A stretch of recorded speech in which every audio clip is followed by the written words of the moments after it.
think we did it. I think we did it. Maybe. Yay! We did it. And by it, I mean we started stream. Hello, welcome. If you're watching on YouTube there, it's nice to have you. This is a live stream, so as I'm saying these words, I'm saying them live. This is not like a pre-recorded video. If you're experiencing this at a time that is not Wednesday, April 29th at 13:52 p.m. Eastern, 13:52 Eastern Standard Time, then you are watching a pre-recorded video. But we are live right now. This is a cooking stream. It's nice to have you. My name's Lou. I'm a home cook. I'm a recipe developer. I'm a parent as well. My pronouns are he, they, and I'm happy to have y'all here. We do a bunch of cooking on this stream. We also do a bunch of chatting. If you're watching on YouTube on the horizontal, that's like the big TV size screen, you're going to see chat from both YouTube and Twitch down here in this corner. If you're watching on mobile, you're going to see chat right down here on this screen and then sort of in the middle of the screen when there are split cameras going on. So if you want to chat and you are watching live at any point, you have to be subscribed for 5 minutes. So if you are joining us on YouTube, either live or later, please hit the subscribe button. That would be lovely. Thank you. And please hit the like button. Yeah, like and subscribe. Those are the two. That would be amazing. Today what we're doing is, as the title says, a large variety of small kitchen things. So we're going to make some puff pastry into apple turnovers. We're going to make dinner later. That's later though. We're going to roast some beets so that I can make beet cookies out of them probably next week. We're going to package some things. We're going to cut up some vegetables. We're going to process some pizza dough. So we have quite a bit of things to do today, and that's what we're up to. So anyway, thank you for joining us. If you are joining us at a later time, usually live, you can check the schedule on the website, and away we go. We already got our puff pastry out. It's here and it's thawing. It's not quite thawed yet, so we're gonna let that rest for just a little bit. So Cliff says, nailed it. Thank you. We're trying to truncate that. I was thinking the other day about how I would like to have a pre-recorded little like bing button spiel. I don't know that I want like a big video that plays, but I do think it would be fun. I do think it would be helpful to have some of those things that I say when we get a raid, like recorded already. And, you know, maybe it's just an audio only thing, or maybe I pop it up in like the video where the overhead thing, the other camera goes. I don't know. Splits, welcome in. Philly cheesesteak turnovers. Oh, I think those would be lovely. And cheesesteak pockets. That's like a past plate hors d'oeuvre at like any Philly event. Where someone from Simon was like, would you like some Philly cheesesteak pockets, squares? I don't know. See, and so the other thing is like I forgot to. There's always something I missed. It's like I need to consolidate that into like a tight 30-second elevator pitch. Not even 30 seconds. I would like to consolidate everything I say when people raid into a 20-second thing that I can just say or have pre-recorded. Not that I don't know, but then the other thing is that I don't know. I'm saying when I'm going to say it, it makes me feel like an asshole to say it. It loses a little bit of the charm of the like talking to the person who rated and blah blah blah. Yeah, you have to catch people before they dip, right? That's fair. That's fair. And I'm not good at that. Maybe I am. I don't know. Nobody's told me that I'm not, but nobody's been like, "Damn, you had me from the start." Although every once in a while, someone will come in and be like, "Oh, I saw you had this thing on the counter and it was like, I was hooked right away." But I do like when people raid, I kind of like to sort of read the room. I don't know. Like not read the room. Like I, I listen, I try to read the room. I try to read the chat room, but you know, it's how it goes. But it depends who it is. If it's someone like I know, if it's someone I don't know, you know, I kind of I don't want to like jump into it. If it's someone who's a food streamer, that's probably a little different than someone who's like been gaming. I don't know. The audience is always different. You know what? I'm not going to do it today. I know that for sure. Bow tie fly, no hat. You know what? We're cooking now, so let's actually put a hat on. Hey, get your last looks in. If you're trying to see me hatless, here we are. This is the last bit. We're gonna put a hat on, because now I'm making food. So professional.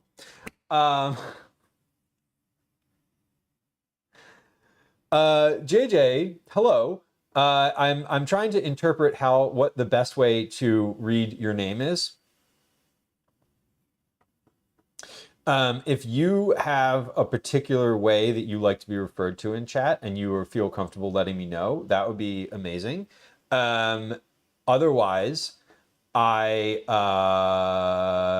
hope it's okay that I call you JJ, because those are the first two names of your username. And no, I would absolutely love if you asked some food related questions. I can't promise you that I'm going to provide an informed, accurate, or even entertaining answer, but you can ask the questions and I'm happy to respond in the way that is available to me in that moment. Okay? Cool. And I should also say that if the questions are troll-ish in nature, that my tolerance level for that is super low. Since we don't know each other, I just want to say that out loud. That's all. I'm not saying, yeah, anyway, hi, welcome in. First question is, what is your favorite food? My favorite food is anything that someone else cooks for me, but that's really kind of an answer that's like too broad. I would say mostly, I do love pasta. So there's that. Pasta is always a big like draw for me. I like making it by hand. I like when it comes out of a box. Not any specific type of pasta either, just like pasta general. As far as comfort food, honestly, in the past like year, the thing that I made for dinner last night is about the most like comforty food thing. Pot pie, chicken pot pie is definitely a comfort food in my world. I don't make it very often. I would also say that from a like favorite food, I love soup. Like not a specific type of soup, but my favorite food is like a style. It's not a specific thing. I think my favorite food is anything that I can use as a base for other stuff. What do I mean when I say that? Pasta. You can boil a pot of water, you can fill it with a pound of pasta, and then you can add stuff to it, like whatever's in your refrigerator. You want red sauce? Great. You just want a butter sauce? Fine. You got leftover cheese? Toss that in there. Some vegetables? Chop them up, put them in. A bunch of herbs that you got to use up? Perfect. Like put those in. Anything that you can do as a base. Same thing with soup. It's like just, this is, a big pot of stock. What do we do with it?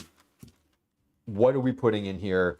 Do we want potatoes? Do you want corn? Yeah, sure. All those things. Put peas, like anything you can build off of that doesn't really need a recipe, I love. That's my favorite type of food.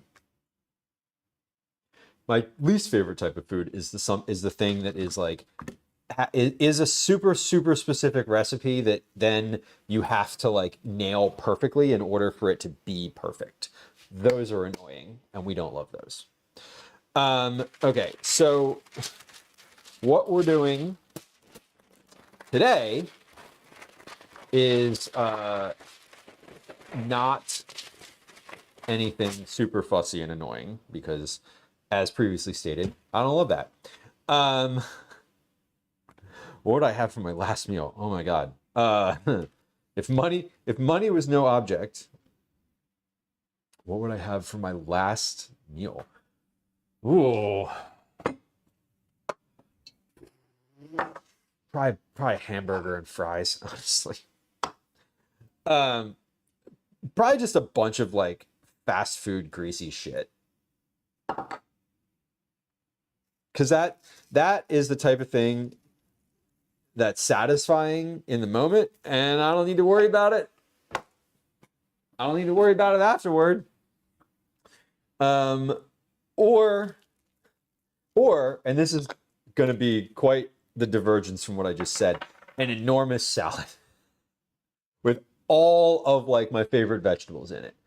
Just everything, just a bowl. When I say an enormous salad, I mean, fill this thing with vegetables and put a little vinaigrette on there and like leave me alone. That would probably be a good last meal too. Okay. So thank you for the shout outs. We have some shout outs to friends of stream in chat. If they're not still sitting at the top of the screen, which like they're not still sitting at the top of the screen, that's not how shout outs work. But I would encourage you, if you're on Twitch, to scroll up, click those links in the shout outs, and hit the follow button, please, because we like to support our friends in the food and drink world and in general. It's like a cherry on top, but it's a hamburger. Well, yeah, okay. That would actually be kind of amazing. Does anybody have a weird last meal? Like a thing that's like, you'd never guess what my last meal is if you were doing a TikTok. That would be like that would be the thing. It would be like, and then the statement would be like, I don't know, weirdest last meal, or like, you'll never guess what I ate before perishing. Grim, but grim and hilarious. a macabre story. If you could pick anyone to give cooking lessons to for a year, who would you pick? Are they interested in cooking lessons, or am I forcing cooking lessons on them? Because those are two different answers. I would probably I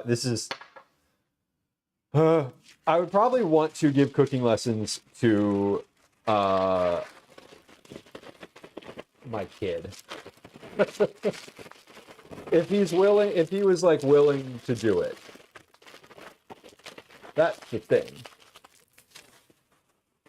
Because then I would sort of know that he was set up to do adult type cooking.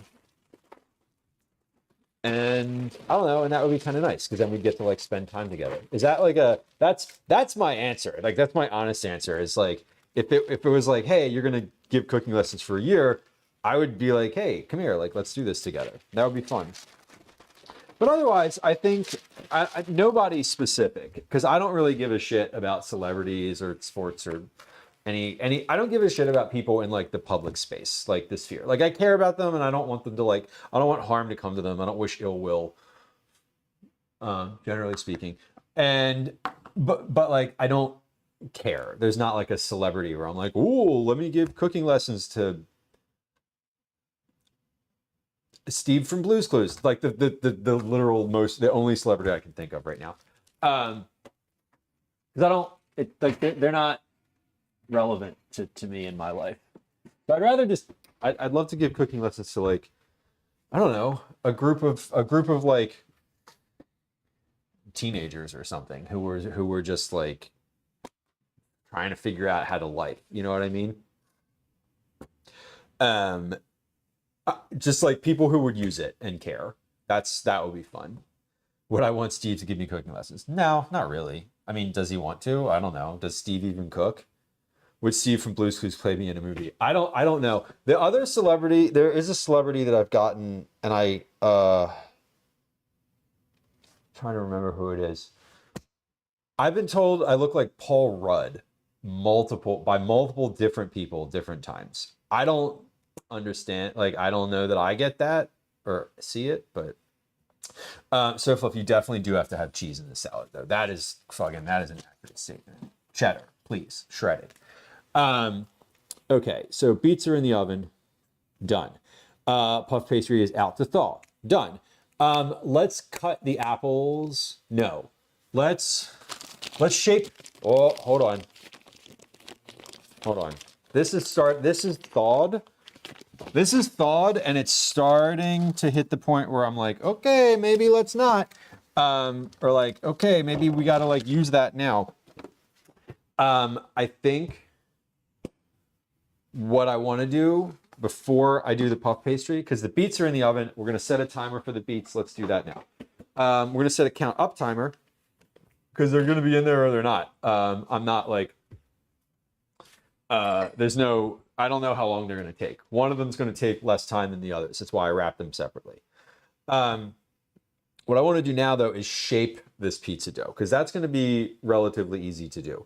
I need to get flour out, and flour, my scale, and that's it, I think. Flour, the scale, and that's it. We are going to shape this and then just like let it sit on the counter. I'm going to put them on a tray so that I can move them around easily if I want to. But this dough, this did rise number one. We're like, this is big in here now. This was less than half the container last night, and now it's like, what up? Huge. You see, well, when you see it, you see my chin. It's my strong chin, isn't it? It's yeah, I don't know, like, I don't know. I take it as a compliment because Paul Rudd's fucking handsome. Like, when I look in the mirror, that's not who I see. I see myself when I look in the mirror. If I looked in the mirror and saw Paul Rudd, I'd be like, Paul Rudd, what are you doing in my bathroom?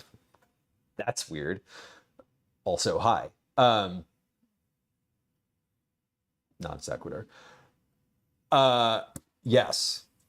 Dan would have hibachi for his last meal. Soflo says, I definitely have a side of fried pickles. That tracks with all the things I know about you. That definitely tracks. So I kind of love that was the answer. I really do. It's great. Let me get my flour out, and not the flour. I just need to get out the little container with the flour in it. That's just like for my hands. Oh, my neighbor's dog is going for a walk. Our friends who live around the way are at work today, and they have a dog walker, and the dog walker is out on the street in front of the house right now walking their dog. And I'm like, oh, I see the dog, but that's not the owner. That's weird. Okay, flour is here. Dough is here. Let me take a look at this recipe one more time just to make sure from a shaping perspective. I don't have a I've done this before. If you go to the YouTube channel, right, I literally have a video about shaping dough. I'm just like, I always want to floured hands. I always forget if I need to flour my hands or make my hands wet. But this is already highly moisturized, so I don't need to moisturize this anymore. Okay, so we're just doing that with the well-floured hands, blah, blah, blah. Set it on a floured surface and let it sit covered with a kitchen towel until it doubles in size. Okay, so we're just going to shape these. with my bare hands now. I'm just going to do that like on the counter. The counter's clean. I cleaned it before stream. And I need to get the scale though. That's the other thing. So I'm just like, I'll be with you in a second. I'm getting prepped here, like prepping for something is what we're doing right now. So I'm not as focused on messages. Okay, let me get my scale, because the scale is in a different room of the house, because my partner has been using it to weigh kittens on, not directly on the scale, but she's using it to weigh them.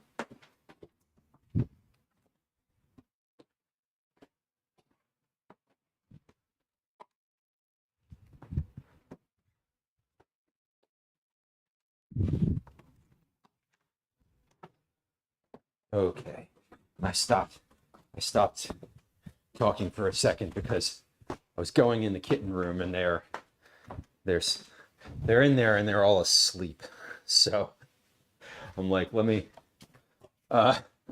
not go in there blaring like a fucking foghorn.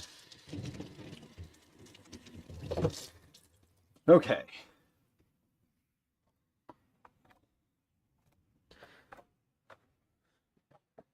Okay, so scale is good. Just wipe that off. I'm not putting the dough directly on it, so I'm not really worried about the nature of it. But yeah, this is looking good. You'd be like, Paul Rudd, move out of the way. I'm looking in the mirror. Yeah, or like, what is? Get out, Paul Rudd. I'm trying to shave. Please move. Oh my God. What's something that you know about cooking that you wish you knew when you first started? What is something I wish I knew when I first started? I think there are, I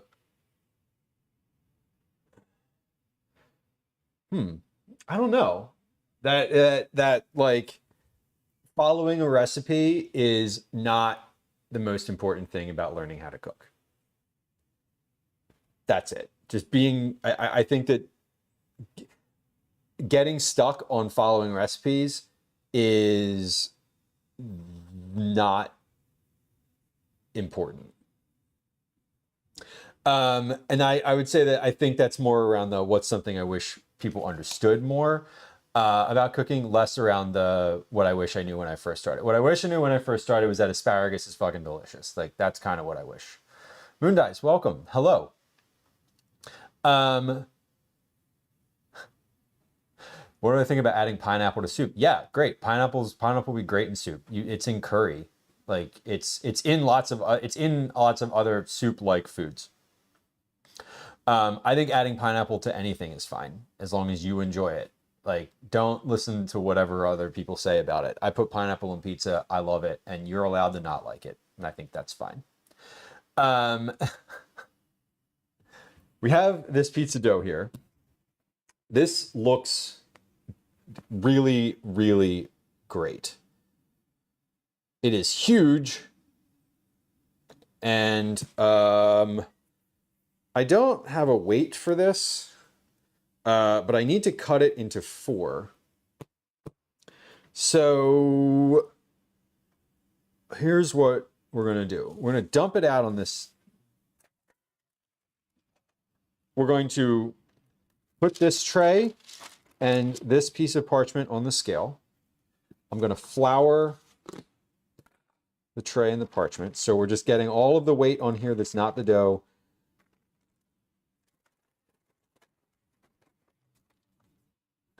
I'm going to tear the scale, tear. I'm going to dump this out.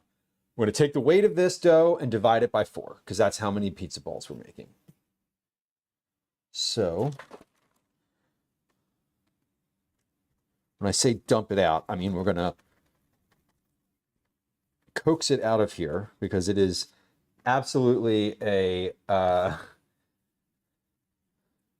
stretchy glutinous substance that is, yeah, fuck yeah, look at that. Well, that came out nicely, nothing left in there. 1,790 grams on that scale right now. So we're going to take that. It's 1790 divided by 4. So 447 grams. 447 grams per dough ball. Now, this recipe gives a weight for what you're expected. Makes 2 304 gram balls. So I doubled this recipe. So these are going to, for some reason, this weighs more than what I was expecting it to, which is fine. Totally fine. Oh, extra pizza. Who cares? Let's take this and we're going to cut it in essentially like 4 pieces. I'm going to roughly chop it with the bench scraper here. And then if the pieces are not precisely 447 grams, fine. Totally fine. Let's just threw that across the room, and it did not go where I was expecting it to go. It in fact went not even close to where I was expecting it to go. All right, so we're gonna take one of these containers. Let's put a little flour in here and put it on the tray. Tear the scale again, and I'm gonna take 447 grams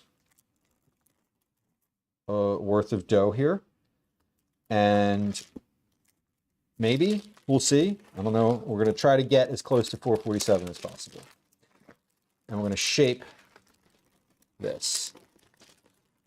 So let's see. 416,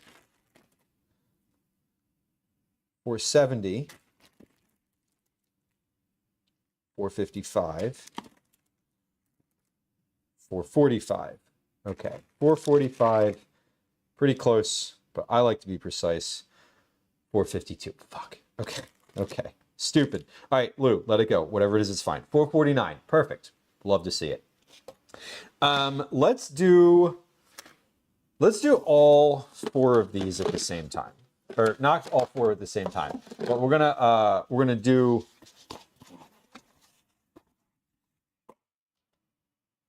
We're going to cut and weigh the dough all at once, and then we'll shape it all at once. 412.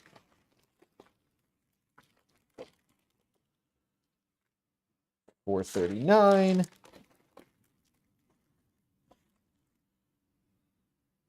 No. 453, we're very close there. 448, perfect. 2. So I'm just kind of doing each individual task that is basically the same in order, instead of like cutting, shaping, and then having to cut more. We're just cutting all at once. This dough is super sticky. Which is lovely. Like that's great. Definitely feels good for the stage that it's in. This is pretty much exactly how I was expecting it to feel. 378. Okay. 447. Hello. Getting closer. Getting closer to like cutting these. So if I was doing like 50 of these dough balls, it'd be pretty good right now.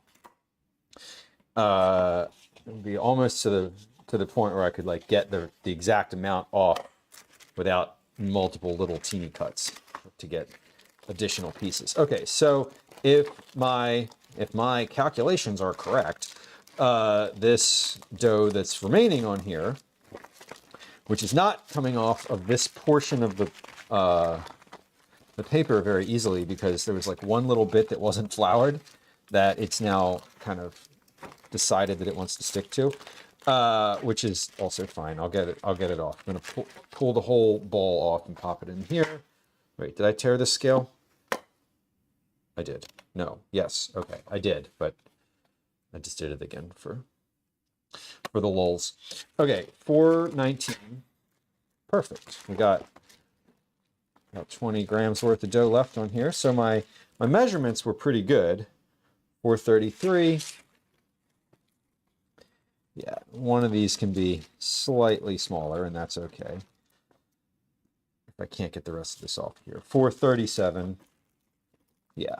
All right. This is good. We're not going to futz with that any more than I already did.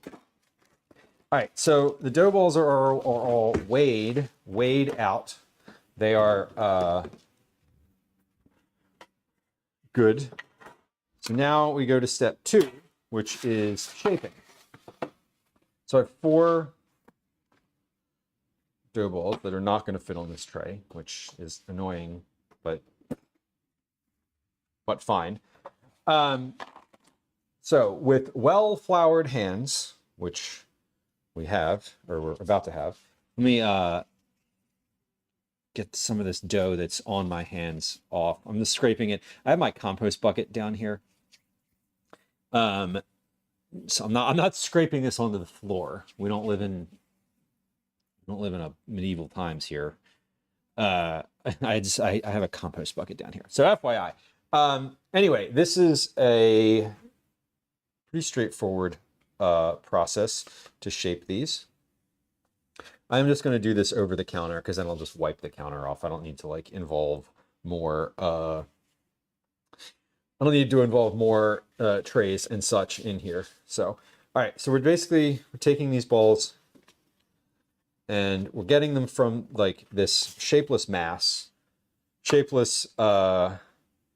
of raggedy looking mass into a ball. So well-floured hands, like they mean it.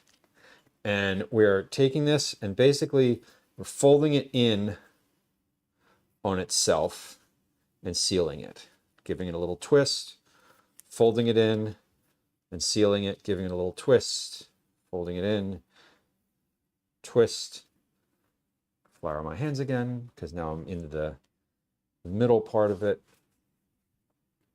So the goal is to just make this into a ball. Why don't you come down here and you can kind of see what I'm doing a little bit more. So this is a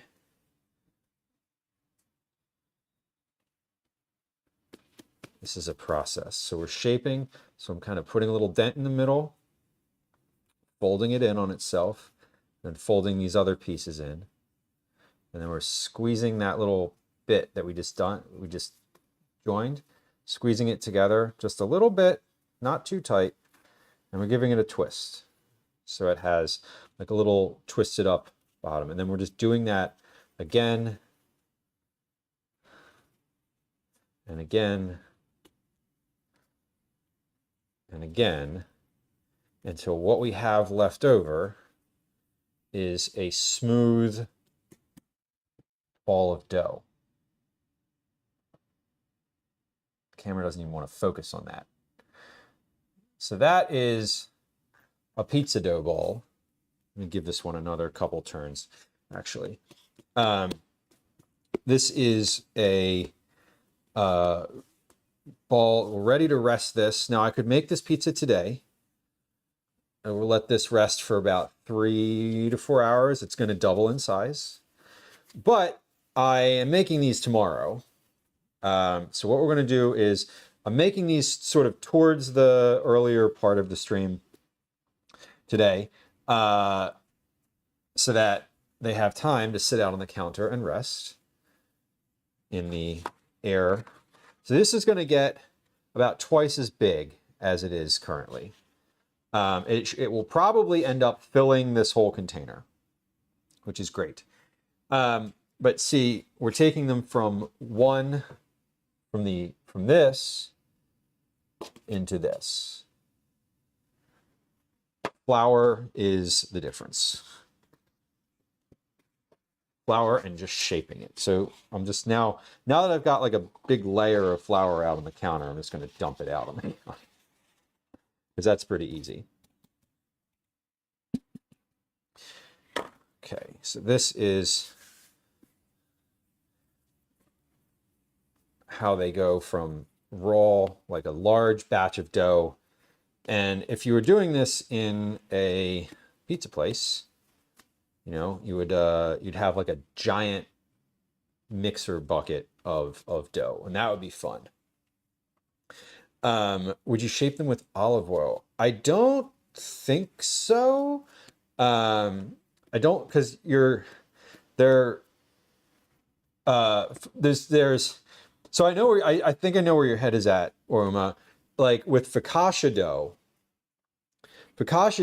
you use like a ton of olive oil on. It's like cover it in oil, basically.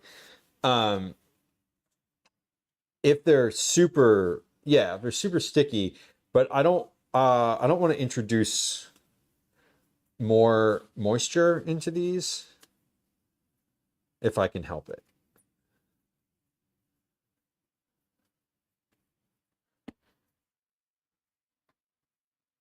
Okay, these look pretty good.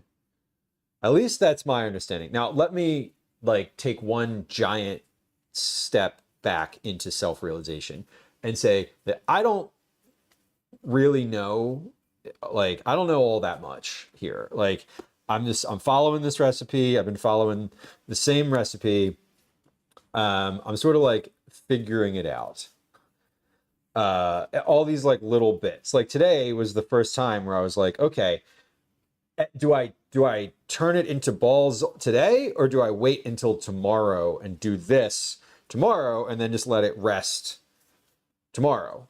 Like, or do I let it double in size today, rest it, you know, and then rest it overnight, and then tomorrow all I need to do is get it out and like let it come to room temp. I don't let it need to like let it rise anymore. So today is the first time I'm actually shaping these a day in advance of using them.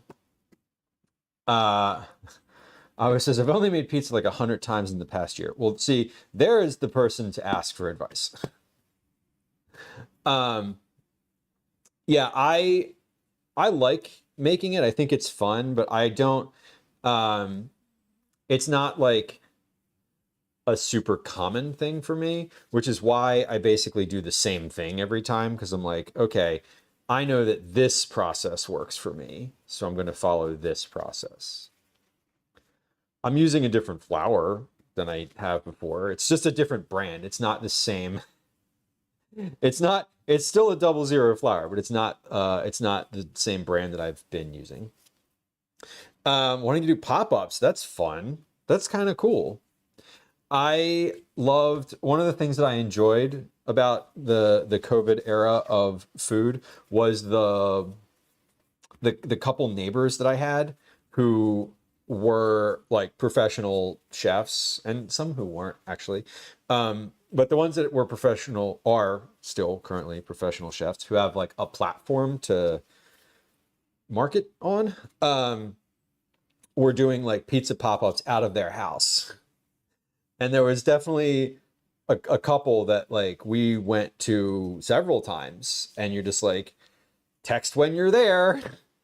And you text and they like come out, you pre-order the things, and then they come out of the house and they're just like, here's your pizza. Like out of a row home in Philly, which I think is fun.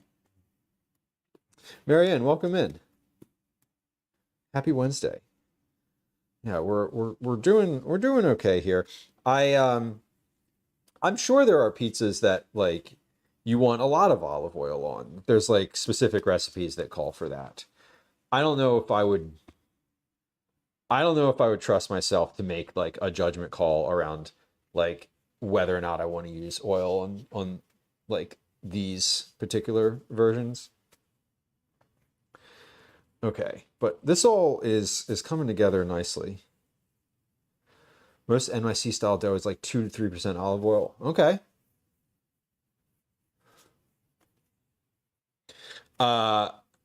Again, I don't know that I put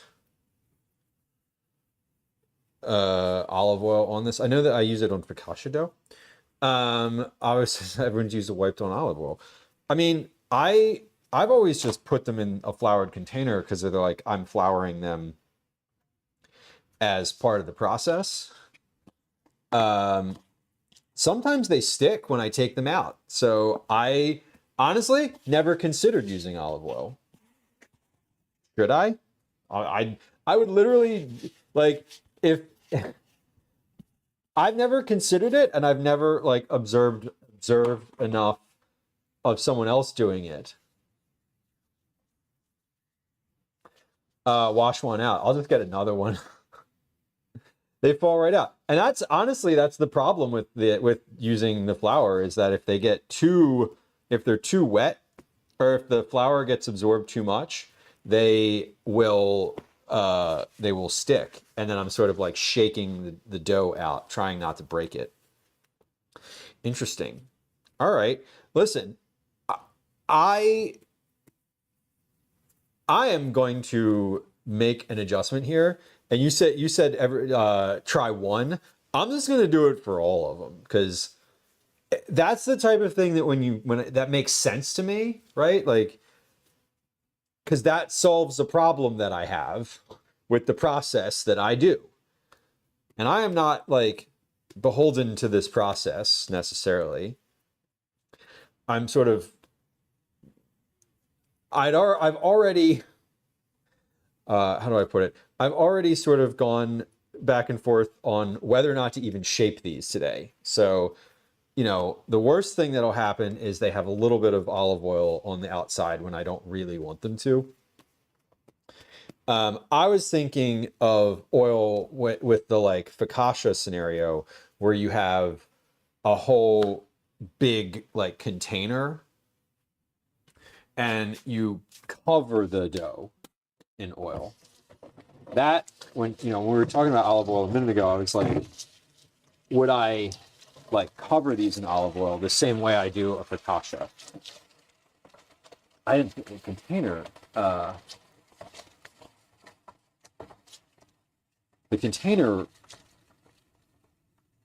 this liner seems good. Seems good,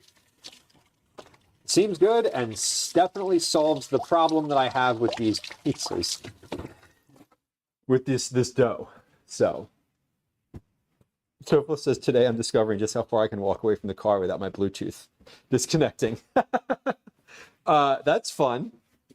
That is fun. That's a like, it's science, Bob. You know what? I have four clean containers. The same container. 4 clean. Let's wipe these with olive oil, which is on the counter somewhere. Here it is. And we'll just do that. That seems normal and reasonable. And it doesn't say in the recipe how to store them. So I will try it this way. Not a lot, because I'm nervous about too much. But oil, a little bit goes a long way. So I think what I've got here is probably fine. So we're gonna try it. We're gonna try it, and if it works, great. And if not, if it doesn't work, I will not blame you. How's that? I will not saddle you with the responsibility of messing up the pizza dough. Because this is I'm saying this now out loud, that this is my choice. I did not feel pressured to make this change. I've made it of my own free will and volition.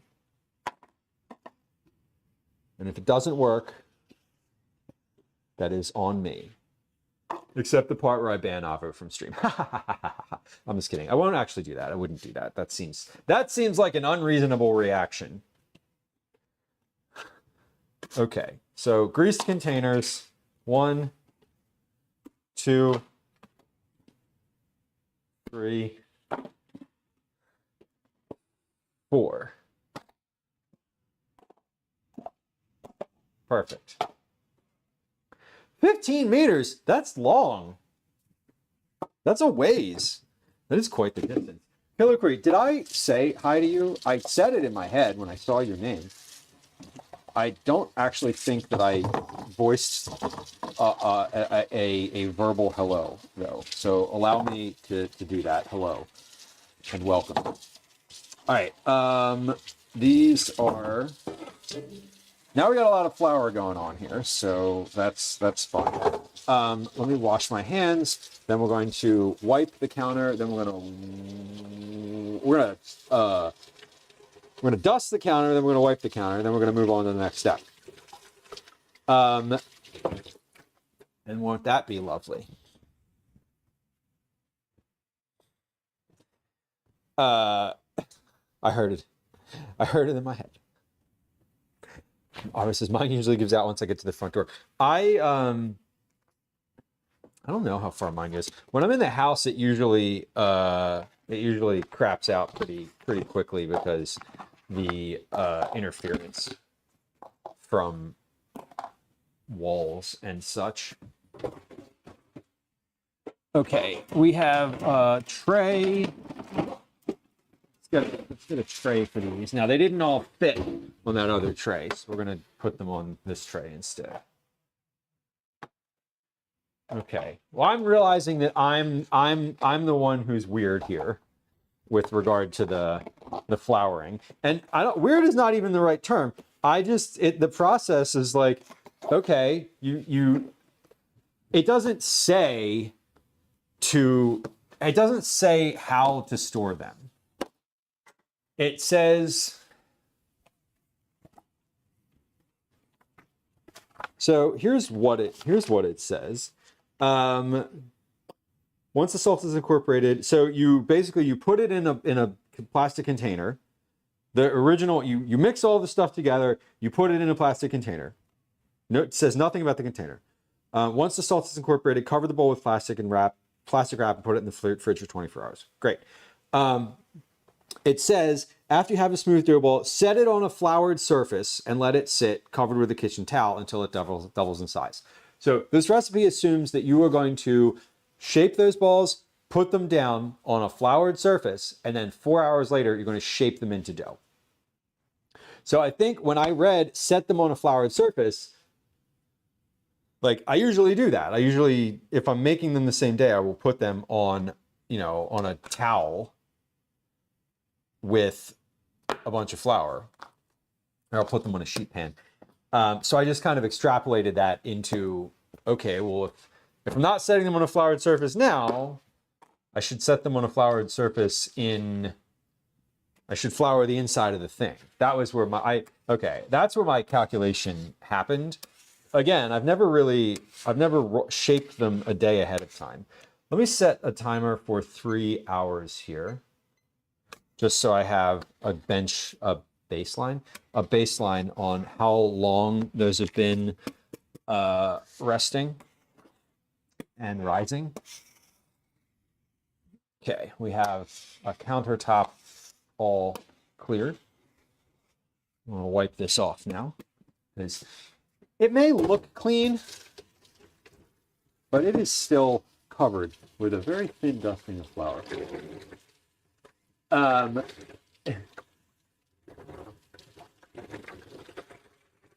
Yeah, the guy probably uses a giant dough tray. Well, this book came from the person who wrote this book owns a pizza shop in Philly. He is a Philadelphian. Owns a pizza shop in Philly. It was like lots and lots of places were like voted it, top 10 like pizza in the country type of thing. He was on all the lists. And there's still a pizza shop there. It's still very good. But this is obviously for home cooking. I think he clearly works in a much larger volume in the shop, you know. So I think you're probably right. Jane, welcome in. Gonna be a renovation to clean up kitchen before I make breakfast. Nice. A clean kitchen is such a joy. I love cooking in a clean kitchen. It's great. I like getting the kitchen dirty because if you're getting the kitchen dirty, that means it was clean to begin with, which is lovely. Jane, welcome in. It's nice to see you. Am I using provolone in my pizza cheese like a Philly person would? I'm not. I'm using mozzarella. A clean kitchen is a short-lived joy. I know. I love the memes that are like if you get up at night and you come into the kitchen and the oven lights on, not the oven, and like the stove lights on and no other lights are on, like, you know what that means. It means don't make a mess. And God damn it, that is so true. Don't make a mess. That's the one thing. It's like, don't leave things for other people to clean up. If you want to like come in the kitchen, get yourself like make your food or whatever. I don't want to come in the kitchen later and find like a cutting board on the counter with a knife on it that's been used. I just don't. Like, nobody does. If you're the one who's doing, the bulk of the cooking, you know that feeling when you come into the kitchen and you're like, oh, I have to clean up after someone else before I make my own mess. No, thank you. To their credit, both of the other humans who live in this house generally will not leave a mess in the kitchen. They'll leave dishes in the sink, but that's different. So let's do our cutting up things next. We have a bunch, not a bunch. We're going to cut up and season some apples, parsnips, carrots, and cantaloupe. Then we're going to make a puff pastry in the oven. I don't really know. I've only got one sheet of puff pastry. So I'm going to cut this up into probably 6 little pastries, which seems about right. They're not for anything. There's no occasion to make pastries other than like I love pastries and want one.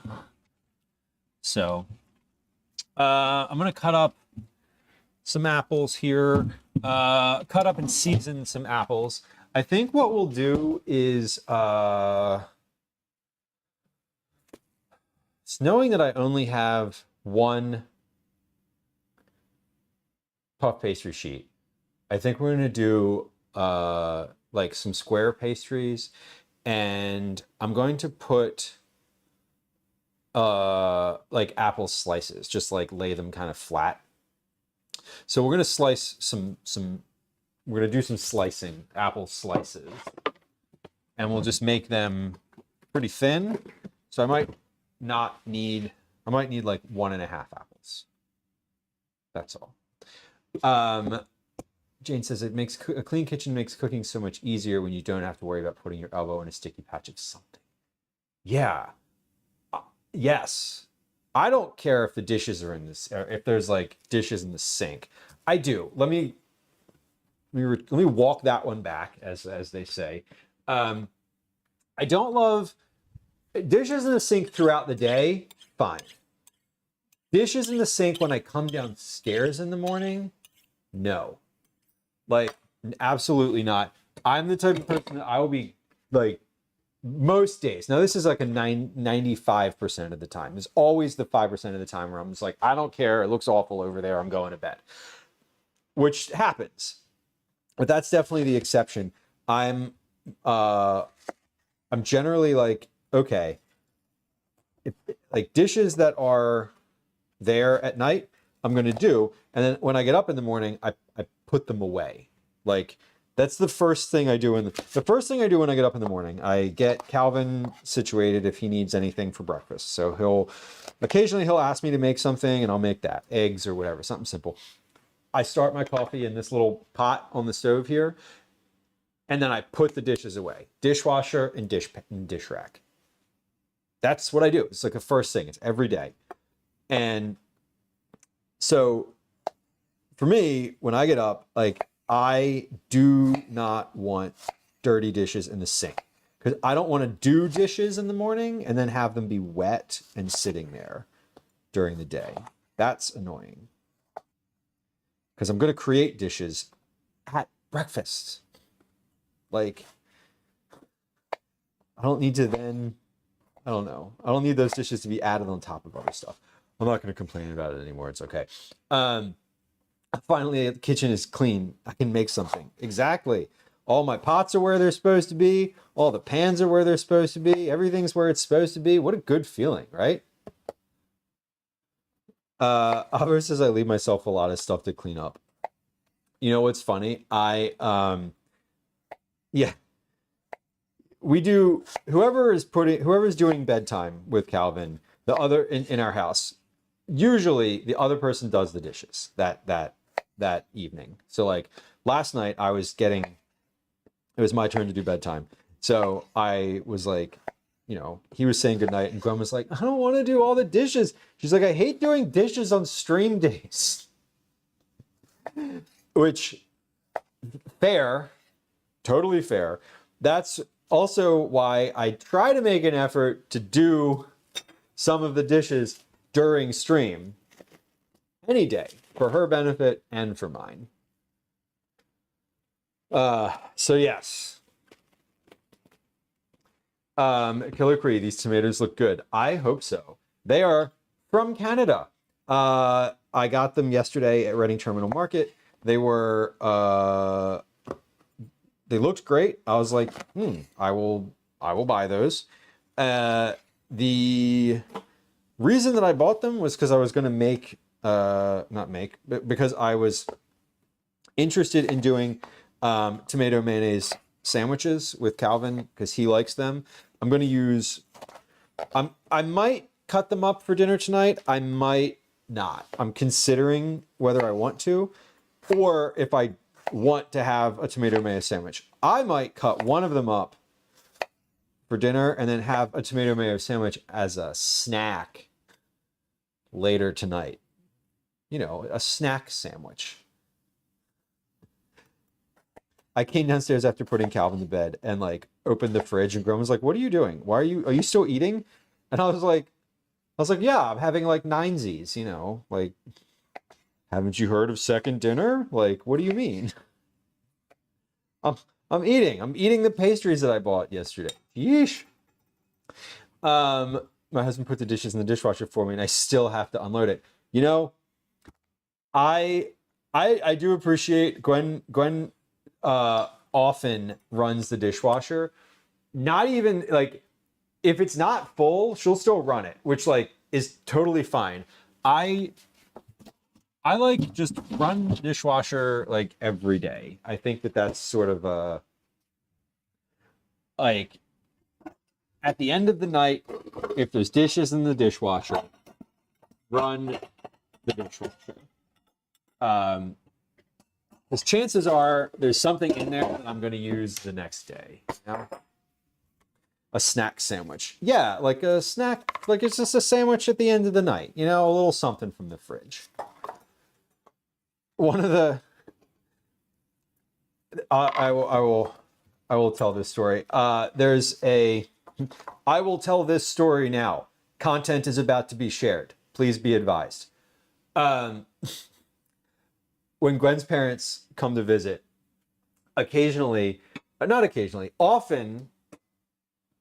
more often than not, when Gwen's parents come to visit, they will buy like, I made you some content. There it is. I haven't even told the story yet. All right. When Gwen's parents come to visit, they'll often go to the grocery store and buy like cold cuts or cheese, like they buy deli stuff, like, and some rolls, like Kaiser rolls. Like, I don't know. I don't, maybe it's just like, hey, we have these at home all the time. And so it would be nice to like have them here. There's never like, it's not, they don't buy them because like I don't cook well enough for them or something like that. Like they're not buying them for that purpose. But they'll buy them.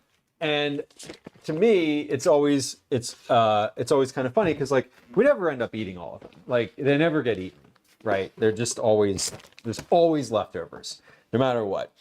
And usually the day that they leave, or like a day or two, within a day or two of their departure, I will go in the fridge and take all the stuff that they like purchased, like all the fixings, all the stuff that they purchased, and make myself like a giant sandwich out of it. It'll be like, just 2 different types of cheese, lunch meats, like lettuce. There's usually like a tomato kicking around. And I'll literally just make myself an enormous sandwich with everything that was left in there. And I'm just like, this is good. Like, this is great. Because and that's a thing that I started doing within the past couple years. Because like we don't really get lunch meats and sandwiches like that. We don't have like lunch meat in the household often. We do occasionally, and every once in a while Gwen will like request it. But usually not. Usually we just have, we're not really a big sandwich household, like an uncooked sandwich household. So often it is funny when they leave and I'm like, all right, sandwich time. And it's always like pretty shortly after they leave because, otherwise it will go bad. So what I'm doing right now is I cut up these apples and I'm adding a bit of sugar, a bit of brown sugar, a little bit of salt, a little pepper, some cinnamon. I'm gonna go get the nutmeg out of the drawer. And like look at the other things that are in here, probably some cloves too, if I can find them. Here they are. Cloves, nutmeg, and let's go with that. I think that's fine. Is there anything else in here? Szechuan peppercorns? No. Pumpkin spice? Maybe, but no. Cardamom. Yeah, cardamom. We're gonna put some just more dry spices in here. I do pull out a Dagwood, Jane. Yes, good reference. What comic strip was that? Blondie, right? Do we think that Blondie is a sexist name for a comic strip? I don't know, but Dagwood is not very useful as a partner. Anyway, we're not going to jump into that conversation, but I do read the comics on Sundays. But yes, a Dagwood sandwich. Good reference that I absolutely got. Maybe they hate your cooking, Bella says. I would hope, well, maybe, but I don't think so. They've eaten here enough. I've made enough food for them, and they usually enjoy it. Or if they don't, they haven't expressed that to me. So, which is also fine. Listen, if you don't like something and you don't share that you don't like it, that's kind of on you. So, but no, I think it's more of just a traditional, like, not tradition. I think it's just a comfort thing. When Gwen's parents come down, they stay with us for a little while, and a couple days, 2, maybe 3 times a year. And I think it's just a thing that like they've been doing forever. They have it at home. It's like, I want a little sandwich. I just want like a little something to eat. It's an easy thing. It's an easy thing for them. And also I get it, because when you go stay with someone at their place, like their house, right? It's not your kitchen. And I can say as much as I want, like, just go ahead and like open the fridge, like whatever you want, it's fine. But like, in your own place, when you have leftovers and you sort of, what kind of bread is in there and what's in there, like you have a mental list of all the stuff in your house, right? Like I do. it's easier to like get a snack. So I'm pretty sure that the reason that they do that is because like if they want a little something to eat, they don't want to put me out or have to ask or like have to wonder if it's okay to eat this thing or was I saving it for some stupid recipe for other, you know, for other purposes. Because I've definitely had that happen before where someone in my house has eaten something and I've been like, oh, I was saving that because I need it for a recipe like 2 days from now or whatever. So, you know, I'm also a little bit scary when it comes to like the food stuff because I sort of know everything that's here and manage all of that very directly. So, okay, these are apples. This is what's going to go on my puff pastry. I don't really know what we're doing with it or calling it, but it is what it is. My timer for my beets just went off. No, that wasn't the timer for the beets. What was that the timer for? I don't know what that timer was for. Also, I didn't set a timer for the dough. The dough's probably been in there for 20 minutes so far. So let's set, oh, that was a timer. I know what that was a timer for. My timer went off. I set a timer. It was for 3 minutes, not 3 hours. So the dough has not been in there for 20 minutes. The dough's been in there for 5 minutes. Whatever. Let's set a timer for 2 hours and 50 minutes. We need an extra 0 or 2, so it's not 2 minutes and 50 seconds or 25 minutes. Go. Okay, cool. It suits her. It's like little Abner. Fair. I mean, I think it was also that strip started a while ago. It's old. Yeah, Dan, my family does the same thing. I do, and I do that, you know, when I go to other, I will say when I go to her parents' house, I'm in the refrigerator rooting around and shit. I'm like making meals. I'm like, there's chicken in here. Let me grab that. Like, if you tell me to go in your refrigerator, 100% chance I'm going in your fridge and I'm eating what I find. I might make myself a snack. Would you like one? You know, they're like, make yourself at home. And I'm like, cool. I'm going to like fix your Tupperware because it's all fucking in weird piles. That's what I would do at my home. So Cyber says I'd be scared to eat anything from your kitchen. I know that you don't mean the food itself. I know that you mean like, if I'm not here to ask, would you like grab something out of the fridge and like make it? And I get that because Gwen definitely has that level of like, should I eat, can I eat this? Is this okay? Is this like, whatever. I've taken to, if something is for a specific purpose, I'll label it. Often I'll just like put a little note on it to make sure that people know that it is not to be touched. Don't mean safety or taste. Yeah. Like, and that's kind of exactly what I'm talking about. Is like I am, because I do have plans for something. It's not unreasonable to think, hey, like maybe I should ask. So, and yeah, I didn't take it that way either. To be fair, I'm just voicing it out loud. I'm surprised that Gwen doesn't make me buy lunch meat.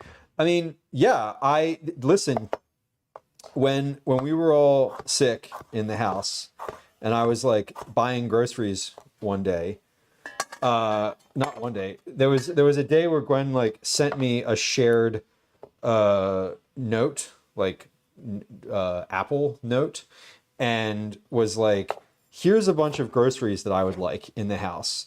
And it was stuff, and lunch meat was on there. And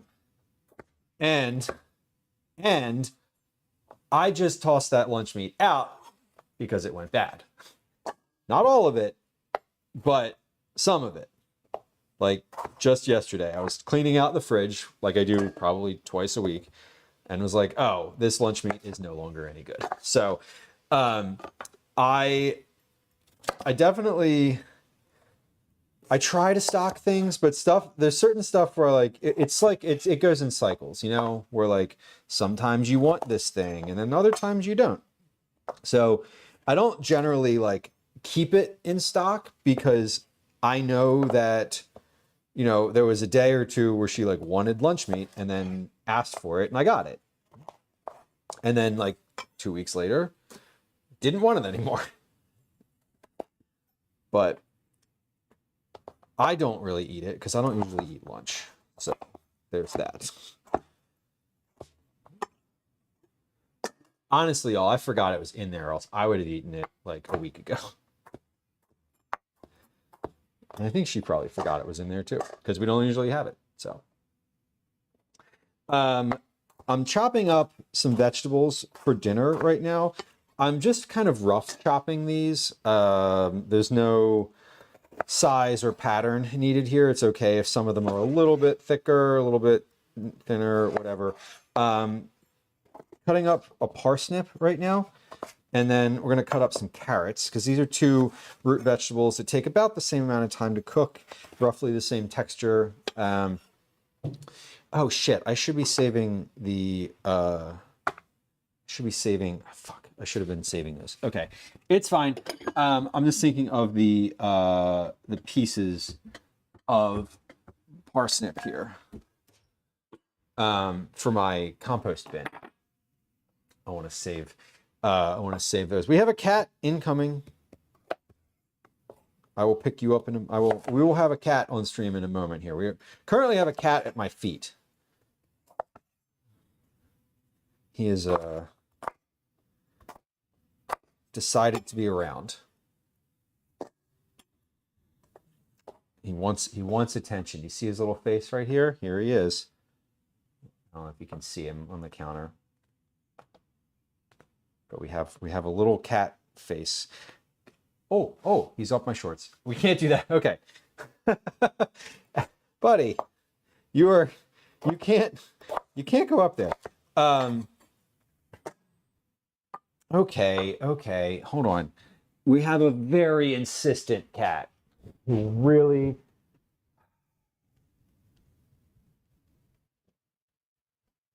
he was insisting on being picked up. Insisting on it. Pawing at my leg, clawing at my leg. We need a sling. We need a baby sling. I need a baby sling because then I could just put him in it and he could just sit here.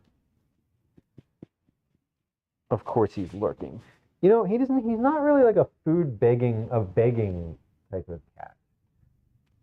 But I was saying earlier, I think all of the cats are feeling a little bit neglected today.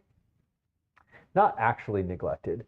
But I think, you know, we've had these foster kittens in the back room, and Gwen's been sort of sitting in there with them to you know, get them into being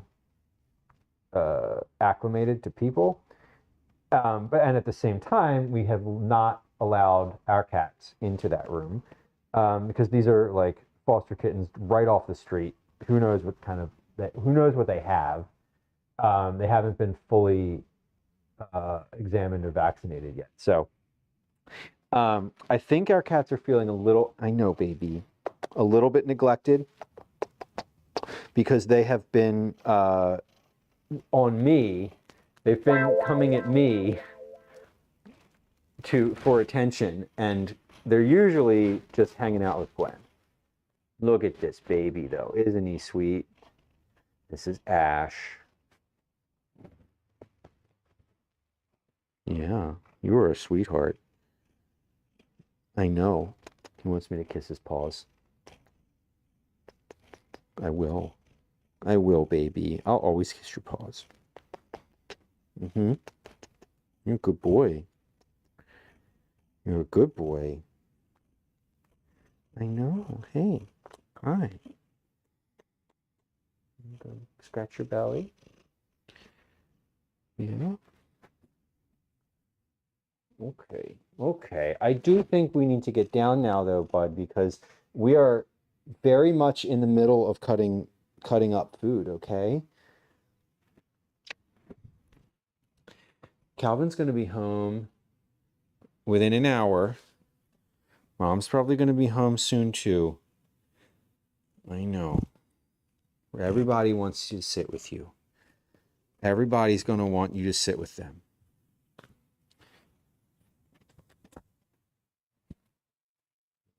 He's feeling very neglected today. I'm going to exacerbate that feeling and put you down, okay, babe? Yeah. Baby. Okay, here we go. Oh, I thought that was him for a second. Okay, Liquid Cat is back on the floor. If he keeps coming around, I'll see if he wants to sit on the chair. And by if he keeps coming around, I mean he's probably going to continue to come around. Elsie was around for a little bit, and then she vacated, so. That is Ash. Ash, Elsie, and Obi are just over a year old. Their birthday was April 13th. So they're very recently 1 year old. They're not quite finished growing yet, so they're gonna get a little bit bigger than they are currently. Probably not necessarily larger in bone structure, but like they'll get physically larger. They'll put on a little bit more weight than they currently have. I think I can't tell if they're finished growing growing outward yet. Outward, like if they're the size body that they're going to be in or not.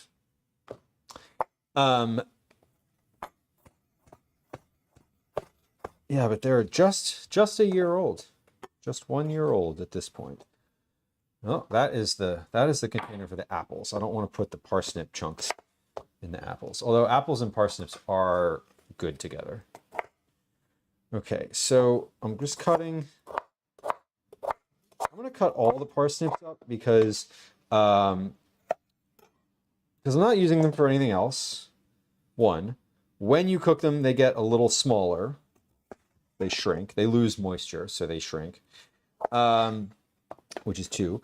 And 3, if we don't eat all of them, I will most certainly eat them as a second dinner situation. Because roasted vegetables are just like, if there's roasted vegetables in the fridge, if I don't have plans for them, that's often a thing that I'll just like pull out and like heat up in the microwave and eat right out of the container.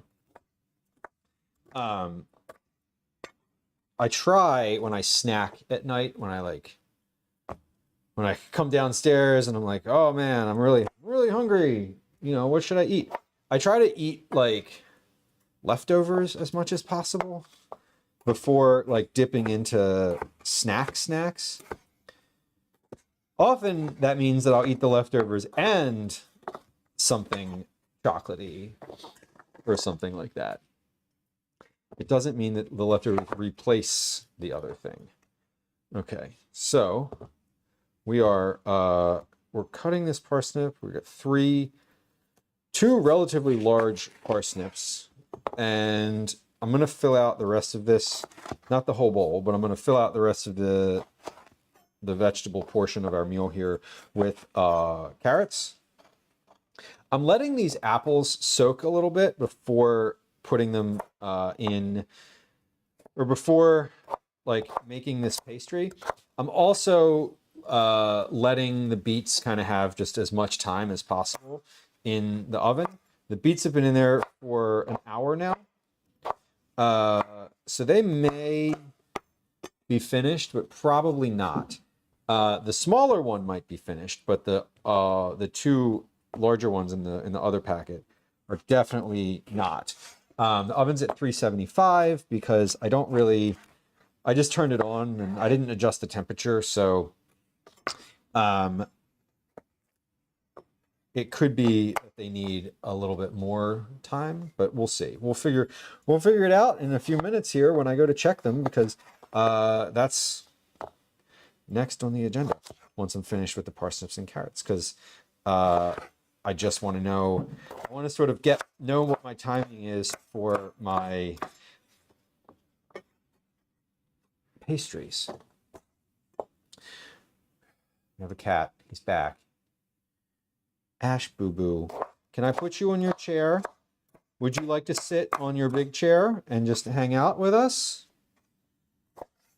Sometimes he likes to sit on the big chair. Chef Mega, welcome.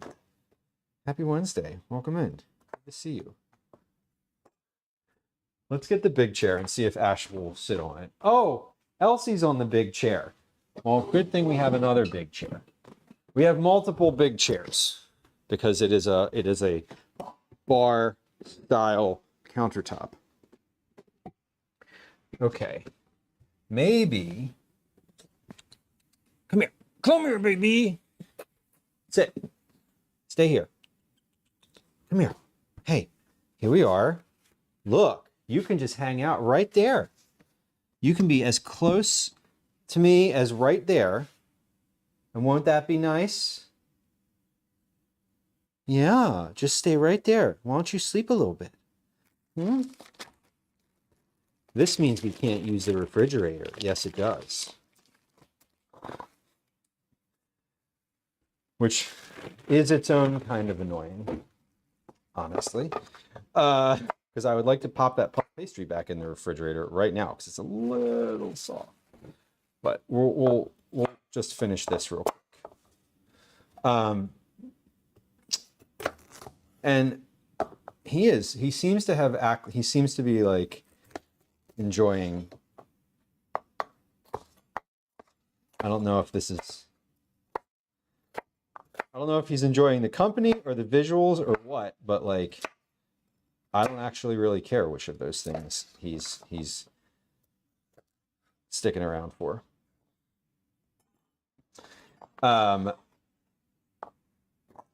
Yeah, we're gonna do like a big bowl. You know what though? Hold on. Here's what we're gonna do. We're gonna move you right there, so I can just like reach my little paw in the refrigerator, just like that. Okay. Perfect. Perfect, baby. There we go.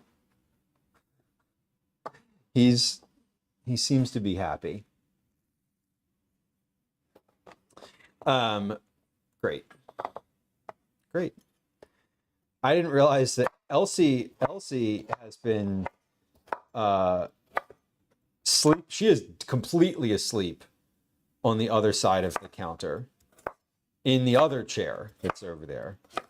So she's also nearby, but she's her own version of nearby. She's not in a place where I could see or reach her, but she's close enough that she can be within the sound of whatever's happening.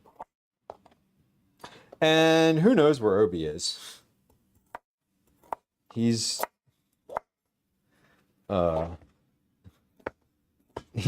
somewhere being orange. That's cute, Sophie. It's funny because like I couldn't see him, and that's really sweet. What a good boy. Yeah, we were engaging in some grooming now, of course. Okay, I think. Whoop! What was that? Now what? Did you fall? Ash, did you fall or did you jump? I think he fell. I think he fell off the chair. I wasn't watching him, but all of a sudden he was gone. And he was grooming. I think he might have like rolled and fallen. Who knows what he's doing over here? Now he's just up on this other stool. Dan says, does Daisy still love carrots? She kind of does, yeah. When she gets carrots, it's very, very limited in volume because she has a very delicate constitution these days. And having something that is not her like plain diet really makes her makes her stomach poorly, and sort of adds agitation. Like it's one of those things like eating, you know, Taco Bell or something, where it's great in the moment, and then you're like, an hour later, you're like, oh, that was a really bad idea. But you'd still do it again. That's Daisy and carrots. Now, currently. That's Daisy in anything that's not her regular food. Although I will tell you, as much as she likes carrots, as much as like you've and you as you all have seen her like go hard on some carrots, right? As much as she loves carrots, she loves pizza crust more. Like a lot more. Like notably more. So it is kind of wild. It is kind of wild. Ash baby, he's back. He came back. My body can digest Choco Bill better than any other food. That Avo is like a superpower, I think. Because that is not everybody's experience. You know, Gwen has never been to a Taco Bell. We found this out, and I'm still a little shaken by it. But also, like, we haven't rectified that situation because I don't know, because we haven't. One of these days, we're just going to do like Taco Bell for dinner. And then we're going to come straight home. I'm cutting up, this is not a cantaloupe. It's in the cantaloupe family. It is a differently named melon. And I'm struggling to remember the name. I wrote it down though. Tuscan melon. There we go. Tuscan melon. That's the one. It's still a cantaloupe. I mean, it tastes like a cantaloupe and looks and really relatively tastes like a cantaloupe.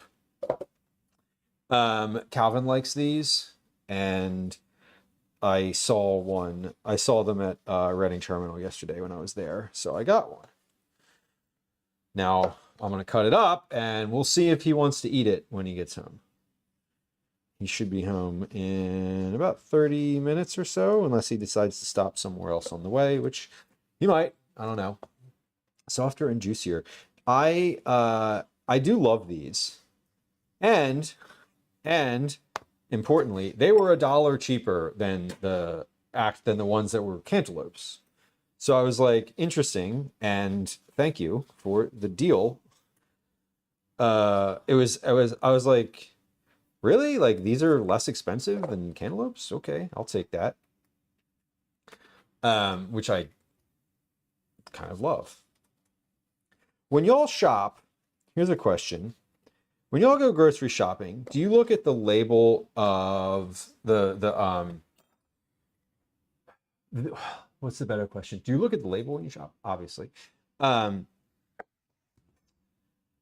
you look at the size? Do you shop by size? Like, I guess here's a statement. A statement. When you're shopping, looking at the cost, like the overall cost, is for many items like less important than looking at the volume price. The like, how much is this per ounce? I almost always look at the per ounce, like, or the price per unit, I think is the standard naming for that. It's always fascinating because like sometimes the really small containers have a better price per unit than like the larger ones. And I'm always curious when that happens, like why? Because there's less processing. It depends if I can afford to get more for less. Well, that's also valid. Like, yeah, if the price per unit on the gallon of olive oil is less, but the gallon of olive oil is like $50 and the regular container is like 10, like, yeah, like That obviously that tracks.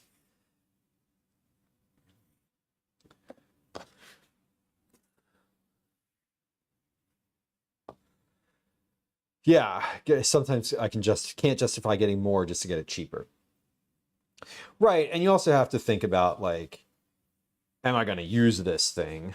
Like, if you are buying produce, like buying the larger version of the produce doesn't always work out.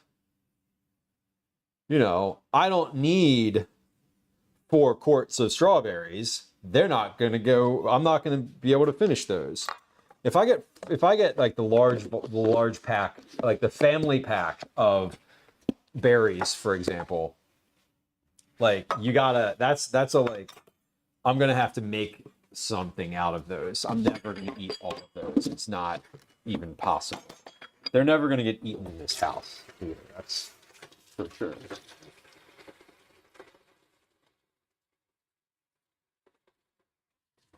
Dan says I should compare more, but I don't.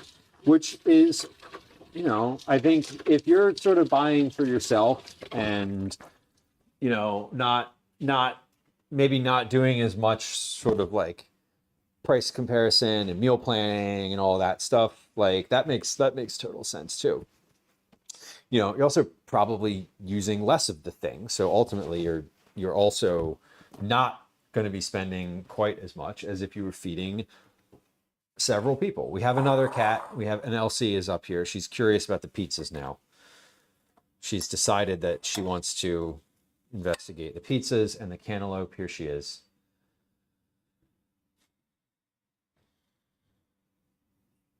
What are you doing, babe? You are, I can't turn away. I cannot turn away from this cat. She will be in those pizza doughs. Somehow she'll have the lid off this cantaloupe, even though I just pressed it on there. She is a menace. Elsie is a menace. And she smells stuff on the counter. Okay, I'm going to turn around for just a moment so that I can get out a sheet pan for the puff pastry. I'm actually not going to turn around at all. I'm going to keep watching. Yeah, I'm looking at you. I'm looking directly at, she's looking at me, looking at her. Hey, get out of there. Yeah, big dog's coming down the steps. What do you think about that? Dan says, like watermelon. I'm sure it's cheaper to buy a whole one. It might be.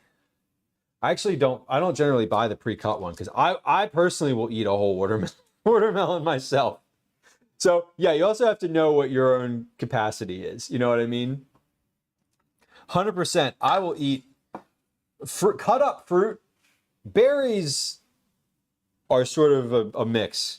Cut up fruit will not go bad in this house. Like pineapple, this cantaloupe, this will be gone tomorrow. Calvin will eat it probably as a snack today, and then as a breakfast tomorrow, and then I will probably eat a bunch of it today too. Ash, I gotta move this chair to the side just a little bit here, buddy. Okay, I just gotta be able to get in the fridge. I'm not trying to move you totally out of the way, but I would like to get in here. Because I need to get the stuff out for the pastry. That's what I'm trying to do here. Do I want ricotta on here? Is ricotta going to be okay on this? I feel like it's, do I need to mix ricotta with something else? Like this is what you use in like cheesecake or cantaloupe, or not cantaloupe. Cannolis.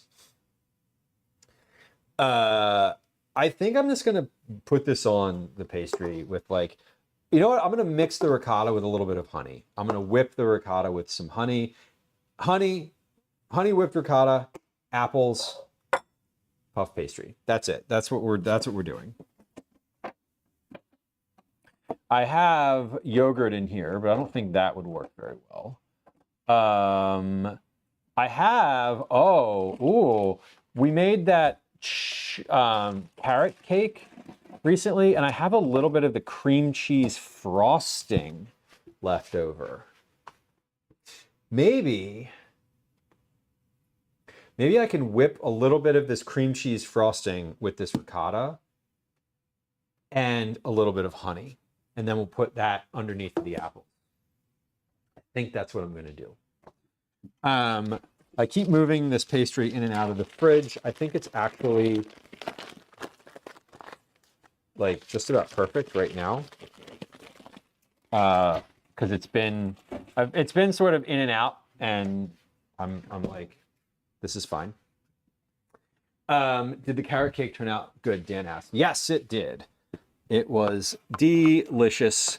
A good time was had by all eating it, including myself, who definitely ate more than half of it. What suggested temperature does the puff pastry box say? 400 degrees. Okay, so I'm gonna bump the temperature of my oven. Those beets that are in there, not done. Definitely not finished. I just gave them a good squeeze. They're not as soft as I want them to be. So I'm just going to keep doing this. Now, the beets are not for anything today. Although that's not true. I am going to cut up one of the beets, because I'm going to make like a grain bowl tonight. The chicken, the roasted vegetables, the farro, the herbs. I'm going to put all of that just in a bowl and mix it up.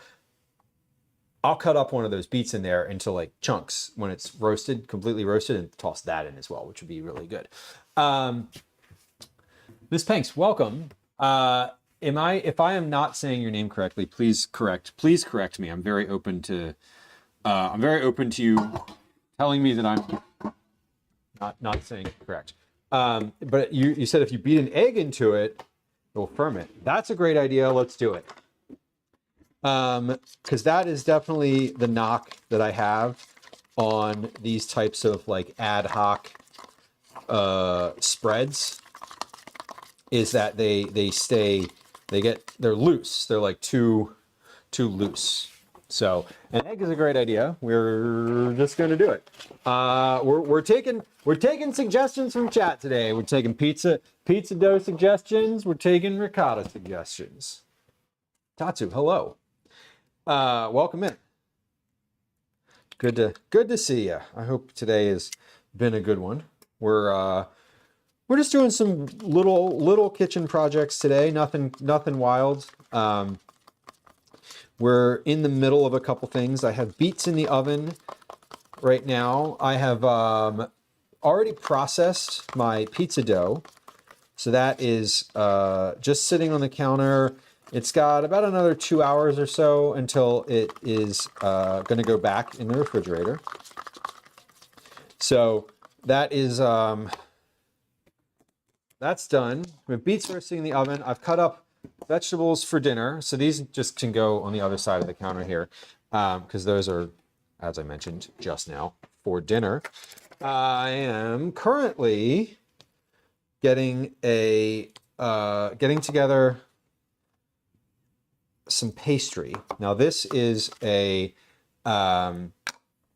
a random, like, I knew that I had a thing of puff pastry in the freezer, just like one. I thought I had 2 sheets, but I should have known that I only had 1 because the box was open. So like, of course there was only 1 because the box only comes with 2. And if it was open, like, you used one of them, Lou. You did. I think we did the cat command. It's fine. He's been around. He's now, it's fine to do again because he's literally still here. Usually the cat appearances are far shorter. Okay, so we're going to use all the rest of that. This can go back in the fridge. The other day I was eating a little bit of that cream cheese icing as predicted with a cut up apple. So here's my puff pastry. I'm gonna put a little bit of flour down here because it's kind of sticky, and I want to be able to like slide it around, and it's okay if it's got a little flour on it. That'll be good. That'll be fine. Also, I can get a little flour on my hands to manipulate it a little better. I'm not gonna roll this. Like, I don't think. Maybe I'll roll this just like a little teeny tiny bit, but I really don't need this to be any much bigger than it is currently. There's not, as I said, I'm not like making a recipe with this or kind of whatever. Yes. Is that real cream cheese? Yes, it's a little bit of cream cheese. It is leftover icing from a cake. So it's leftover cream cheese icing from a carrot cake is what I used. And again, I'm just sort of taking stuff out of the refrigerator and using it here.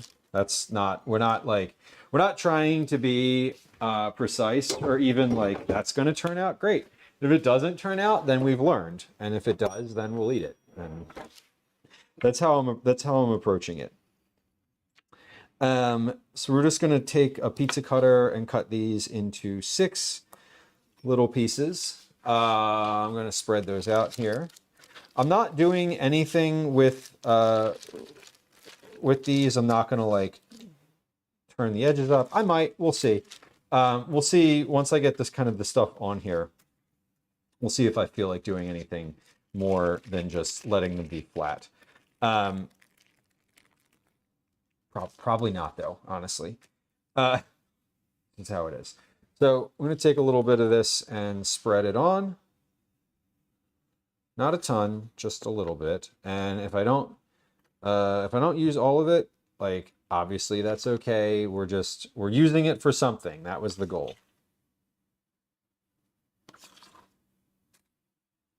Let's spread this out. Not all the way to the edge, but spread it out.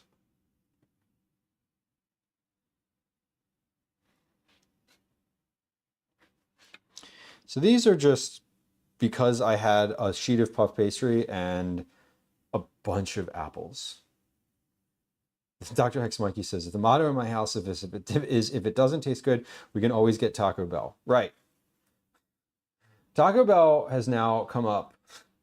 Taco Bell has now come up more on this stream today than any other stream.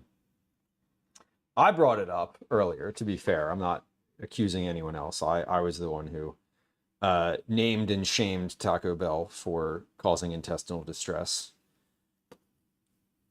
Okay, just a little bit more on some of these. Good. Good, good, good, good. Now, here's what's going to happen. These are going to not puff, and that'll be okay, and I'll just eat them that way instead. Wonderful. I'm going to take the apples here, and let's get our...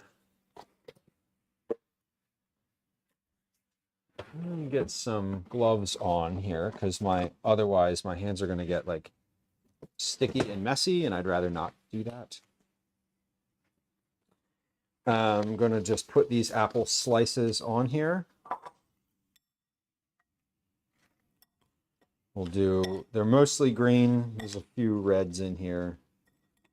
So these are just apple slices. I'm going to put them on and just layer them a little bit. They're not cooked. They're just seasoned with sugar. Dr. Hex Mikey says, Taco Bell is my go-to for fast food. It is simple. It is simple. It is simple. When I was a kid, Taco Bell was absolutely my go-to for fast food. I remember that was like anytime I was out like on my own with friends or whatever, like Taco Bell was the move. For sure. It was very, very easy, three soft tacos. That was what I always used to get. I wish I wish I'd have known. There's someone in chat asking like, what's a thing that you wish you knew when you were younger about food? I wish that I knew that you had to like, that you could get like tomato and more toppings on the soft tacos at Taco Bell. That all you had to do was ask for them. Because I always just got the soft tacos and then was annoyed that they didn't have like tomato on them. But I didn't ask for tomato and I like just never did. And then later in life, I was like, oh shit, I could have just asked for that. Damn. So there you go. That's what I wish I'd have known as a younger person. Not anything important, of course. All right. These are looking fine. They're definitely gonna maybe. Wait, I need another piece on here. There we go. What I might do here, I was saying, oh, I'm not gonna like pull the edges up. I might just like take my hands and just kind of crimp these edges up a little bit over the thing. Not like, I'm not making like a tart, but I'm just thinking of like keeping any of the liquid in that maybe is gonna start to spill out. And just like fold the edges up a little bit and make like little boats of some kind. There we go. Perfect. And should I put an egg wash on here? I don't really want to. I know that the answer to that question of should I put an egg wash on here is like, yes, you probably should. But I'm going to be dead honest with y'all. I don't really feel like it. You know what I could do? You know what I will do though?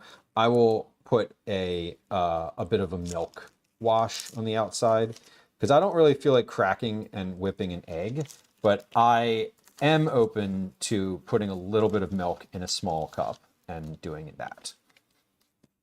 So we're going to do that. We'll do like a little milk wash on the exposed parts of this. These are, if you were selling these in a coffee shop or somewhere where pastries are sold, you would call them rustic, right? Because they are, because they're looking something awful in terms of their physical appearance,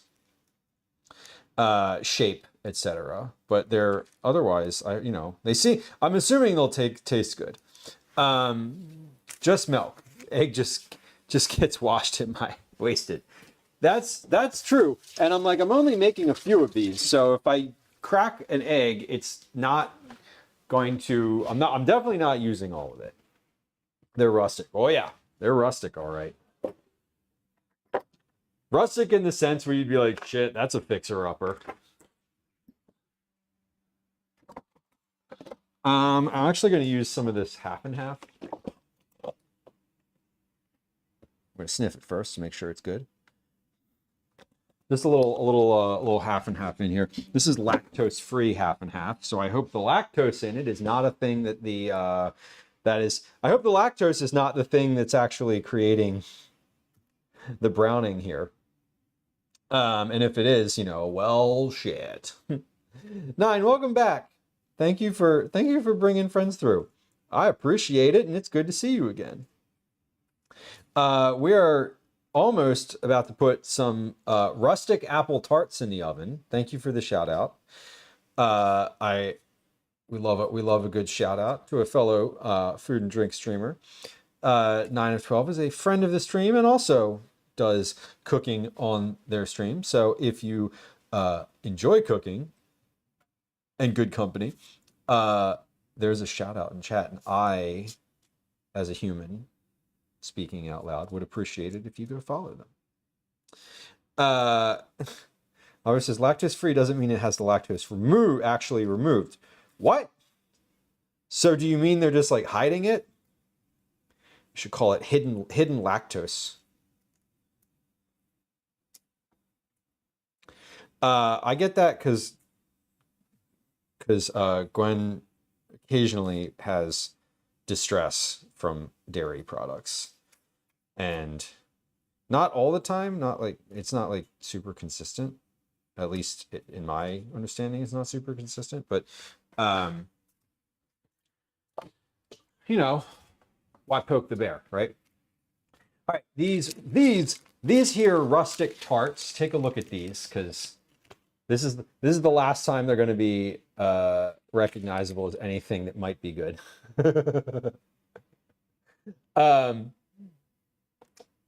They're going in. I don't know how long to cook these for, so we're just gonna go for it. We're putting them in. Oven's at 400. They're in the oven. Yay! God damn, the oven smells like beets like crazy. I'm thinking probably like 15 minutes might be good for those. Maybe a little longer, but like let's just start with 15. Okay, got it. I forgot to put sugar on top. Hold on. Let me say hi when I'm done. I wanted to put some of this like sprinkly sparkle sugar on top, but I didn't. So I'm just gonna open the oven and do that directly on top of them in the oven. Not that they didn't already have a bunch of sugar, but like the crunchy sugar is important when you're not sure what the actual end result flavor is going to be. Milk with included lactate. Today I learned. Interesting. The enzyme didn't work. Oh, interesting. They're a work of art. Yup. They're impressionist. And my impression is they look like shit. But we'll see. It's not what it looks like that counts. It's what it tastes like, unless you're looking at it, in which case it does. 9, welcome in again. Thank you for coming through. Friends who joined us. My name's Lou. I'm a home cook and recipe developer. We do a lot of cooking on this stream. About 85 to 90% of the stream is cooking. The other 15% is IRL stuff. We do baking, we do meal prep, we do family dinner times, we do recipe development on stream. If you like lurking, hit the follow button because there's no alerts or sounds. And we are in the middle of doing a bunch of just small kitchen projects today. And I'm about to need to like catch up on where I am in all of those processes. So let's do that. We have cut the apples, we have cut the parsnips, we've cut the carrot, we cut the cantaloupe. We're finished with the cutting aspect here. We've assembled the pastry and we're baking the pastry. Next on my list is to process the cooked beets. They're not cooked yet. They're not finished. They've been in there for an hour and a half. They're not quite done. So next on my list is dinner prep, which is great. I have on my list here that I want to get dinner in the oven at 16:30. That's 4:30 p.m. Eastern Standard Time. For me right now, time check is 15:44. So my schedule here says 45 minutes from now, I'd like to be putting dinner in the oven, which means I should be starting to do the rest of the prep for dinner. The rest of the prep for dinner includes getting the chicken out of the refrigerator, getting it out, draining it, drying it, spatchcocking it, and seasoning it. The root vegetables I've already cut up, but we need to season those. And then I need to get the herbs prepped as well, because we're going to do herbs for the farro. Farro I'm going to do in a big cast iron pan and have, we're basically just going to take it from the freezer, put it in a cast iron pan with a bunch of oil. We're going to stir it until it's crispy and ready to go. We're making, the dinner is like a grain bowl. I was thinking about doing a standardized, like this is a, meat on one side of the plate, vegetables on the other, grains on the side. I kind of just want to mix that all together because that's how I prefer to eat it. And so I'm going to do that. That's what we're going to do. We have, our scale's still on the counter. Do I need this anymore? No, I do not. So I don't need the scale. I'll just put this over here because Gwen's going to want that at some point later. I have pizza dough that we did earlier resting on the counter. I have this cantaloupe. I need to put this in the fridge because This is a just for snacking on for later. I think, like I mentioned, Calvin's probably going to be home at some point. So maybe I'll just leave that out on the counter for a minute, because cantaloupe's always a little better when it's not straight out of the refrigerator. Which, you know, to be fair, that cantaloupe hasn't been in the refrigerator ever. So it is certainly just room temperature right now. It's been on the counter ripening, and now it needs to go in the fridge when we're not actively eating it. Okay. Speaking of Calvin, let me check my text messages, because I don't know if I've gotten any, and I just want to make sure that he is good to go. I do not have any texts from him. Let's check, do a little location ping. Ping! Location acquired. Okay, he is off the bus and headed in our direction. So that's good. We love to see that. Let's start with some dinner prep. When the pastries are finished, when the pastries are finished in the oven, I will check on the beets again, but I don't want to open the oven until they are finished. So we love that Ash is still just here. So this cat, I've been trying to get him to do this, right? Like, not actively trying, I'm not dragging him on the stream every time, but every time that it seems like he just wants to be around, I am pulling the chair over and like getting him to sit here. Because he's been like around my feet a bunch today.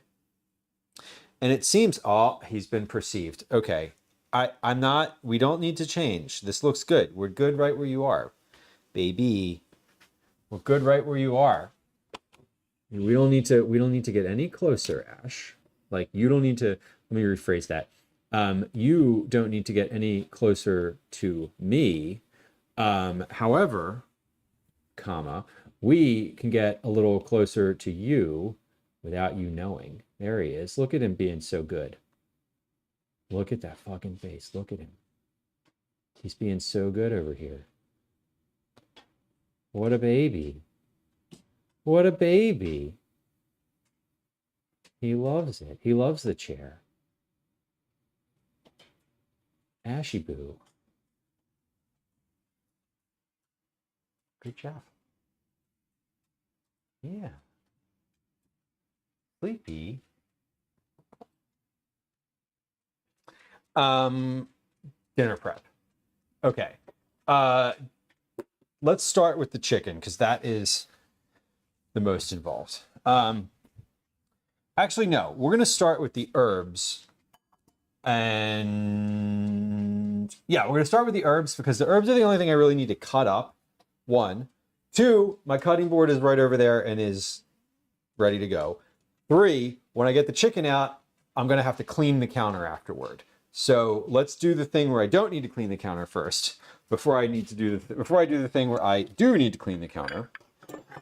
Herbs are easy anyway. The herbs are going to be used for the farro. I might get out, I have some parsley. So I might get out some parsley just to sit underneath of the chicken while it's roasting. Because I have a lot of parsley, so I think we are gonna, I will do that. But before we do that, let's get a little bowl. We're just gonna cut up like a bunch of the herbs that are in here. Because some of them, I only have a few, like this dill. So we're going to use the rest of this dill. And I have parsley, sage, thyme, and that's it. Oh shit, I thought I bought mint. I meant to buy mint. I didn't, obviously. But I wanted it, not for this meal. I actually wanted it for something else, but something totally secret. Just kidding, it wasn't secret, but I did want to get some mint. I wanted to put it in lemonade. That's what I wanted to do with it. But I forgot. Oh well. We have a little bowl on the counter, so I'm tossing my scraps into this for the next round of stock. Next time we do a stock, I will be using that. I need to get my my little mat for my cutting board because this is sliding all around the place. I just got a text message. This is gonna be Calvin texting Gwen and I to ask if we can go to the corner store.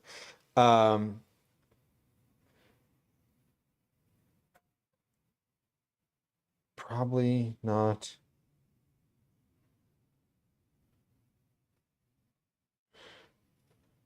Sure.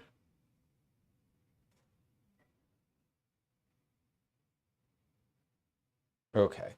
He's out in the world, so I may not nothing's changing, but I may need to be a little bit more responsive to my phone, which I don't always love doing while we're streaming. So okay, that's good. We've settled. That's settled.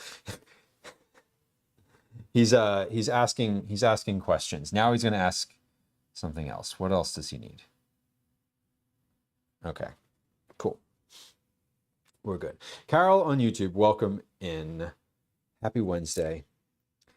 Kitchen equipment's crucial for good cooking. Yeah, I mean, there's certain stuff that, like, you know, I want to not cut myself, so let's make sure the cutting board doesn't slip, you know? It's the little things, really, when you get right down to it.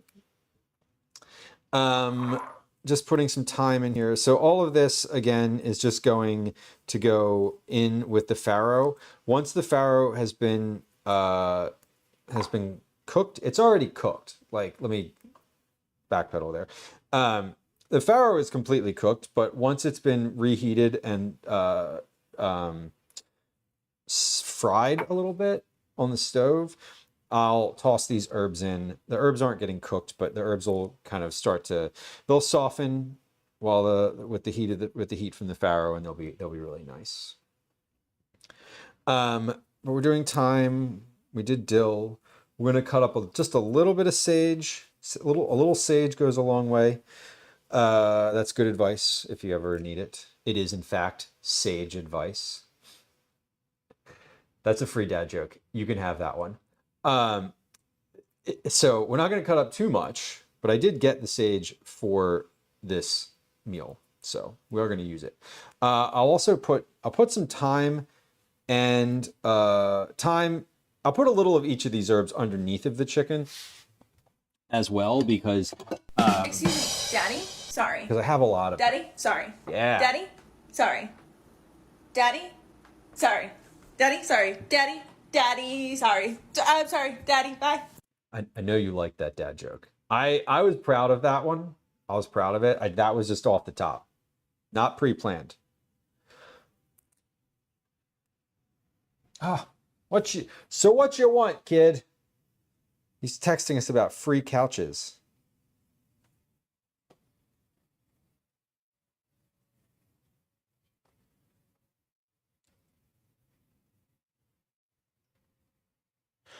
Okay, cool. He's gonna have a friend come over.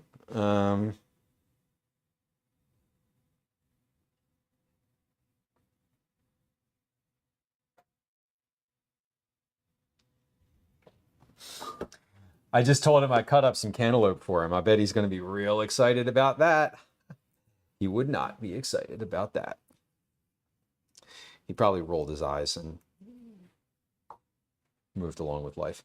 Okay, so we're gonna have Calvin's gonna be home in just a bit. He's gonna have some friend with him, not some friend, a friend who I know. This is not an abnormal situation, but we will not be seeing said friend on stream because other children that are not my biological children are not allowed on this stream in that capacity. Oh, he said he wants cantaloupe. Hey, all right, good. Anyway, I'm giving you the play-by-play of the text message between my kindergartner, kindergartner. Oh my God, what? Why did I say kindergartner? Because I feel like I don't know. K is like 5. He's not a kindergartner. Don't tell him I said that. Um, between my 5th grader and me. Okay, sage, sage, sage. And we'll cut some of this up. That can go in the farro as well. Then we have a lot of parsley because I have parsley from last week and this week. Let's actually open this parsley up all the way. When I say, oh, wait, no, we're going to cut the sage first. Lo, you're tasking. Why did I say K? Because I think K, and it's like K through 5 is what you always hear. And I don't know. Is there some association between the number 5 and the letter K in like some worlds? Is that a thing? Because I feel like I make that mistake often. I'm often like having to stop and consider whether 5 and K are the same thing. All right. Timer just went off. That was my 15-minute timer for these pastries. Oh, hell yeah. Hell yeah. They need a few more minutes, but they're coming along. They're looking good. I feel like I should have cooked those on a wire rack somehow. But I'm going to give those another 3 minutes. And we will revisit that statement. But they're looking great. They literally they look way better than I thought they would. And the big end here is that I am glad that I pulled them up around the sides a little bit, because they actually look a lot nicer with that situation. Ash, baby, you have a chair. Sit on your chair, honey bun. Come here. Psst, psst, psst. Come up here. Hey, sit on the chair. He's clawing at me. His little fucking paws. Oh my God.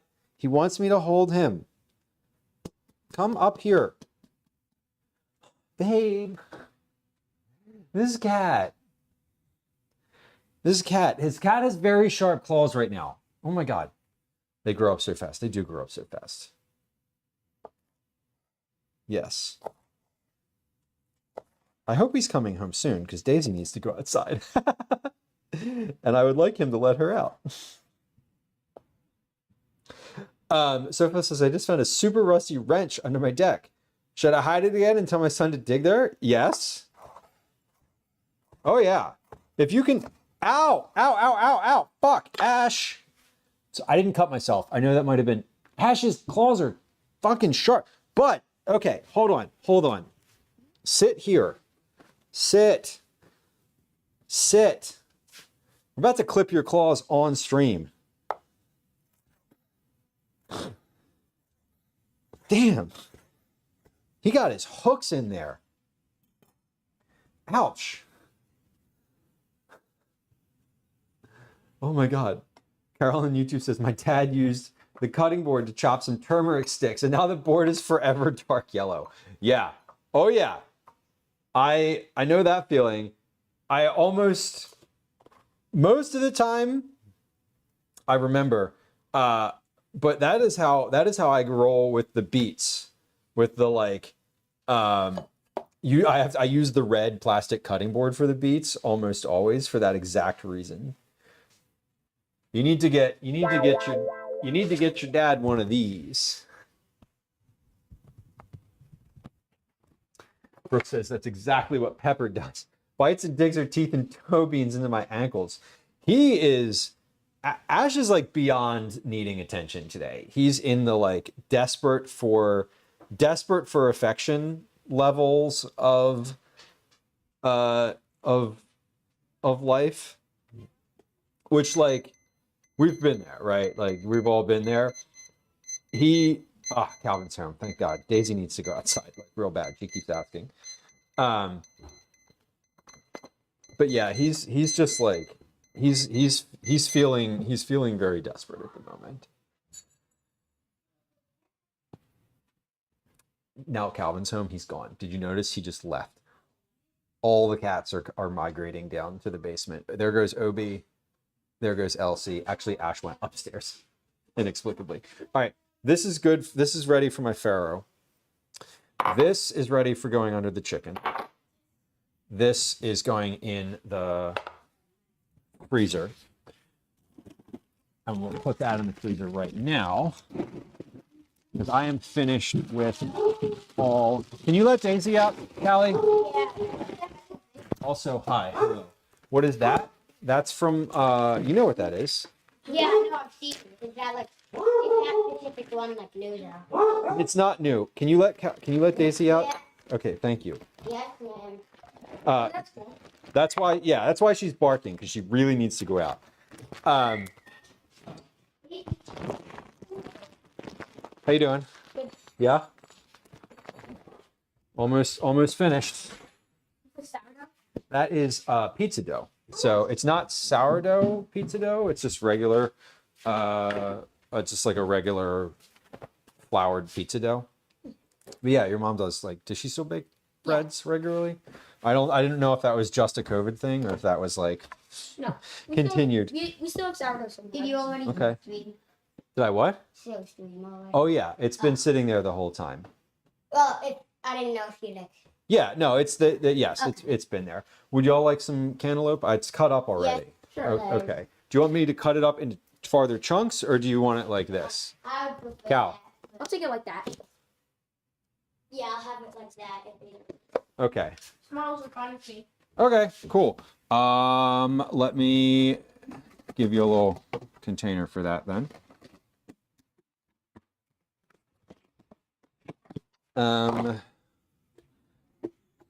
Okay.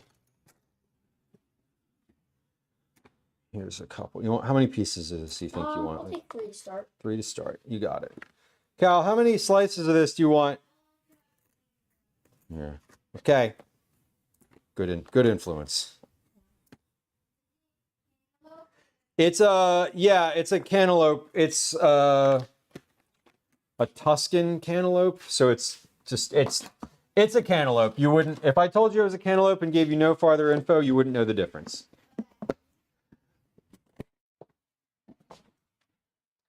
It's pretty good. It tastes like cantaloupe. Yes, it should. It's just a variety of cantaloupe. It's not like it's not fundamentally like all that different. Yeah. Carol, thank you. I appreciate that. It's a hobby though too for me. That's like, yeah, it's like functional and also I enjoy it. Okay. Now we did prep. Okay. Dinner prep. We have done the herbs and so we seasoned the chicken and we're going to season the carrots and parsnips. Oh, good. We're going to season the chicken first and get that ready to go in. Because the carrots and parsnips, I'm just going to season in the bowl that they're in. I'm not doing anything like unique for those.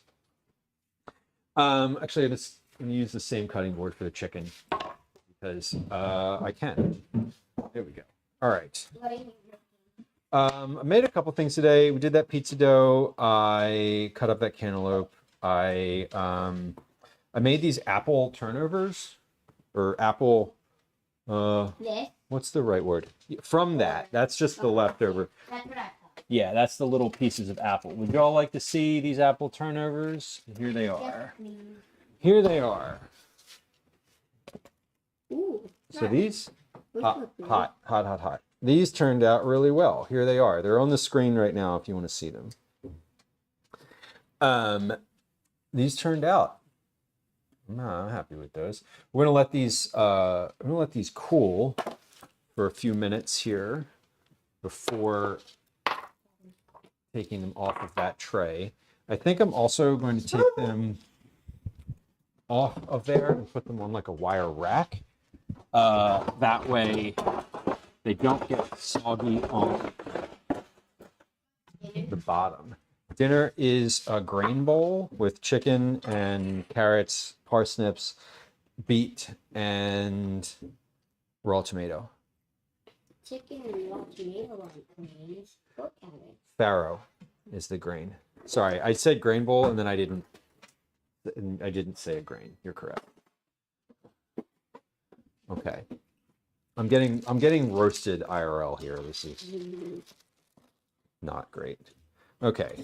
We're going to take these off the tray to keep the bottoms from getting any potentially soggier than they are. All the sugars on here have caramelized really nicely. And the suggestion to put an egg in the filling really worked well. The filling has set up and is like actually sort of a solid cheese-ish substance, which is awesome. So we're gonna try one of those in just a minute or 10 when they're cool. Jamie, welcome in. Nice to see you. Okay, this is finished.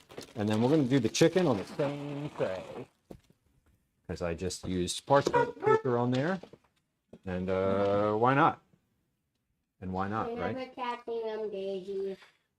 Daisy's hollering over there because the cats are trying to come around and she's just feeling some kind of poorly about it. She's a guardian. Guardian of But that's whatever.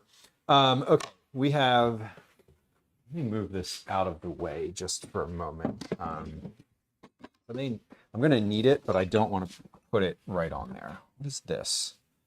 Oh, that was okay. Okay. The chicken in a stock pot here. The chicken has been brining in the stock pot for overnight. It has a couple bay leaves, some salt, and pepper in it. So this is this is for the farro. This is for much later. This is flour that I do not need anymore. These are okay. We're gonna clean up here in a minute. I need to clean up the counter. There's too much shit out here. And the beets are still just in the oven. Okay. So get this chicken out and pat it dry with some paper towels. Get it outside, and then we'll do the inside separately. I'm gonna get a small tray, just so I can sit it on here, because I don't want to sit it directly onto the tray that I'm gonna roast it on yet, because it's wet. So I want to kind of get the stage one with the drying and get it out and drain it. Now this is not the whole thing. We're not going to eat this whole thing today. Part of this is going to be for pizza tomorrow. I'm going to put like barbecue sauce on it. But this is nice and thawed. Just drying it. And when I'm finished drying it, we're going to put it, actually I can probably just put this, directly on the cutting board and not use this separate pan. So we're going to spatchcock this, which means cut it open down the spine, which will make it easier to season and more even to cook. So let's get that cutting board back again.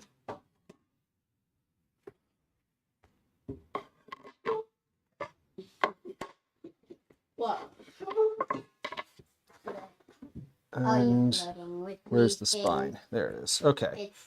I think it's to keep inappropriate messages off. Not to keep them off, it's just to make light when words could be ambiguous. Because you said, someone said spatchcock, Mm-hmm. and then they said Google. Yes. I don't think it was the Google. No, you're perceptive there. Okay. Most perceptive person in the room. What are- Other than the chicken. What are y'all's plans this afternoon?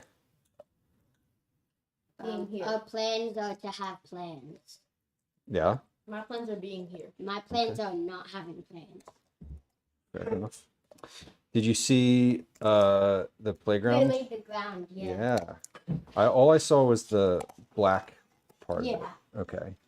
I feel like they're gonna add. I feel like there's another layer on top of it, or it's going to be on top of it. Do you want a saucer? Let's take a water. Okay. Okay. So we're spatchcocking this chicken, which means cutting it in half. And specifically, I'm cutting the spine out of it. We're going to take this and flatten it. Basically, just break it a little bit. Break break the breastbone. It is kind of gory. Calvin just said it's gory. And yeah, I mean, it kind of is. It's literally a carcass of a dead animal. So, I agree. you know, it's we're already in gore territory here. These scissors are so bad. Speaking of gore, being caught and saw Terrible. 2 dead chickens. 2 dead chickens. No, not 2 dead chickens. 2 baby birds. 2 Aw. dead baby birds. Oh no. Yeah. Like it's, fell out of the nest on the ground. Yeah. It's Yeah. flying out of the nest season. It is baby birds in the middle of the sidewalk season. That is true. Very sad. And That's a pretty like time of year thing. baby cats in the middle of the floor season. Hey, Adobe. we have an Obi. Look at that. Be in the house. Secret Obi. He's rarely on stream. He's definitely losing. Command In the, orange cat. Command Orange Cat doesn't work. Yeah. Although it could. Could work, could get it to work. 55 appearances. Yeah. Ash is. Oh, he's in the lead by 2. Yeah, Ash has been hanging out here basically all day. He's been around my feet. Is there a scoreboard of which kitties have been on the most? Yeah, Yeah. Ash had 90 appearances. Elsie had 88, and Obi had 55. Nice. Yeah. 5-5. Obi's not in the lead. He will not be in the lead. He's too sporadic. He's Do too you want orange. ice on it? He's too It's- orange. Yeah. Yeah. Cluster cube. I'll take Okay, the cute. so we're gonna pop this chicken onto the tray. Here's what we're doing. We're popping this onto the tray, and then we're gonna press it What came out of one? right in the middle. And this is basically flat now. We have a whole chicken, but it's all sort of one even layer. This will help it cook. That sounds wrong.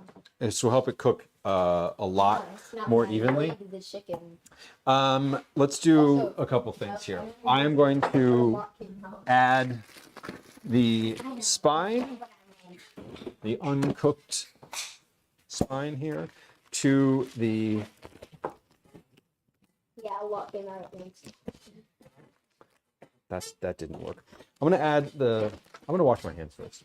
We're gonna wash my hands, then we're going to start seasoning this bird. I don't think I want to season this too aggressively in any sort of direction, because I'm gonna season the parsnips and carrots with hot sauce. So there's going to be some good flavor in here anyway. Let's just leave that for a second. When I have my gloves on, I will deposit that into the bag. First thing we're going to do is pepper and salt. So I'm just going to put a lot of it on the top here. And then when I have some gloves on, I'm going to just kind of rub that in and around everywhere. I like that type of salt container. Yeah, it's convenient. You. A lot of pepper. Oh, wait. That pepper just was like in the air. Oh, Andrew, this is the salt I was talking about. Okay. So we have salt, we have pepper. Let's put Yeah. let's see what else we can put on here. A little bit of paprika, I think would be nice. Smoked paprika. And again, all of this is just going to get rubbed in. Smoked paprika, garlic powder, onion powder, your standard like dry spice mix. This is all just a, this is like Well, sort of started to cake Somebody a little died. bit. There we go. That's better. Oh, that's Lucas's. I think my vision just reset. And what else? We have cayenne. No, I'm good with that. Curry. Cyan, Dad. I'm good with that. Cyan. Paprika, cumin. Yes, a little bit of cumin. Okay, just a little cumin here. And and that is good. So we're good to season this now. Not season, we're good to get this all rubbed in. Let's get a little olive oil all over the place here. There we go. And we're ready to go. Surplus says I've discovered 5 baby sunflowers that sprouted from fallen seeds from last year's sunflowers. Nice. Bonus sunflowers sounds wonderful. what's this? We don't have any place, we don't have any dirt that would absorb sunflower seeds in order to grow. That's quite nice. Yeah, we're seasoning this now. I'm just kind of taking, I poured all the spices on top, but now they're like just all over my hands. And now I'm just kind of rubbing everything. I'm separating the skin and getting that in between the skin and the meat. We'll do the same thing down here on the thighs. And I got some oil on the tray, so I'm just kind of like grabbing with my gloves. I'm just kind of grabbing everything and making sure that all gets in. Going to put the herbs underneath of here too. I don't want to forget those. They're over here, and I'm inclined to forget them, which is why I'm like saying it out loud, because I'm like, let's remember that these also go in here. I don't want to put the herbs inside of the chicken. We're just gonna lay the herbs in like a flat layer underneath and have that be sort of an aromatic situation. Let's just do all of those right now. We'll kind of move this to the side, move this one to the side here for a moment. We'll fold that one up. And then just gonna flatten some thyme and sage, and then parsley down here, and then we're going to put the chicken right back on top, just like that. Okay, so chicken ready to roast. We have seasoned it. This is like ready to go. Before I take these gloves off, let's pop the spatchcocked spine in my freezer bag. And now we're going to take the gloves off. Oh, no, we're not. We're going to tuck these herbs in. Let's tuck those in on the sides. There we go. And season the vegetables. And then we're going to clean up for a moment. I need to check the beets again because those have been in there again for a while. I didn't check them when I got the turnovers out. So I want to check them now. They may be finished. They've been in there for 2 hours at this point, but I did have them at a lower temp for a while. So I do think that they're probably finished at this point. So here's what we're going to do. I'm going to wash my hands because we're all chicken. We're going to move that chicken to the side and season the vegetables so that they start to kind of get nice. Then we're going to check the beets, because that way everything is seasoned and like ready to go in for when I want to put it in. The beets might not be finished yet. They probably are, but they may not be. So we're just going to let them go while the rest of these things are in progress. I'm going to move the chicken over to the stove here. I want to pop the chicken in the oven, as I said earlier, around somewhere between 4:30 and 5 p.m. So we're right on track with timing that we established at the beginning of stream, which is lovely, which is really genuinely fantastic. Season these vegetables. I'm gonna wipe this counter off real quick first before I do any more food related things, because we were just using, we just had a raw chicken out here. So let's give this an actual wipe with disinfectant. Okay, good.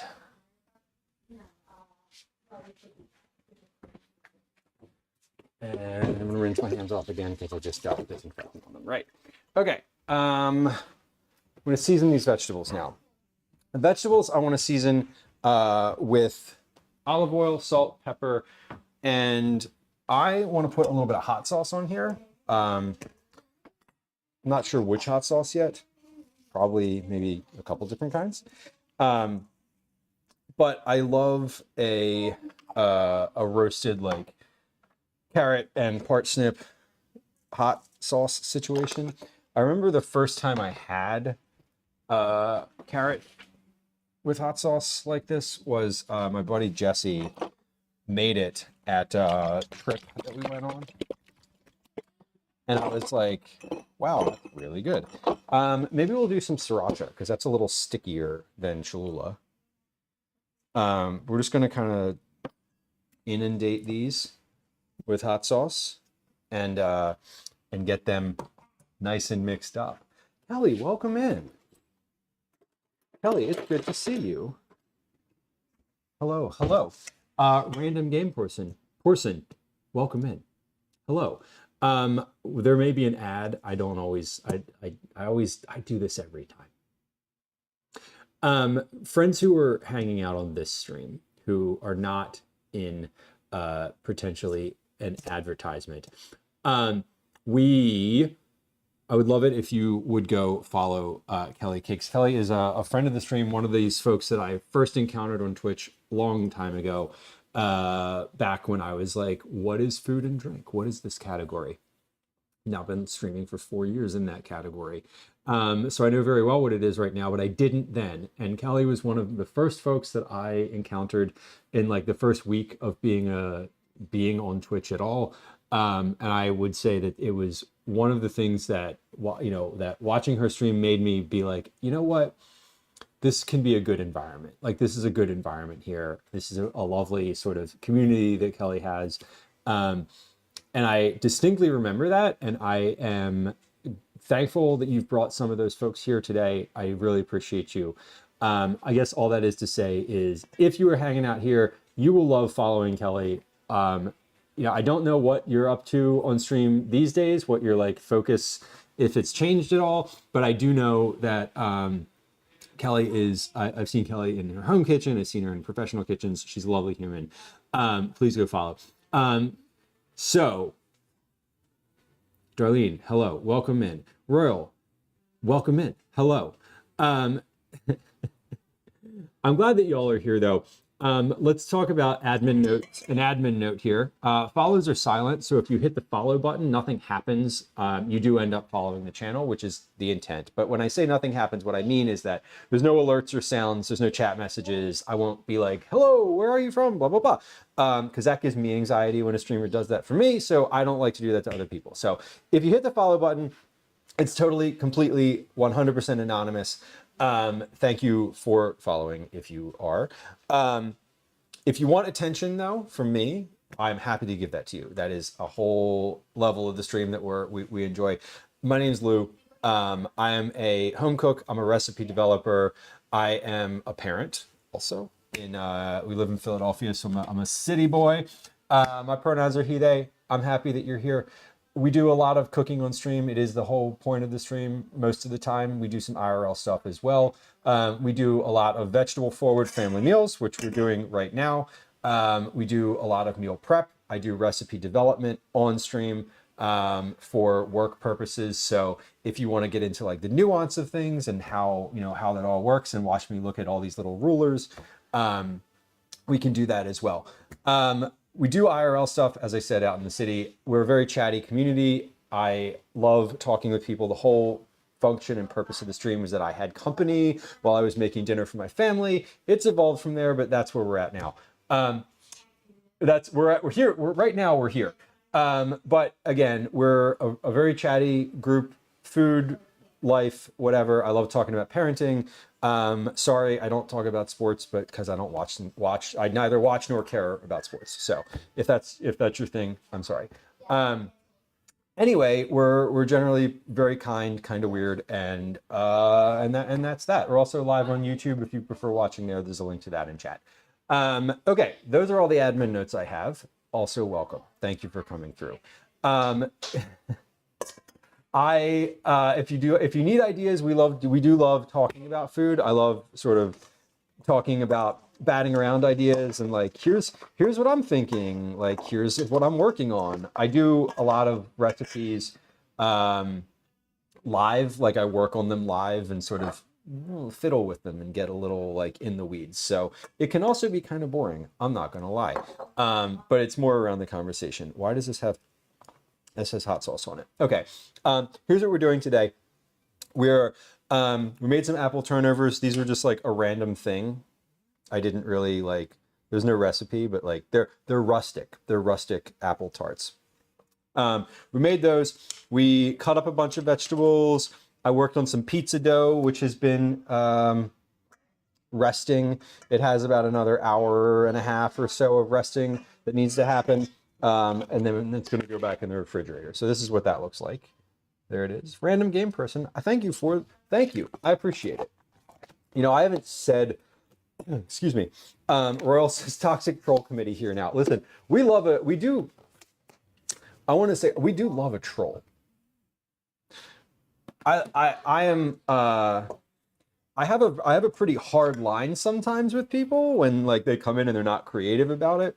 But listen, if you just want to come in and say like nasty things, like you're definitely going to get banned right away. I'm not saying you're going to do that either. Also, I've been around the Twitch food and drink community for a few years. There's always familiar names too. So toxic troll community. I've seen you in chat before and I don't believe you. Anyway, we're doing dinner right now. We're like starting some dinner. Dinner tonight is going to be like a grain bowl type of situation. I have a chicken that is ready to go in the oven. It's not cooked yet, but this is like spatchcocked and seasoned and just sort of like marinating in its own stuff. This is ready to go in. Currently just tossing together some cut up parsnips and carrots with hot sauce. I'm using sriracha because sriracha's great. I might add a little bit of other hot sauce to this, like Cholula or whatever else is open in the refrigerator, just for a little balance. But these are going to get baked in the oven at the same time as the chicken. I was actually considering baking them on the same tray, but I'm not going to because I don't really want the chicken to have hot sauce on it. I'm also going to use the drippings from the chicken to make croutons, and I don't want the croutons to be spicy. So we're not making the croutons today. That's a later stream. We're saving the chicken and the chicken fat in the fridge because we like to use all the things. I don't love food waste, and I like to use what I can from all the stuff that we have. So I'm going to add a little bit of Cholula to this as well. Fudge Darling, hello, welcome in. Good to see you. But I do like a spicy root vegetable. But yeah, my buddy Jesse at one point was like, he was cooking these for a trip that we went on, and he was like, just toss them in hot sauce. They're great. And I was like, really? Like carrots and parsnips and hot sauce? And like, he was right, which I do want to give him credit for. It happens occasionally. I love you, Jesse. You're a good dude. Okay, so these are ready to go. I'm prepping dinner right now. I haven't put it in the oven yet. I haven't like put anything in the oven because I have beets that are in the oven that have been roasting in there for almost 2.5 hours. They were at a really low temperature and I turned it up a little bit ago. So before I put anything in the oven, we need to check the beets. That's where we're at. I was planning on doing on sharpening some knives today, but honestly, y'all, I don't know if I'm going to get there because I have to set up the whole knife sharpening kit, and I might get there. I'm not saying I'm not, but I also might not. I've seasoned the chicken. I've seasoned the root vegetables. We've cut up the herbs. My goal was to put dinner in the oven at 4:30 p.m. It is 4:31 p.m. where I am. I'm feeling good about my timing, sort of generally. I'm not feeling like urgency around putting things in the oven. Also, I want to clean up a little bit before I do that. Because the chicken and the vegetables are going to take like an hour to cook. So I was planning on doing the knife sharpening while they are cooking. And so I think we'll still get to that, but I'm not positive. I might just stand here and eat pastries and talk, which is, I could fill an hour with just that. So I definitely want to eat one of these though, because they look really good and I'm hungry for pastries. Anyway, let's put these carrots and parsnips. I'm going to put these, I'm going to leave those in the bowl so I can continue to stir them. I'm going to leave that with the chicken. So we have chicken, carrots, and parsnips. I'm also going to cut up a tomato, a raw tomato, and put that in there. And then we're going to use some of the beets for that as well. So, Kelly, this pastry I made today is a very, very made up thing. I bought more apples than I needed to this week. I had leftover puff pastry, just like one sheet of leftover puff pastry in the freezer. From the leftover puff pastry was from the stream where I made cheese danishes, which was in November. So it's been in there since November. Might be December. It's actually December. It was a while. It was long. It was a long time ago. It was long enough. I had a little bit of leftover. So I had apples and puff pastry I wanted to get rid of. I had some ricotta cheese that I used for a recipe recently that I didn't use all of, which is super annoying. So I also had a bit of cream cheese frosting for my carrot cake that I made. So I added cream cheese frosting, ricotta cheese, and an egg, a cracked egg, into there to help things like firm up, and spread that onto the puff pastry. And this is what we came up with. This rustic apple tart, I think is what I would call this. So I mixed the apples with sugar, nutmeg, cinnamon, honey, and let them marinate for maybe an hour or so. And that turned out okay. I could have let these cook for a little while longer to brown the bottom a little bit better. But how do I put this in a tactful way? I love pastries. These are not going to last. These will be gone within 2 hours, probably. Like, I'm gonna have one. I think Calvin might have one. His friend might have one. And then I'm gonna have another one, and then that's 4. And then I will probably have 2 more later today. And I feel no shame about that. I feel zero actual shame about that. It's just how it is. I'm also going to eat a whole dinner. Like, I'm going to eat a full dinner. I'm going to eat, a nice bowl with vegetables and chicken and like balanced meal. Like, it's about balance, right? I probably eat a pastry at least every day, at least one a day. Whether I make it or I buy it. Usually when I buy them, I'll buy like 3 or 4 at a time, and I'll have like a box in the cabinet with like pastries in it, and I'll just pull one out. Like, y'all, there's a chocolate croissant in this bag right here. I bought it on Sunday. It's in this bag. It's solid right now. I have to like spritz a little water on it and then pop it in the oven for like 5 minutes, and it'll be perfect again. So when I say that I eat pastries all the time, I really do mean it. They're my favorite thing. They're my favorite thing to eat. What was I doing? Oh, I was checking the beets. That's the thing. That's what I wanted to do. Where's that towel? There it is. Okay. We have beets in the oven that are roasting. The beets are for a couple reasons. One, because I bought them at the farmer's market and they're going to... Whoa, that's good. Okay, those are definitely cooked. Holy shit.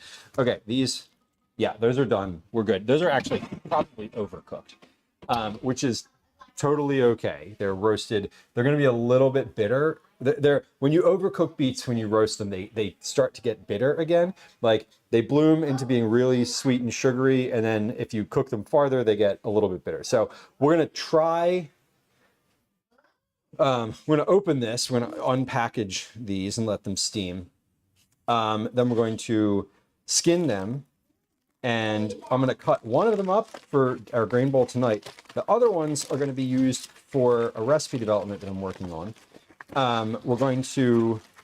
We've been working on a beet cookie for my own amusement, not because I didn't get in a... Oh my God. Can y'all hear that? There are children playing Fortnite in the living room. It's loud.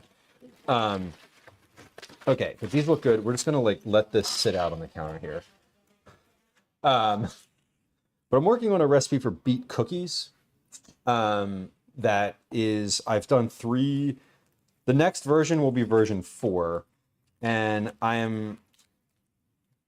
haven't like really sat down to go over sort of all of my notes from the first couple versions.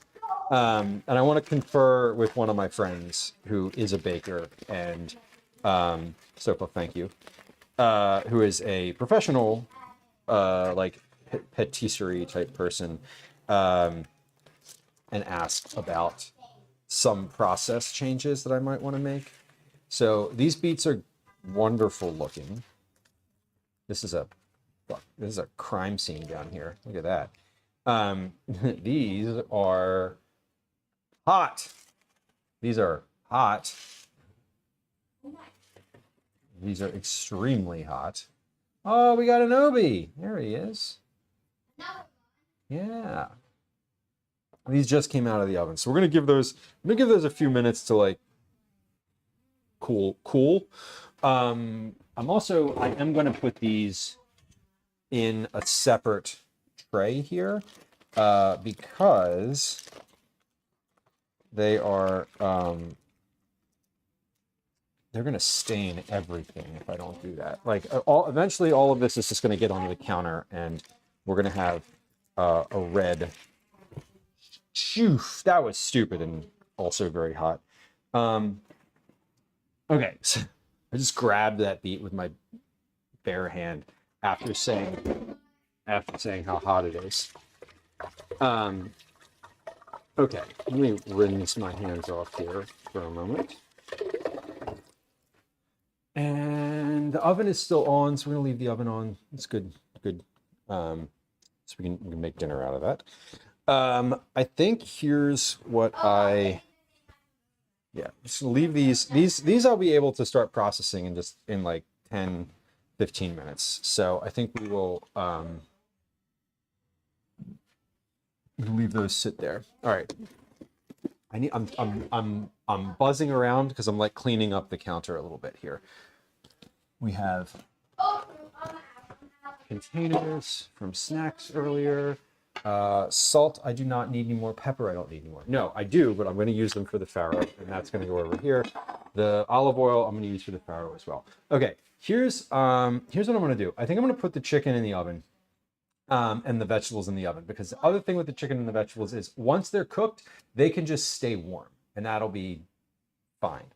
9, you took the beet cake out of the oven. I hope it worked.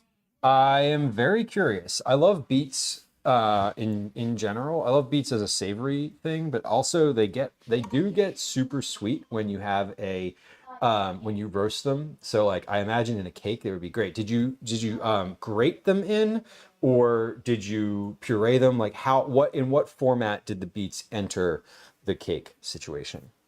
These herbs are also for the farro, so I'm going to move those over to the oven, to the side of the stove as well.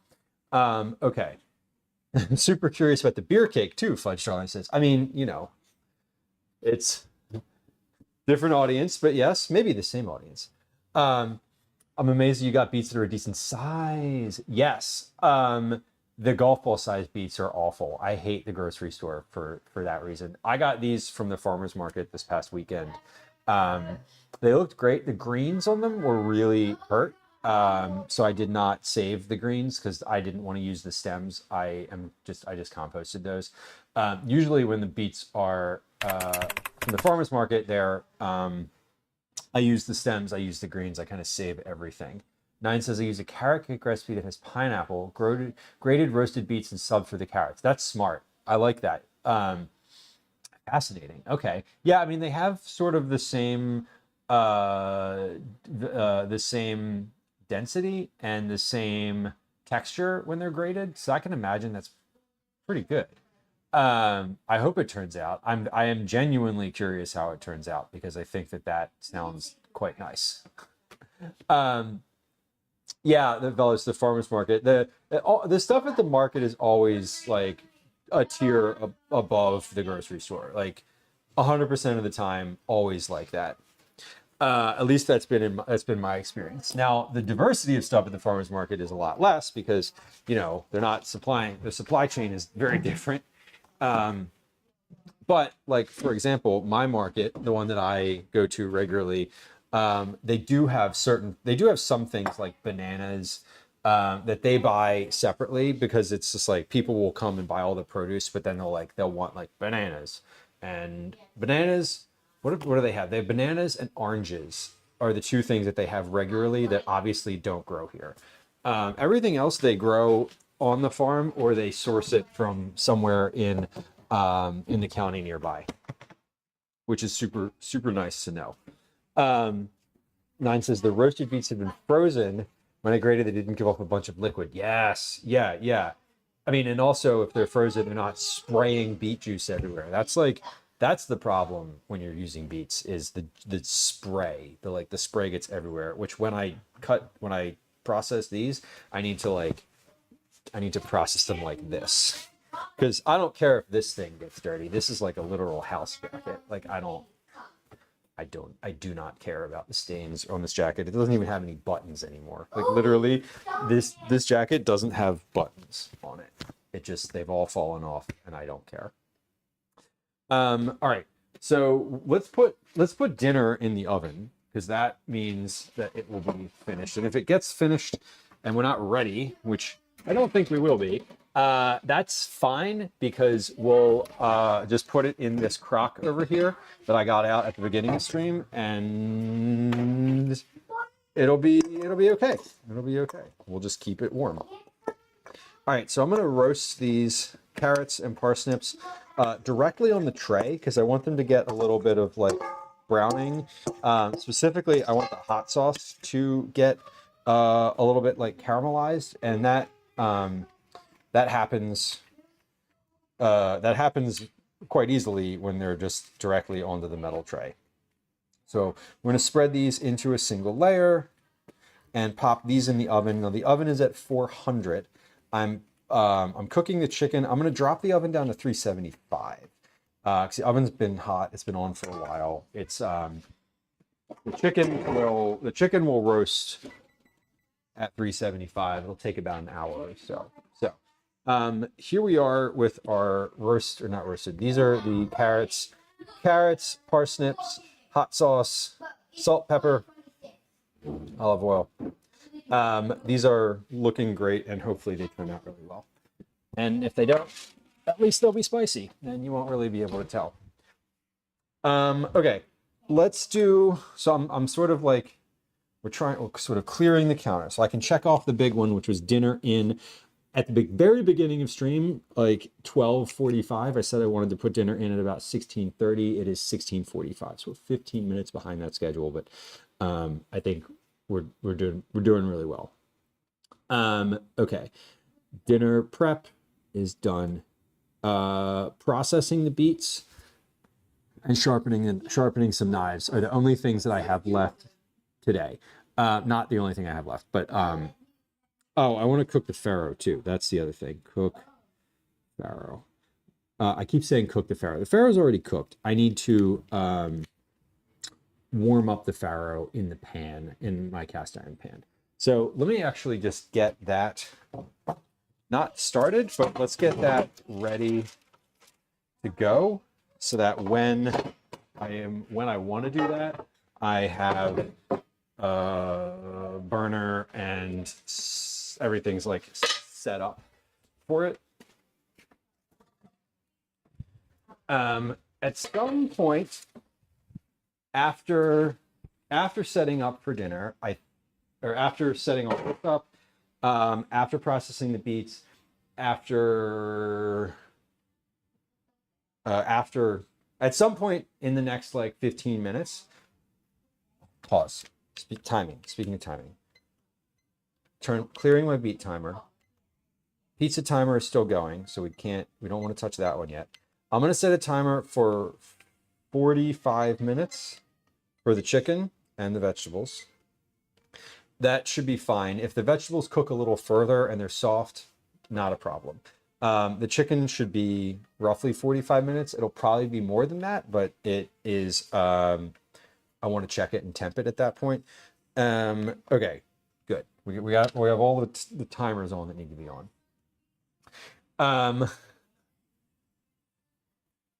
A beer bread. Yeah, I don't think I've ever had beer bread, Nine. I am not speaking ill of beer bread, but I'm saying I don't think I've ever actually had it. Parsnip is your favorite root vegetable. You know, I love celeriac. I would say that's one of my faves for sure. Do y'all have favorite root vegetables? Is that how we roll here? Parsnips are good. I've been looking forward to eating these. I saw them at the market. They looked nice, and I was like, let's do it. And we're doing it. So, you know what else we're doing? We're gonna take this clip, literally. Instead of putting on an apron, I'm just gonna clip this shirt together. There we go. Look at that. Moon ties. Made a quick banana cream pie for dessert. My kids will think took all day. Beautiful. Those are the best ones, right? Susan says my favorite root veg is all. They're all so good. I don't love saying one of them is my favorite for sure, but I really I gravitate towards a lot of them. That is very true. Also, hello. Sophie says beets for sure? For sure. Okay. Can't think of a bad one. No, I can't really either. I can think of ones that I don't like. Beets are great. I'm thinking of like turnips. I don't love raw turnips in things. Like I don't love a salad with raw turnips, but I do like turnips, and like braised turnips are delicious. So I think there's certain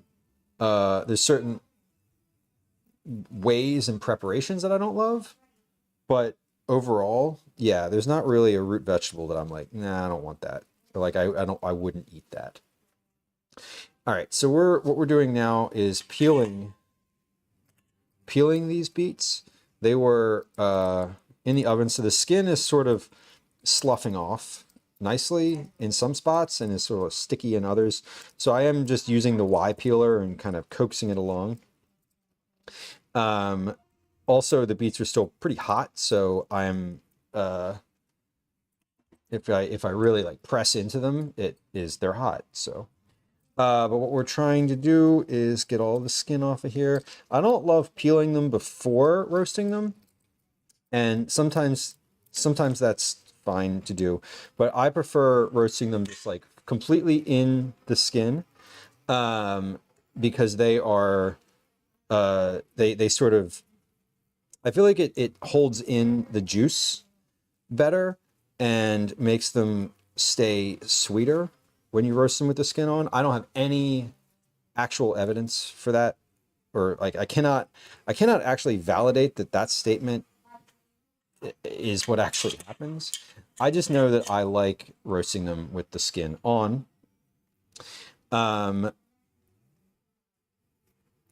also when they are roasted, you can just kind of give a little gentle pressure and the skin just like slides off. So we're 2 of the 3 finished. Yeah, these are, Darlene, thank you for your concern. These are quite hot. My hands are pretty adjusted to some high temps.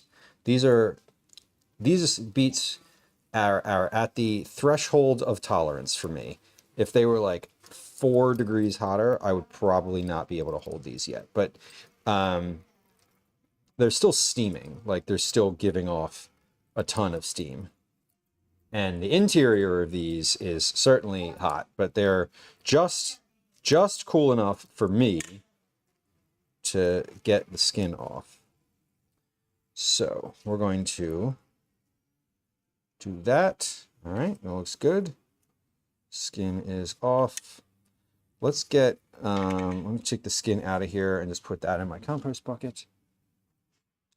And I'm going to cut one of these right now. We're going to cut the, we're going to start the cutting process. Let me grab, oh shit, my red cutting board is in the sink. Okay, well, we'll use the blue one. That's okay.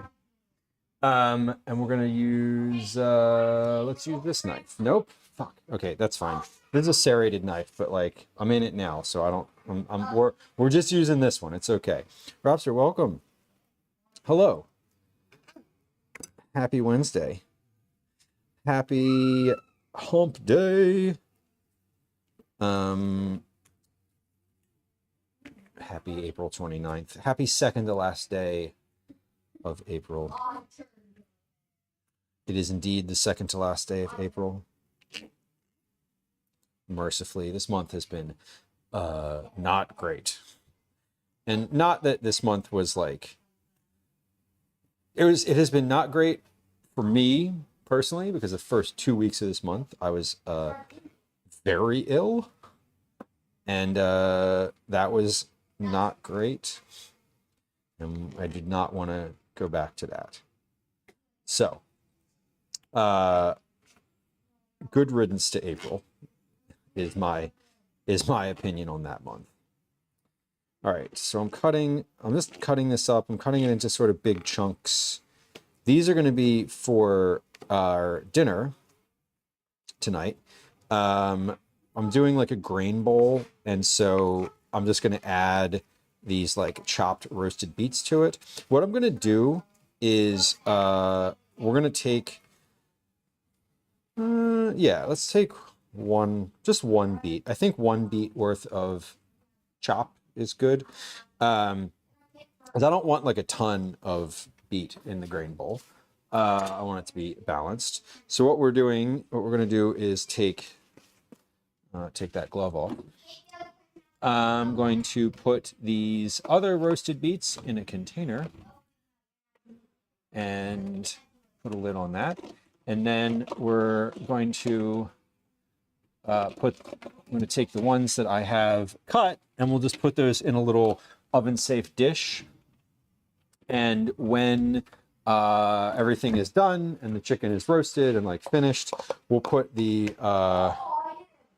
take the oven and we'll turn it off, and it's hot, and we'll just put all of the stuff that's going for dinner, the processed chicken, we'll put the vegetables back in. We'll kind of just, we're gonna put things in the oven to stay warm today. That's the name of what we're doing.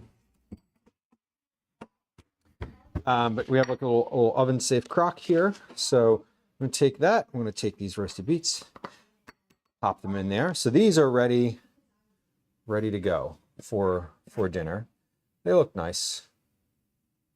Megan, hello. Welcome in. Oh my God, Roster, that is a traumatic experience. I hope that you have had the time to like reflect and like proper sort of like, what did I just see? because that's a thing where like when you like have to help somebody in a traumatic situation, like a life and death situation, like having the time to like think about how that affected you is important. That's wild. Man.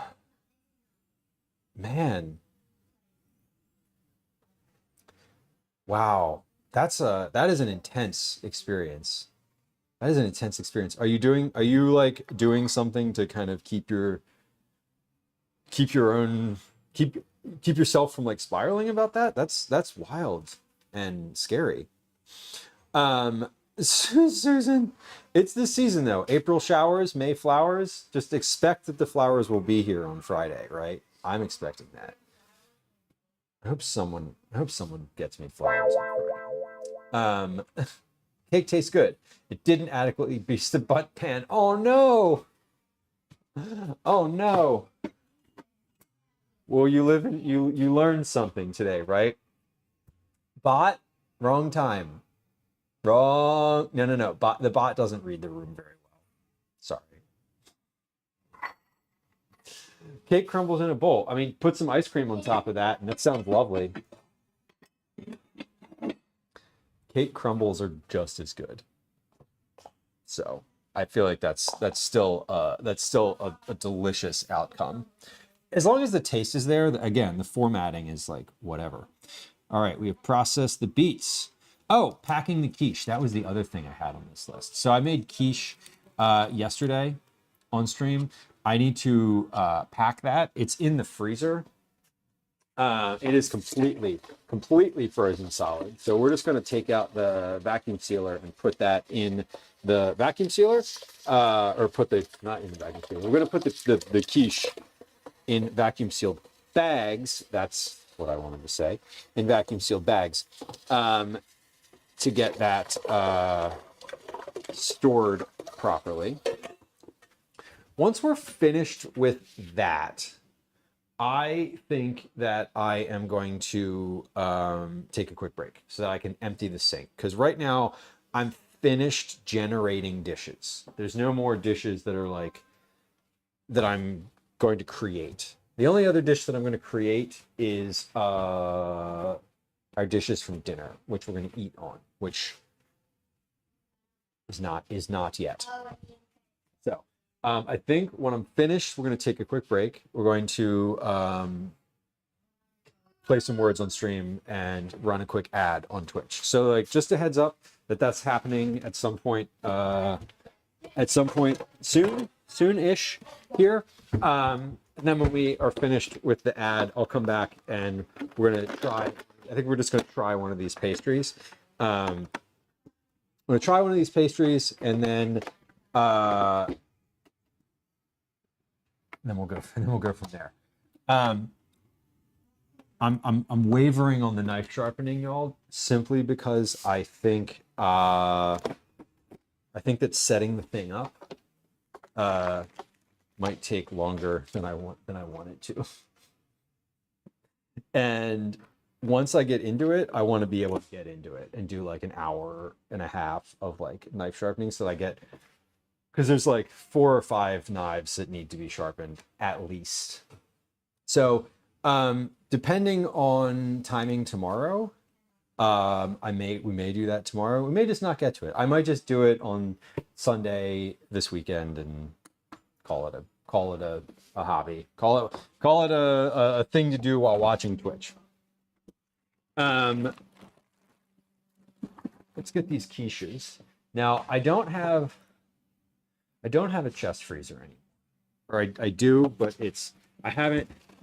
our basement flooded and I haven't cleaned it. I literally haven't cleaned the chest freezer since our basement flooded. So it's out of commission at the moment. So I need to be able to fit these back in the freezer.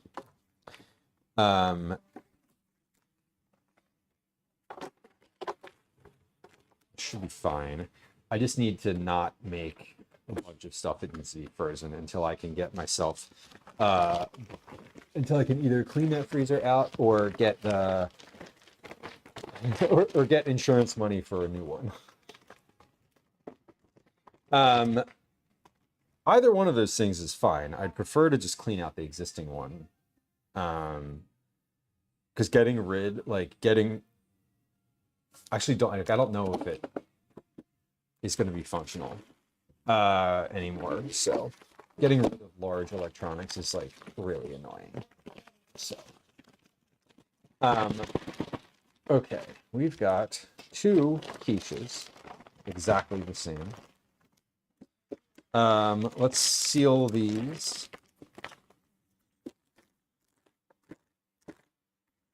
And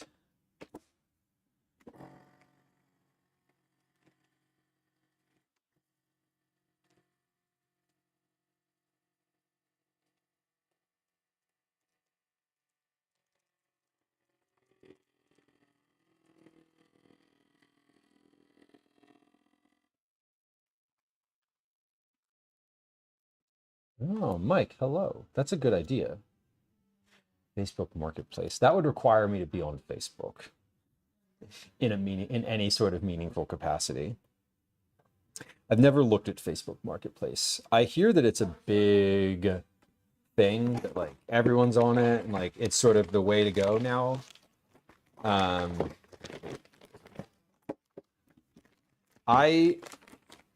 Gwen uses it and also uses the like free stuff groups. I just haven't because I don't use Facebook. I know she's done like curb alerts and things like that for certain things, and yeah, there's always someone. But we live in the city, and if you put a large electronic out on the curb, it will be gone before the morning. It will not make it to the morning.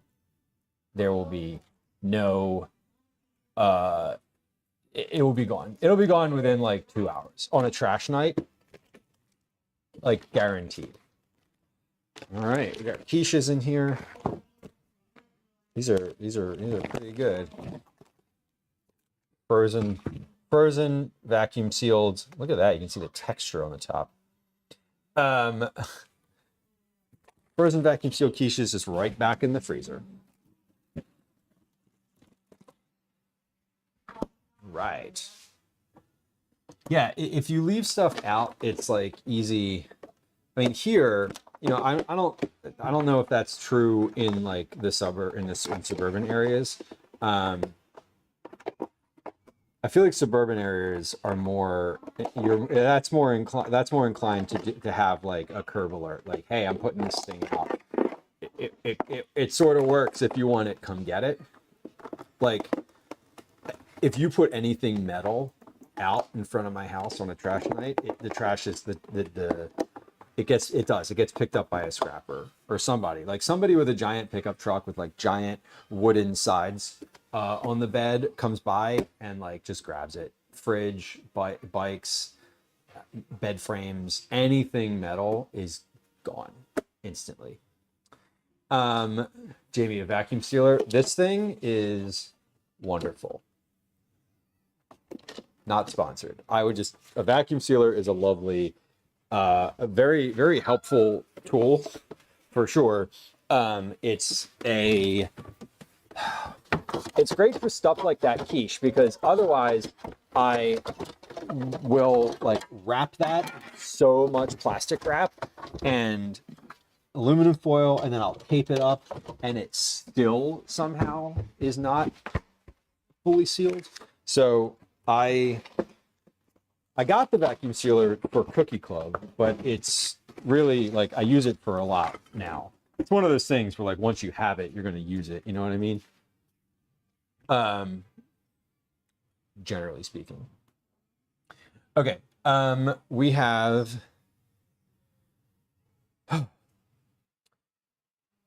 in the oven, I have chicken and vegetables.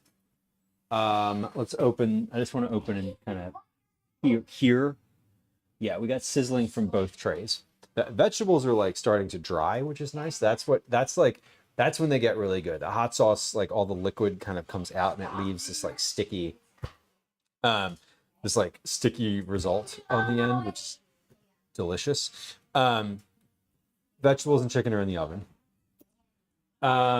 Ready to go for the farro. We have these pastries, which I'm going to try in a few minutes. Beets are cooling. I just want these to cool off. I want these to steam a little bit more before I put the lid on them and put them in the fridge. Because if I don't, what will happen is there will be like a centimeter or two of like steamy water in the bottom of this, and we don't want that. I have a timer on these pizzas. There are 41 minutes left on this pizza dough. So this is dough that I made yesterday that I shaped earlier in stream today. It has very much increased in size. It looks and smells amazing.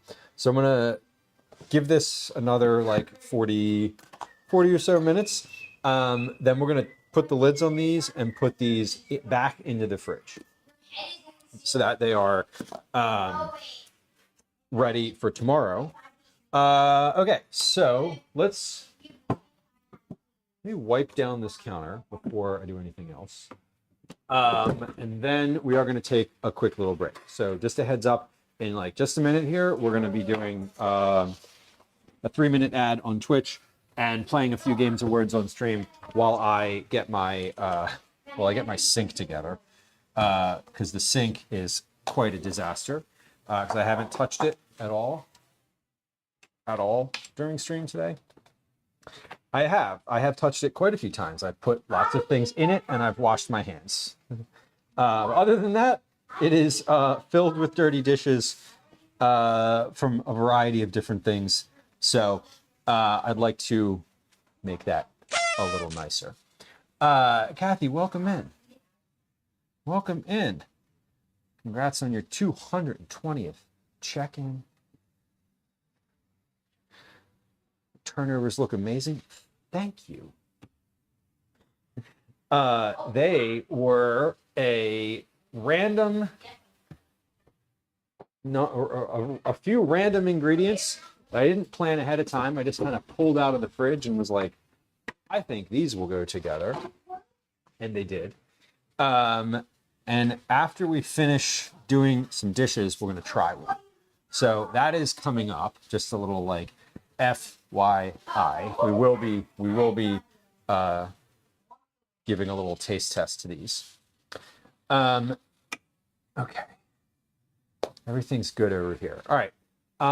Let's change focus for just a moment. I'm going to get my camera over here to the sink so that we can hang out at the sink together for a few minutes while I do these dishes.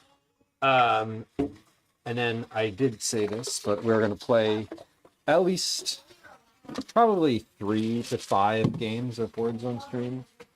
I do want to finish getting the dishes out of the sink. So that's what we're doing.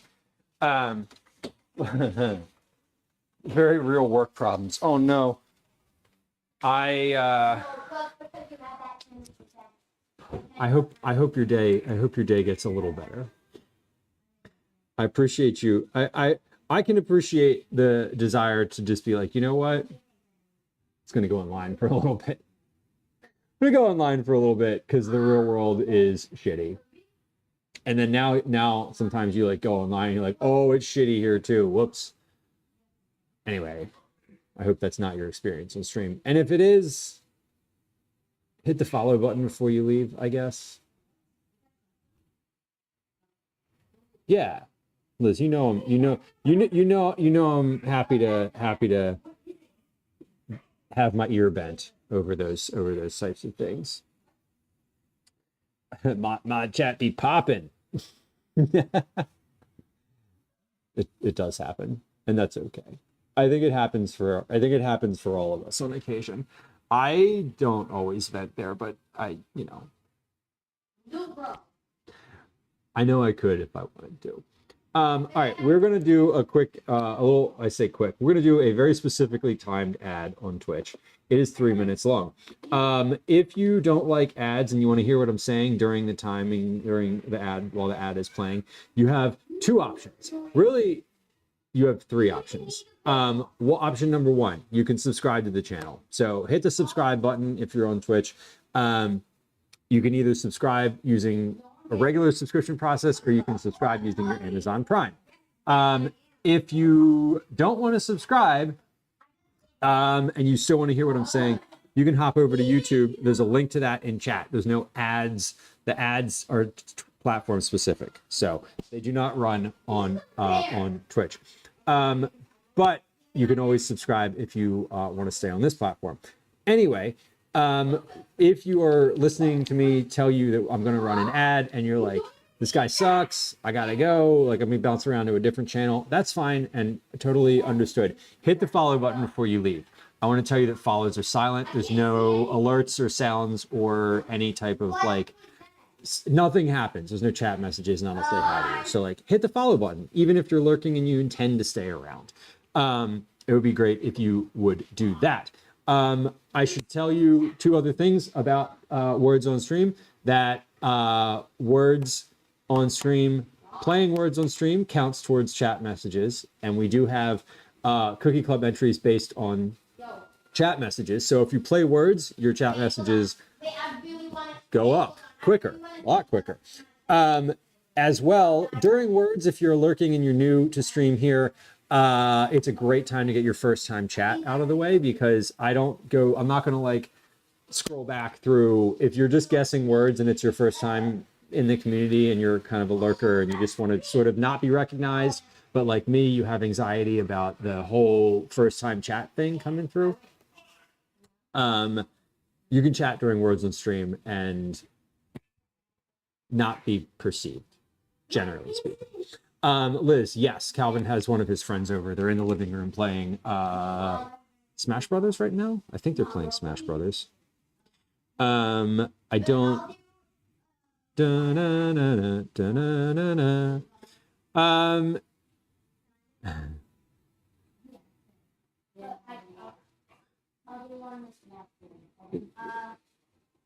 AJ, your mom just texted me and asked if I could send you home, please.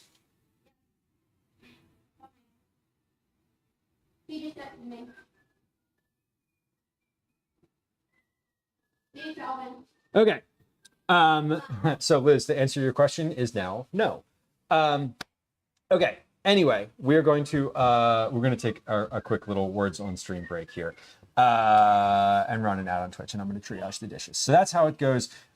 Here comes. Hold on.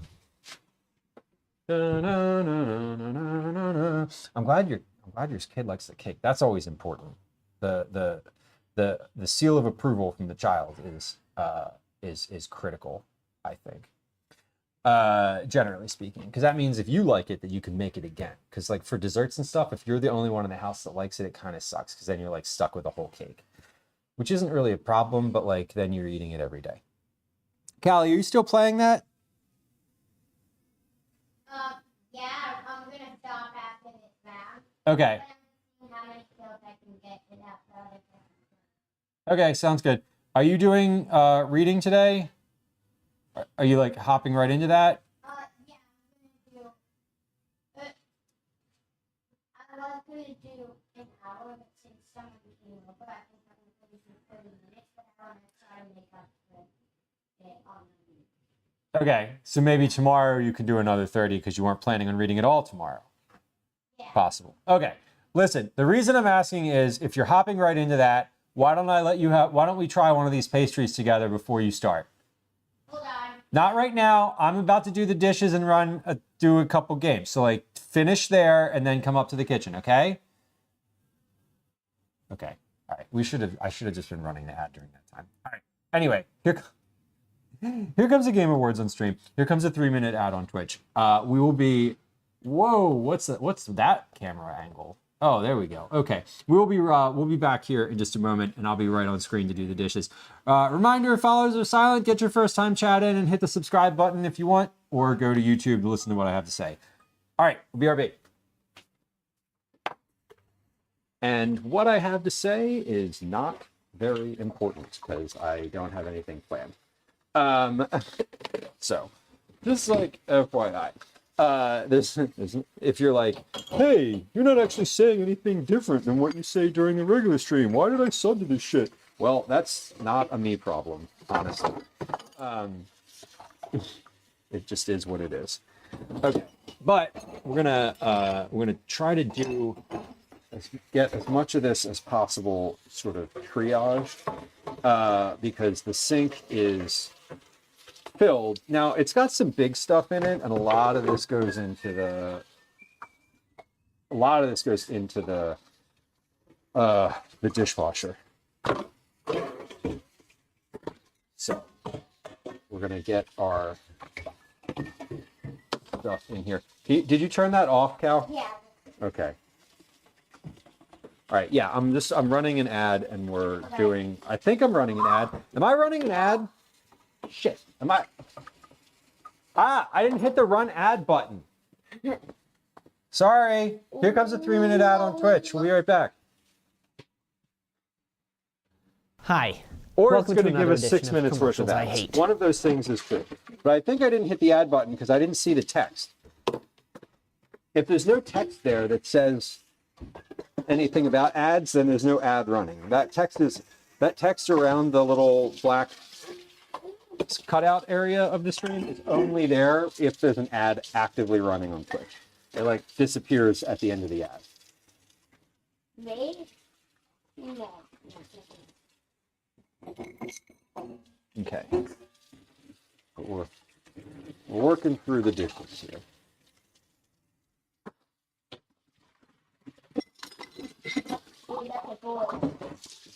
Oh, nice.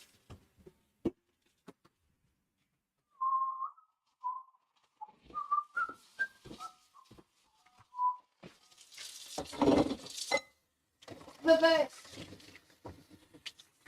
Reverse.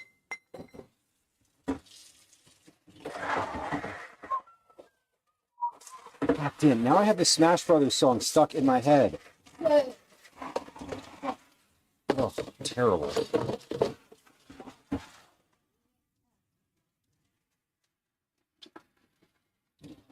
I've watched people play Smash Brothers on stream, and I still don't understand anything at all that's going on in that game.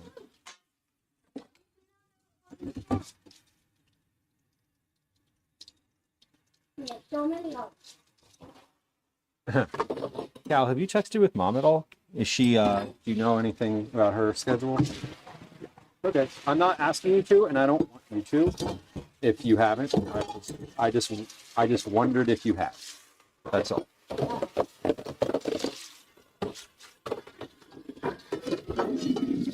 What? anything. She's at her office. Oh, Is she doing anything? Yeah, she's working. what is it? What's it? If she's at her office, that means that she has meetings. So, was there a meeting today? Yeah. I don't know. Yeah, that was today. I think.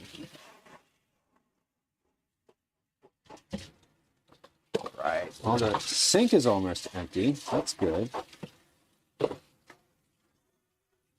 Beer. Beer. Yeah. Yeah. Beer. Oh, wait, the clock's close. Might come in. Still might come in. It takes a second. Ah! Brutal. It's over! Brutal. 19 out of 20. Brutal. All right, let's do at least one more. I'm working through some of these dishes here.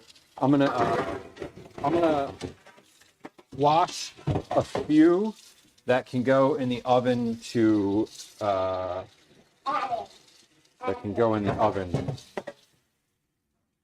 A-T-I. Dry. Attic has two T's. Oh. A-T-T-I-C. Peter. Oh, that's word.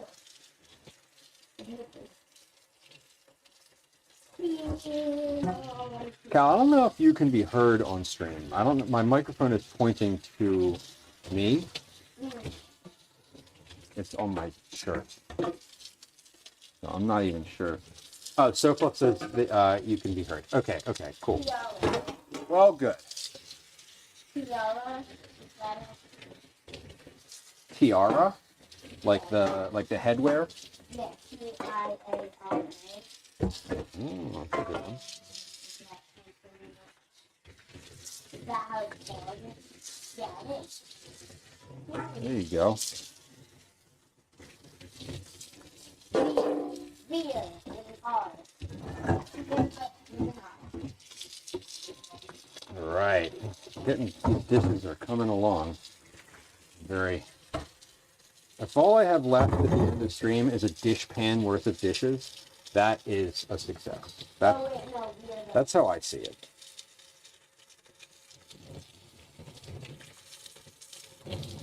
Generally. Now, if the dishpan is piled to the ceiling, that just means we've done a good job piling. Let's go close again.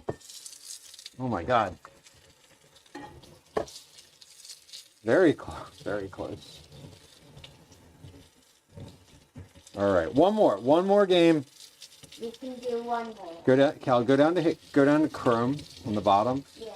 And hit that. Go to the Chrome icon. Nope. There's a word. There's an open. Oh, I see. Yeah. There's a Chrome window that's open. Hit continue. There you go. Okay. All right. By the time this game is over, I will be finished. Biden. You say Biden? Yeah. There's you can't spell Biden with the letters. There's some missing letters there. Bird. That's funny. All right. Well, everything that can go in the oven to dry off, which is my favorite kitchen hack. One of my favorite kitchen hacks is clean, and when the oven is unoccupied, I will toss all those things in there.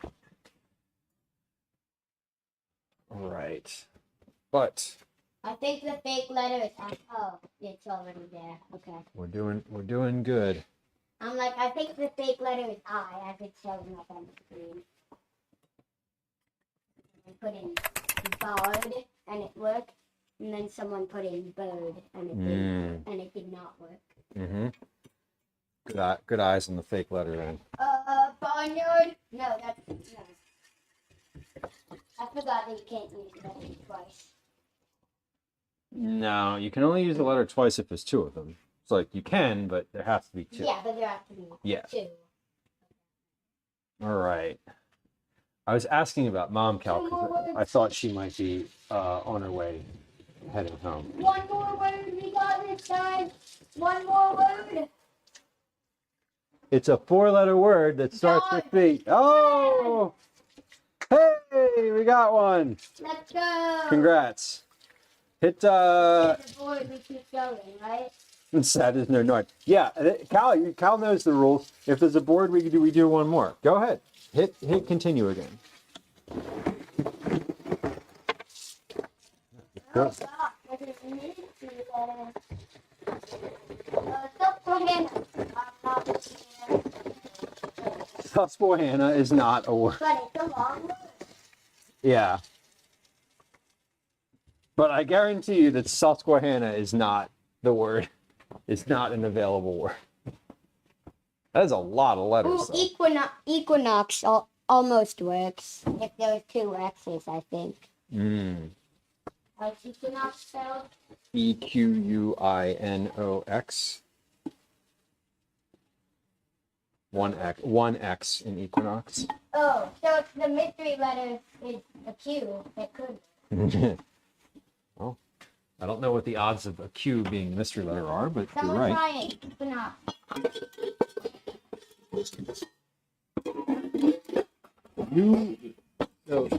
You try. E. Pull the keyboard towards you. Make it easier. The mystery. The mystery letter is not Q. Yeah. It's like that. It'd be like that sometimes.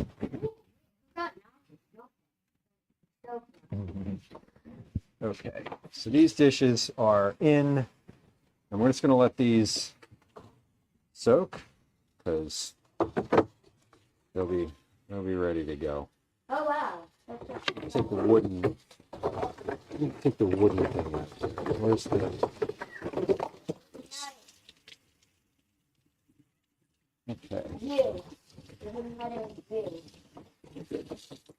All right, dishes are finished. Well, what I'm doing of the dishes is finished.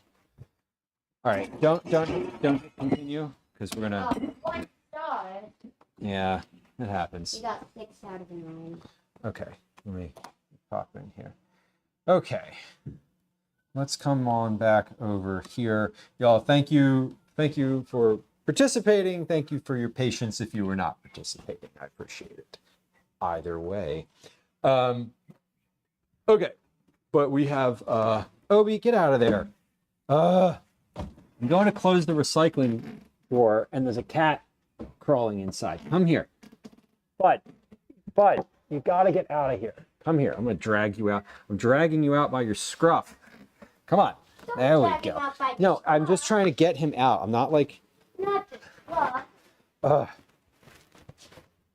Okay. I'm in. Now, well, because he was in hand, now he's here on stream. Now, We have an Obi. on stream. Obi is less than thrilled about having to be here right now. But we've seen all the cats today. We haven't seen Clifford, but he's.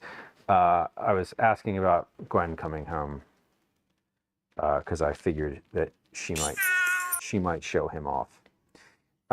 We have an Obi who needs his claws cut. No. An Obi who sat on my lap today for like 20 minutes. Oh wow, he's been on stream 3 times. Yeah. Or 3 since I got home. I Yeah, don't the know if he was on baby. before that. Well, he was sitting on the chair over there for a moment, but he's a love. He wants to get down very much. No, he wants to get down. Let him get down. Okay. Yeah, Okay. Give me food. He wants to get down. Okay. Here's we're gonna try these little pastries. These are get them paused. These are rustic apple tarts, I think is the name we're going for. They are a piece of puff pastry with apple and 2 different types of apples that were mixed with brown sugar, white sugar, and honey, as well as nutmeg and cinnamon. They have a base with ricotta and cream cheese underneath, and some sugar in that as well. And they're sitting on top of a puff pastry layer. Pick one.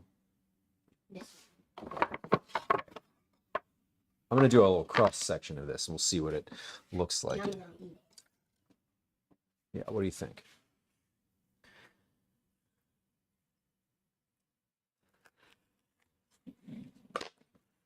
So here's a little cross section of this. It did not puff underneath of the things, but that's okay. It's cooked all the way through. This is really good. It had a lot on it, so it's very flat, but it tastes great because when you cover anything in that much sugar, it's got to be okay. They're pretty good.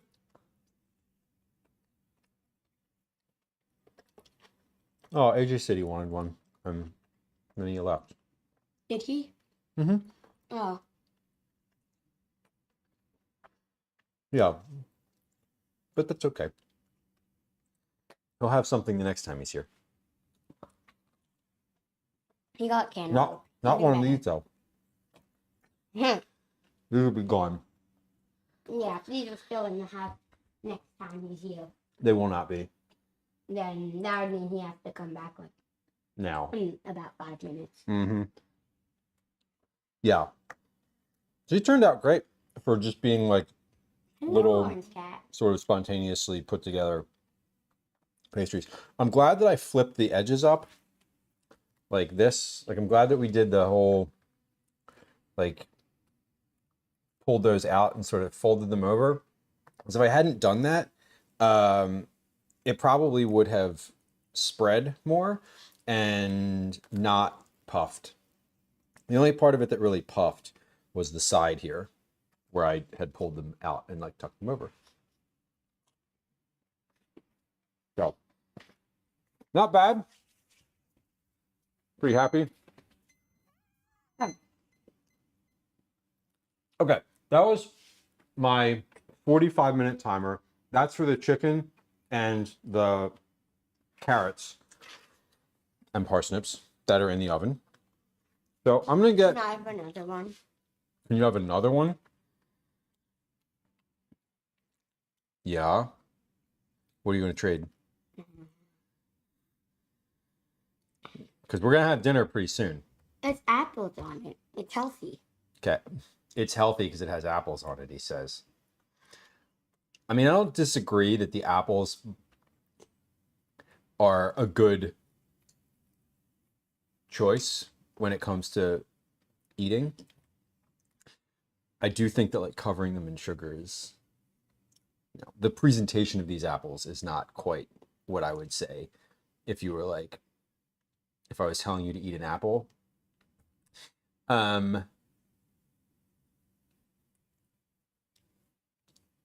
Let's see, what time are we gonna have dinner? It is 17:32. We're gonna have dinner in probably an hour. How about this, Cal? Yeah. You want to split one with me?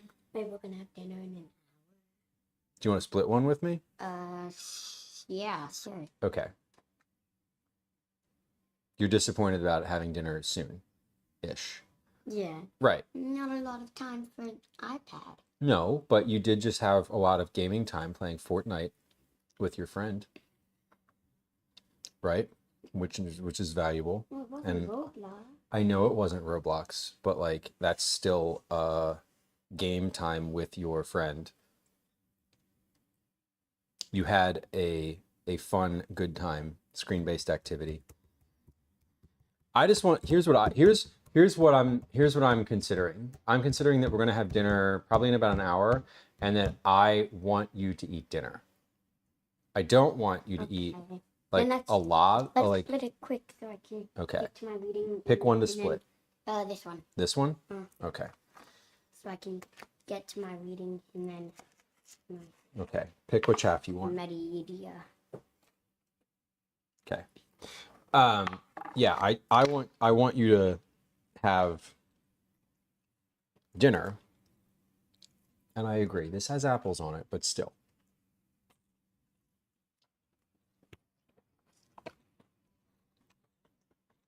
And you had cantaloupe when you got home. I want to recognize that too. Okay. I gotta get the chicken out and check it. I'm gonna stir the carrots and then we'll make a determination from there. But with dinner, everything that I'm making for dinner can be like in the oven once the oven's like not heating and actively cooking. It can all be in the oven on warm for a little bit. So I think the vegetables and the chicken are probably not going to be done at the same time. So I think one likes apples. yeah. Yeah, Dan, she does like apples. Will she eat this? Probably not. Because it's, This is better tasting apples. What do you mean? yeah. But like, does she like cooked apples? Not really. You know, I'm just saying that I will offer her one, and I bet you that she doesn't want it, and won't, like, it isn't going to be a like just doesn't want it right now because of other reasons. It's going to be like, I don't want it at all, which is fine. I didn't make these for her. There was no expectation of Gwen eating them. But let's put these in a little. First and second period for Let's put these in a little container here. the SSH, and I finished like 30 seconds before Dr. D was like, if you're not done, Great. go to a different room. Great. I'm glad. Okay, my timer did go off for the chickens. We have to check that. We have more dishes now. So I didn't do the dishes, so I'm kind of glad I didn't do them because now there's more of them. There's always more of them.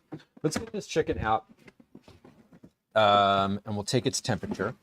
We're gonna get the vegetables out and stir them. Everything's been in there for a little more than 45 minutes or so. I'm figuring it out. Do you need your iPad while you're reading your book? Not while I'm reading. Okay. Did you leave your book? Well, Okay. Are you reading? What chapter are you on in your book? Calvin's reading. Which book? What is the name of the book you're reading? Lord of the Rings. Lord of the Rings. Part 1. Part 1. Okay. What is that one called? Return of the King? Two Towers. Two Towers is number 2. Return of the King is number 3. What's the first one? The one you're reading. What's it called? The first Lord of the Rings book. Hold on. I forget. It's on the cover. Take a look at it when you read it. Okay, regardless of what's going on with that chicken, I'm going to stir these carrots. Okay. The Fellowship of the Fellowship of the Ring. Right. Okay. He's currently reading the Fellowship of the Ring. Which is exciting. I am very happy. I love these books. And I'm still about midway through. It's about midway through. A Knife in the Dark. A Knife in the Dark. Okay. And Do you think you'll finish that in 30 minutes? let me see how much I have left. That chapter. That's not the whole book. No, you're not going to finish the whole book in 30 minutes. No, I have like 14 pages to do, it looks like. You need a little more time? So I don't think that I would be able to finish that. Okay. Well, 30 you'll make progress. Mm. I'll Cool. make it further than 206. Yeah. 206. Okay. Cool. Well, enjoy your 30 minutes of Lord of the Ringsing. I'm gonna put a little bit more oil on these. Whew. What other book do you have there? This is the Unbelievable Facts book, and I'm bringing it in the bathroom because it's a great bathroom book. Okay. I want you to keep reading the Lord of the Rings book. I'm very excited to discuss it with you. Every time he reads a chapter or he reads something in that book, I'm like, tell me about it. Tell me what you read. Tell me about Tom Bombadil, please. Are they spicy? Yes, they are. They're very good though. Like good spicy. I'm just adding a little bit of oil because they're also like a little dry. And I don't want them to be as dry as they are. I want them to sizzle a little bit more. There's not a lot of browning on the bottom, but these are excellent. I'm going to add a little bit of salt to this as well because they are, they're not salty enough. They're just a little, they're spicy, but I don't think I salted them. I know that I didn't salt them as much as I wanted them to be because at the moment when I'm eating them, they don't have that much salt on them. Okay. Yeah, he's starting to read it and like, he read The Hobbit. I just think it's hard because like it's also just a hard book, and like when you only read for like 30 minutes at a time, you don't really get into it. Like you can't. One of the things I've been trying to encourage is like read for an hour, like one whole hour. Like that's a good amount of time to absorb a little bit of that book. If you read for 30 minutes, especially at like as a fifth grader, you are only getting through like 3 to 5 pages, right? Which isn't enough to progress the story to like capture your attention. So you get kind of bored with it, and like you don't want to read it, which is like this vicious cycle. So I'm trying to be like, just read for one whole hour. Like not even a chapter at a time, but just like 1 hour long block.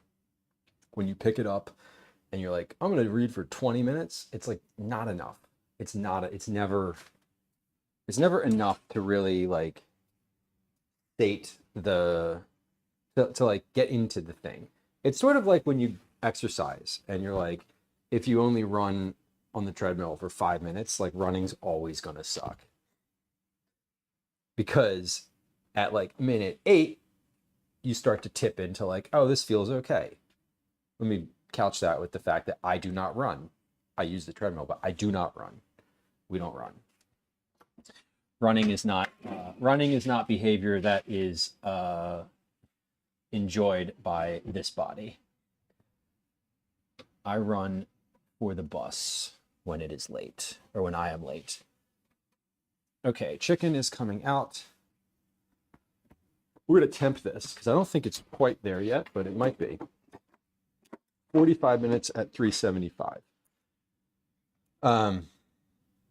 Yeah, so and I think I'm really trying. I'm like, honestly, I'm like struggling with the whole like trying to keep a quality amount of reading in addition to like everything else that's going on.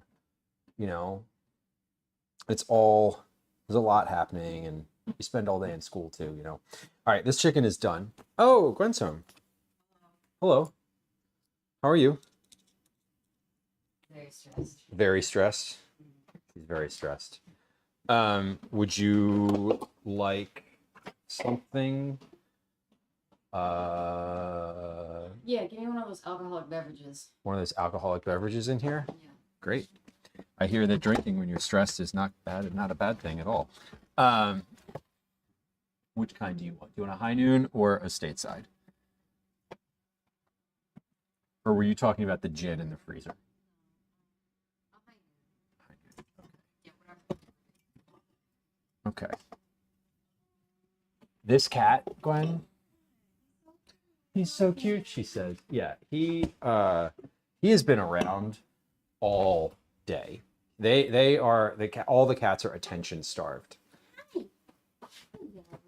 I think they missed hanging out with you in the morning today, and then you left, and now Ash has been, he was sitting on the chair here for a long time. He has been demanded to be held 2, maybe 3 times. They also have no food at all. They could be trying to tell you that. Yeah. So they're very, all the cats are very much like around. Even Obi was around. So that's when you know. Okay, I'm cruising into having dinner, like ready to go. I will take the evening if you want to just like eat and then de-stress. No, I don't want to watch Survivor tonight because it'll be too late. Let's watch it tomorrow. He has tests tomorrow, so like I don't want to be up until 10 p.m. Okay. All right. Dan, you love high noons. Do you have a favorite flavor high noon? I've never had a high noon. They came out. High noons were released after I stopped drinking. So I don't have a high noon preference. I don't have a what's the other one? High noon, claw, white claw, white claw. I don't have a white claw preference either, although I understand it was very popular for a while. Is white claw still a thing? Do people still enjoy white claw as a beverage? I'm going to take this chicken apart. What we're doing while I'm waiting for those vegetables to finish roasting, we're going to take this chicken apart, like take the leg and the thigh off. I'm going to cut the legs, cut the thighs. We're going to take the breasts and put those into a separate container because I don't think we're going to have those for dinner tonight. I might put one of the chicken breasts into for dinner tonight. But actually, no, we're gonna, if I'm doing a grain bowl, I need to break this chicken down into the meat portion too, so I can like mix it all together. So let's do that. Because I do want this to be, yeah, I do want this to be like a grain bowl. As opposed to like chicken farro, as opposed to like a plate with everything kind of on it. And you don't like the grapefruit one. Okay. I like grapefruit in a flavor. It's one of those I like the ruby. There's always the like ruby red grapefruit or ruby grapefruit version in all of those types of beverages, and that's the one that I enjoy. So you can have all of the other ones, and I will drink all the grapefruit ones. All right, my timer is up for my pizza dough too. So once this chicken is finished, we're gonna take a moment and get that pizza dough in the fridge because it looks good. All right, so I'm just taking this chicken apart first. First, step one, take the chicken apart. Step two, cut the legs and thighs. Now, all of the pieces of this are going to go into a bag in the freezer. So all the different bones from here are going into my stock bag for future use. All right, where is the joint? There it is. All right, we got it. So I'm going to cut this up. I think I'm going to put I'm going to do the legs and the thighs in the bowl because the dark meat is better and is my preference. Let's get this stuff scraped off the bottom of here. Now this is parsley, sage, and thyme. Apologies to Rosemary, they couldn't make it today. This is all for the compost. There we go.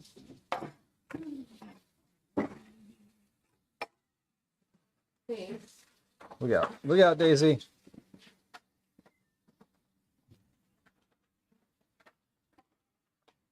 All right. There's that. Now I'm gonna open this chicken up a little bit so it can start steaming, and then I'll cut the meat off of here. So the meat for dinner tonight is going in this bowl because all of this is going to go in the oven when the vegetables are finished. We're going to take and turn the oven off, and then it's all just going to go back in there. Then I'll cook the farro, and we'll put all of it together.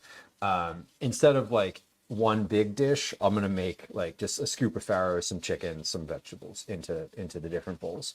So it's not going to be like one big serving container because I don't anticipate that all of it will get eaten, and I want to be able to have like the parts separated still. Like if we don't eat all the beets, I don't want there to be beets in the thing. I want to be able to put them in my container of beets that I had in the fridge from earlier. All right, so this is still obviously quite a bit hot, which is fine. I'm just peeling everything slowly off of here. And I'm putting the bones and all of the pieces just back onto the tray here, because I'm just going to dump that along with the juice from the chicken, the fat, all the stuff that rendered out of it as it was cooking. We're just going to dump all of that into my stock bag because that'll all just add flavor. This is also why I didn't put any hot stuff, any like spicy stuff on the chicken. I kept it kind of seasoned pretty basically, because I just didn't want to have all of that in the stock in the future. Dan, thank you for the bits. Appreciate it. All right, the chicken looks great.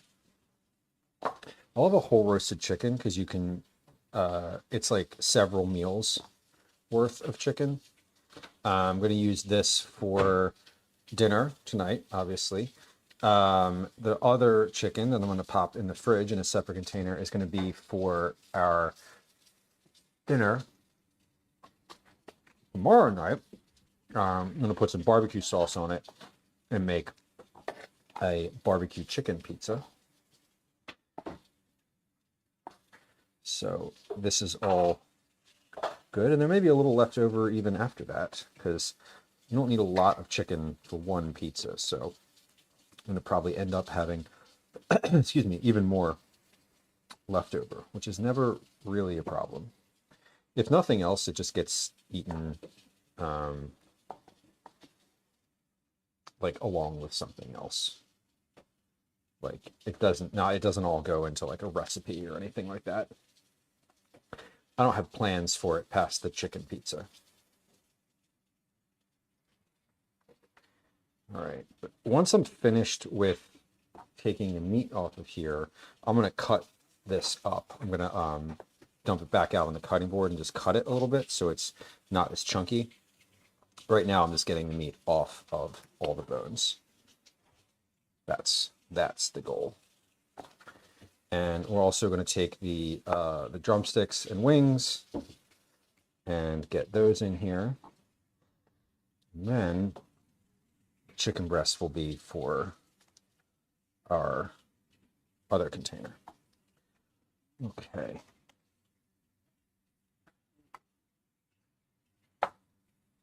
This is good. Are you counting, Gwen? Yeah. Oh, okay. Gwen's like quietly counting to herself at the sink. I didn't. It's like, what is going on? Okay.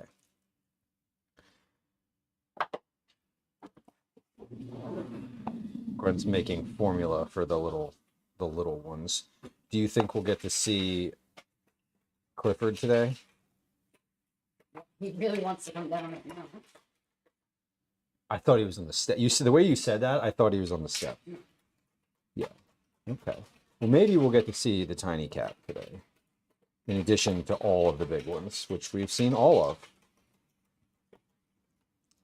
of. But she's gonna feed them first.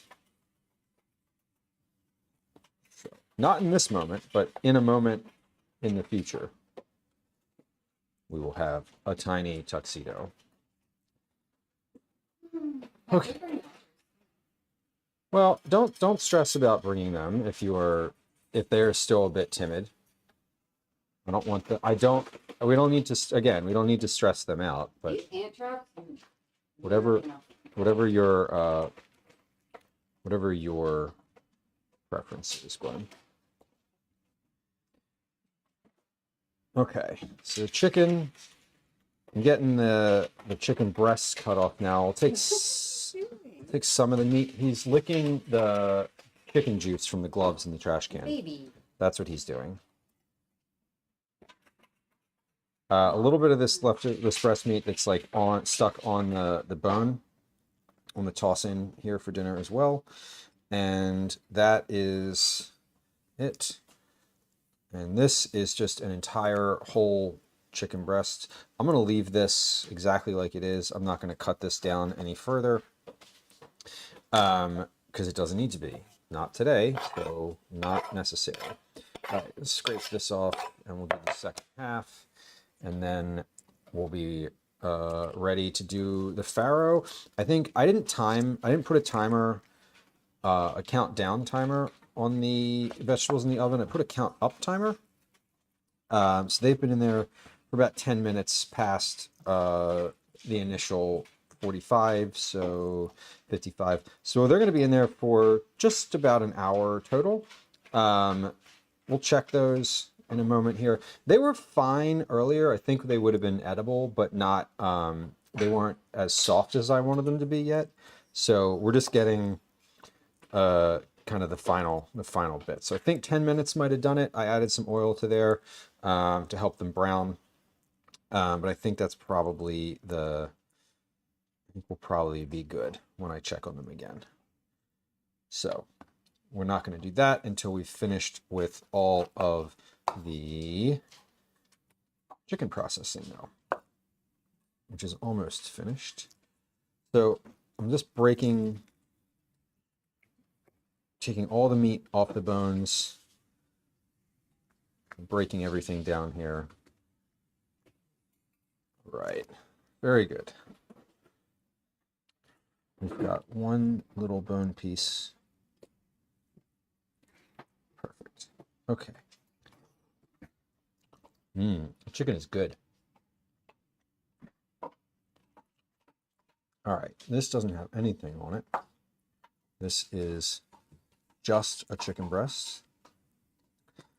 And that can go in this container as well. Actually, you might want to cut up one of the chicken breasts. This doesn't seem like a lot of chicken in here. So let me cut up, let's do like half of one. We'll see how that goes. These are really good. When I say cut up, I really just kind of want to shred these into smaller bits. So it's going to kind of do like I would do with garlic here, because this meat is very tender at the moment. It's like just coming apart really nicely. So we're going to cut this and put this in. Cut those shredded bits into slightly smaller chunks. There we go. And now what's in the bowl is already like kind of shredded. So I'm just going to cut this into, again, smaller chunks and put that right back in the bowl. This is all ready to go. Do that. And we're almost there. We're obviously, maybe not obviously, I'm not going to be doing any knife sharpening today. I said I know that was one of the things that I said I wanted to do on stream, but I don't think we're not going to get there because it's already 6 p.m. and when I get out the knife sharpening kit, I want to have a good like hour and a half to do the thing. So just a little like admin note. All right, chicken pieces.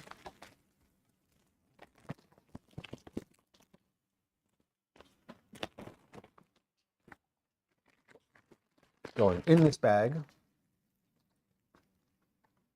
You have a scale. Scale's on the counter over here. It's underneath the light. I do not need the scale anymore. I can take it. Does that cat scale you have upstairs work? It doesn't, but I could try new batteries. So if we don't have batteries, it takes triple A. Okay. We have triple A. No, but That I would be will. the next step. Okay, I'll add AAA batteries. I have to go to CVS at some point anyway, so I'll add batteries to my. Because that's more ideal for me anyway. list. Because it's bigger. Yeah. You can stand on it and it's really nice. All right, washing my hands, and we're ready for the next thing. All right, next is going to be cooking the farro, which is already cooked. Doesn't need to be. It's not. We're not cooking it. We're just kind of reheating it and putting it in a into a crispy situation as opposed to a frozen one. So first, I want to check those vegetables though, because we have those. Those have been in the oven again for about an hour or so now. This is my chicken for dinner, along with the beets. This is going to just go right back in the oven in a few moments here. But first, let's check these vegetables and see how they're coming along. I have the chicken to go in the fridge and the beets to go in the fridge. These are both, I just both have the lid kind of propped on the side of these. I don't need it to be, I just need it to vent properly without having a bunch of condensation built up on the inside of it. Okay, let's put my chicken parts back in the freezer. Really did good work for a stock bag today, I gotta say. While I'm in here, let me get out the farro. All right, so this is just a big bag of frozen farro, and we're gonna get to that in a second. But let's check these vegetables, because if the vegetables are finished, which they very well may be, it sounds good, smells good.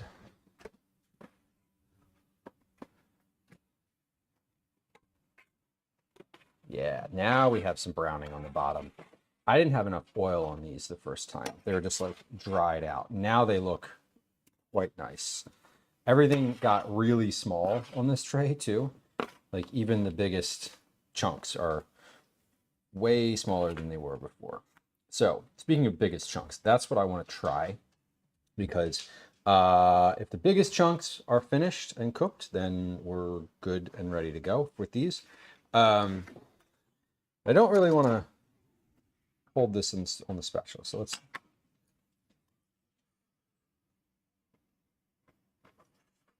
Okay, that one cooked, but could use more time. This piece is like a medium-sized piece. Fully cooked, needs no more time. Small piece, same. So, all right, here's my thought. We're gonna put these, I'm gonna turn the oven off. Oh, that was a parsnip that I ate. Let me try a carrot.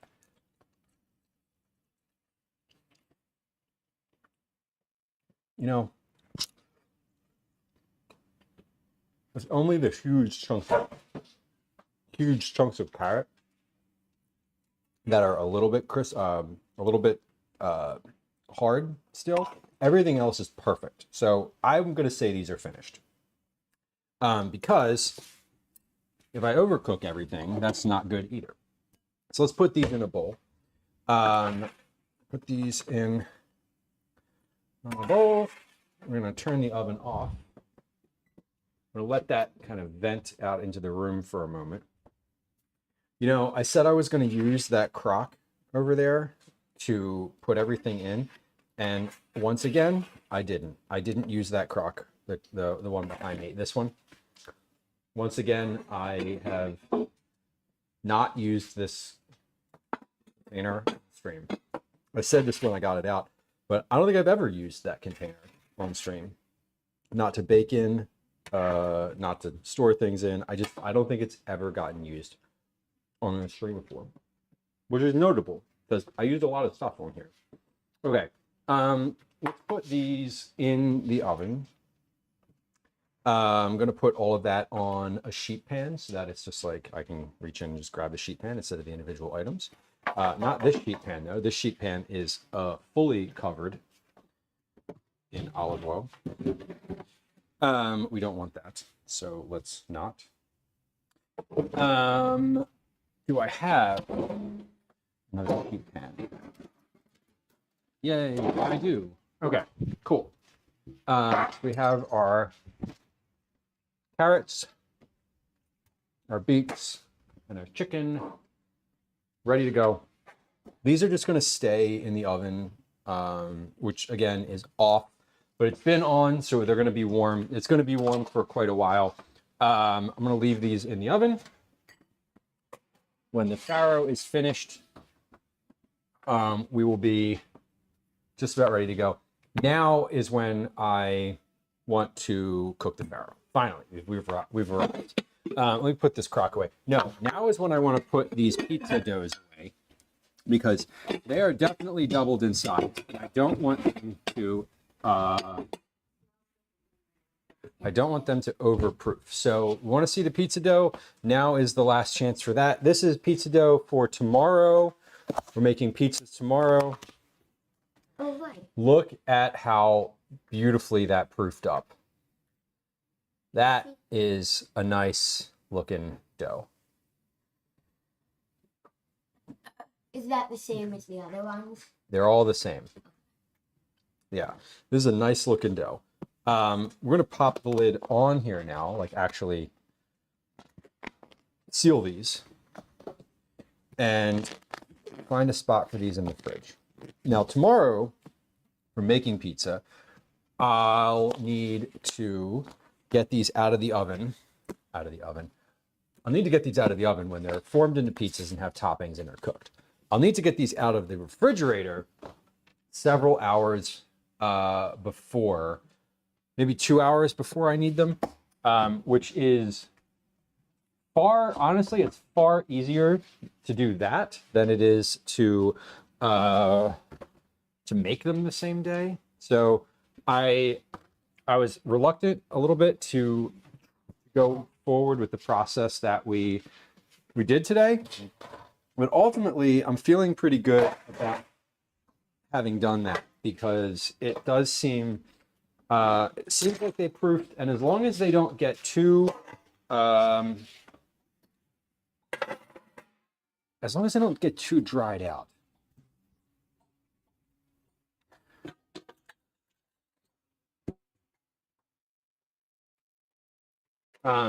Again, what we're doing, basically, we're trying to do with this process is now that it's proofed and like ready to eat, it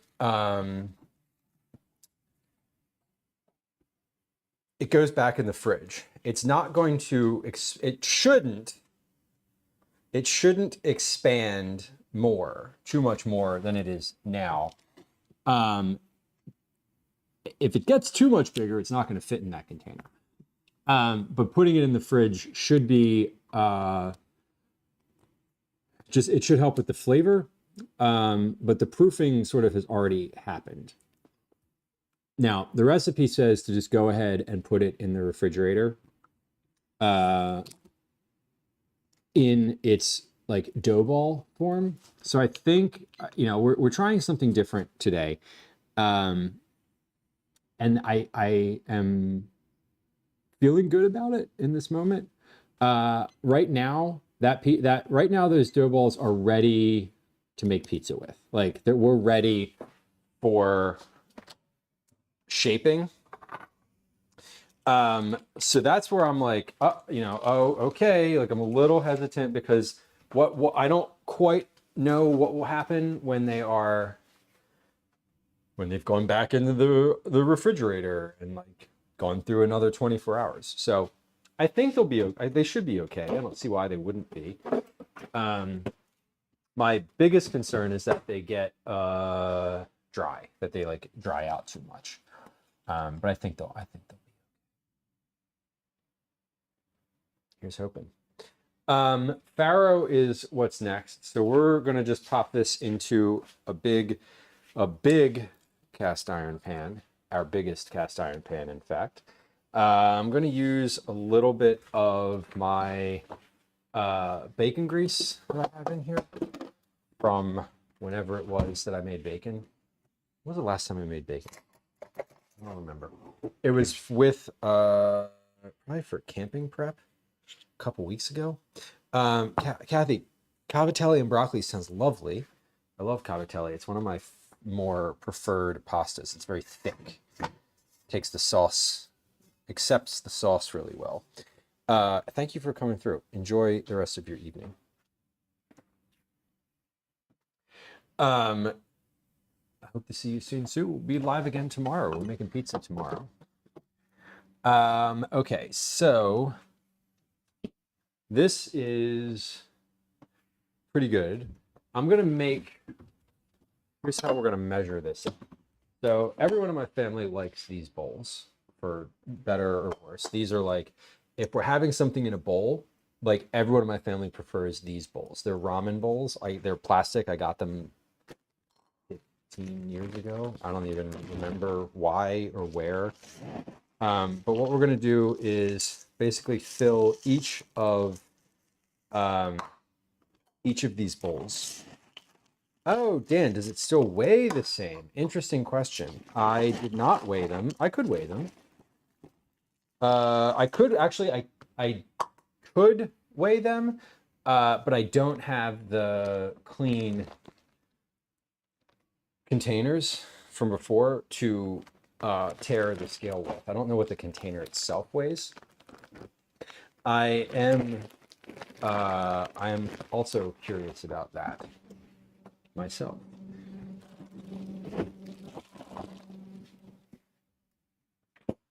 Okay, farro. So the farro is basically just going to go in this pan. I might add a little bit of butter to this as well. Just for like a little bit more flavor. But we have a bunch of bacon grease in there. It's going well. I basically just portion out farro into the bowls, and then I'm gonna dump it into the pan. Like it's not complicated to like portion it out. Also, functionally, I'm not going to use that much farro in each bowl, so there's going to be a little bit of extra in that pan for in case anybody's interested in like another round. Maybe. Actually seems like there's not that much in there. So I'm going to add just a little bit, but not in a whole other bowl worth. And this grain bowl has farro and chicken, and it'll have tomatoes. It has beets and parsnips. I'm considering what else if I want to put peas and corn in here, either peas or corn or both, because this is when I would put those in if I was adding them along with the farro, because they would just cook in the pan. I think maybe corn. I might add a little bit of corn to this. We'll see. Maybe not. I don't know. But come on over to the stove here for just a second and take a look at what we're working with. This is a pan, a big pan of farro. So all I'm doing is basically frying this at medium-high temperature until it is thawed. Because I just took it right out of the freezer and popped it in here, so it takes a little time. But what I don't want to do with this, because I've made this mistake before, is I don't want to add any additional liquid to this. I just want to keep it on like medium to medium high and kind of keep it moving. When I add liquid to it, it ends up cooking it further and making it like kind of mushy, and I don't love that. So I'm going to try to avoid that by not adding liquid. So it's pretty easy to avoid, because I just have to not do something, which is certainly easier than doing something. I don't know where I was going with that, but we've arrived at the end of that sentence. All right, this is looking good. So we're just going to cook this basically like this. This takes maybe about 10 minutes or so. The later I go with stream today, the more satisfied my son is, because he was very disappointed when I told him that we were going to maybe have dinner around 6:30, which is roughly 15 minutes from now. Because he was like, I want my iPad time. But we are going to have dinner just after this is finished, because I'm hungry for food, and I would like to eat. So We did really well today. Let me take a look at my list for tomorrow, so I can kind of get a good understanding of what tomorrow's stream might look like and entail, especially like the timing of the thing. So we're doing pizzas. We have a couple different pies, basically 4 different pies. Green garlic with mushrooms and dill. No, 2 with the white sauce. Here's 2 with the white sauce are green garlic, mushrooms, and dill. So for those, I need to cut, let's see, what do we need to prep? Prep garlic, green garlic. I need to cook the mushrooms.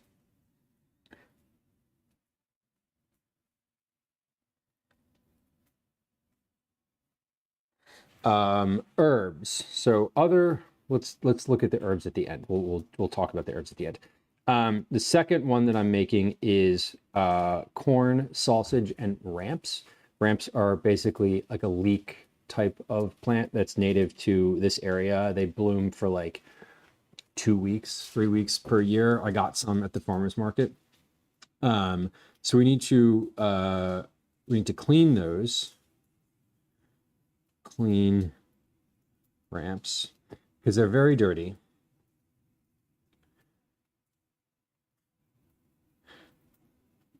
I need to cook the sausage. Corn is frozen, so I need to thaw the corn. And I need to make a white sauce. So like make the white pizza sauce. It's just basically heavy cream and some seasonings. I also need to make the red sauce. Easy, easy. I can show you what a ramp is. I have one in the crisper drawer. So I'll show you one here in just a moment. Because they're very leafy. They look like a green onion, but they are overall quite they're quite mild. They have a good like oniony sort of flavor to them, but they're not as like astringent in your mouth. So I need to cook the sausage, cook the mushrooms.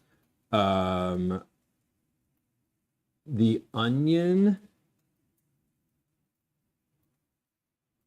I need to cut and caramelize.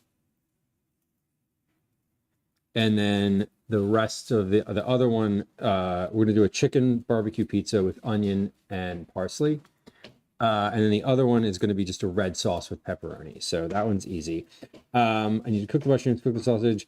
For the herbs, I need dill, parsley, and basil.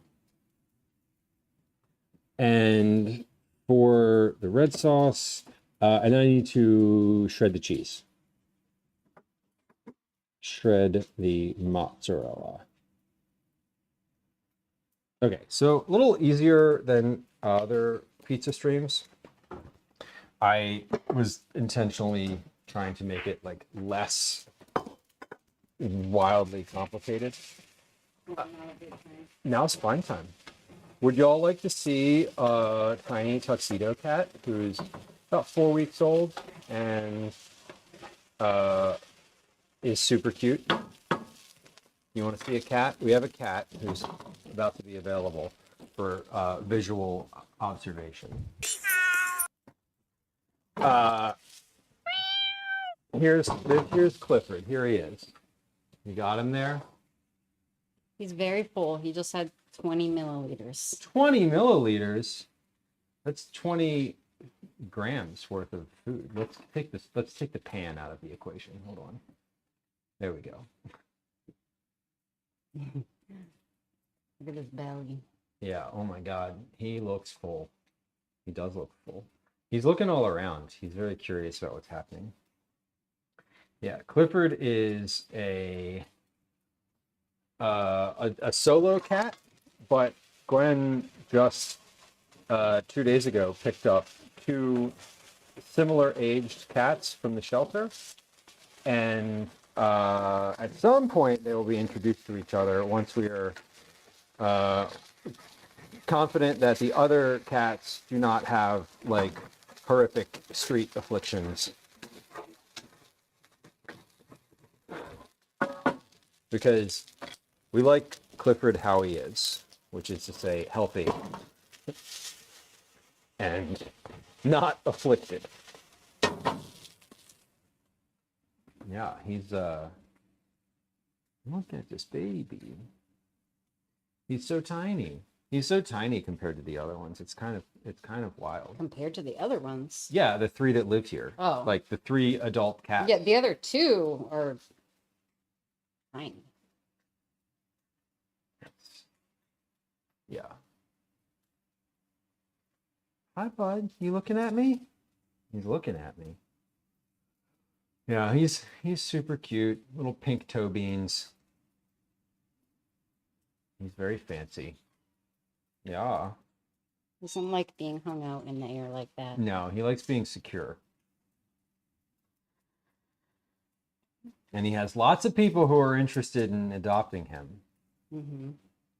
He does. Gwen's got quite a bit of interest in this cat already. So he's a hot commodity at the moment.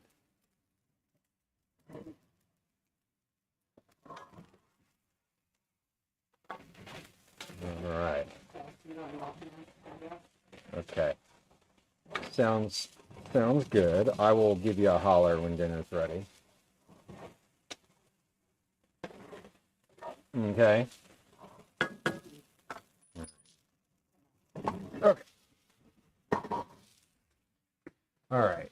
Oh, yeah, the electric went out Upstairs. in the room only. Oh, weird. Okay. Okay. Farro is going on the stove. That's like almost there. It doesn't take all that long. I didn't season this with anything. It is kind of what it is. It's cooked. It's heated through, but we're gonna keep cooking it for a little bit more because I want it to be a little bit crispy. I'm gonna add a little bit more oil to this pan and give it another stir here.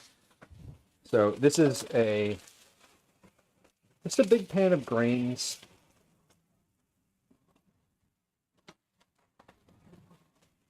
And a little sticking on the bottom, and it's okay.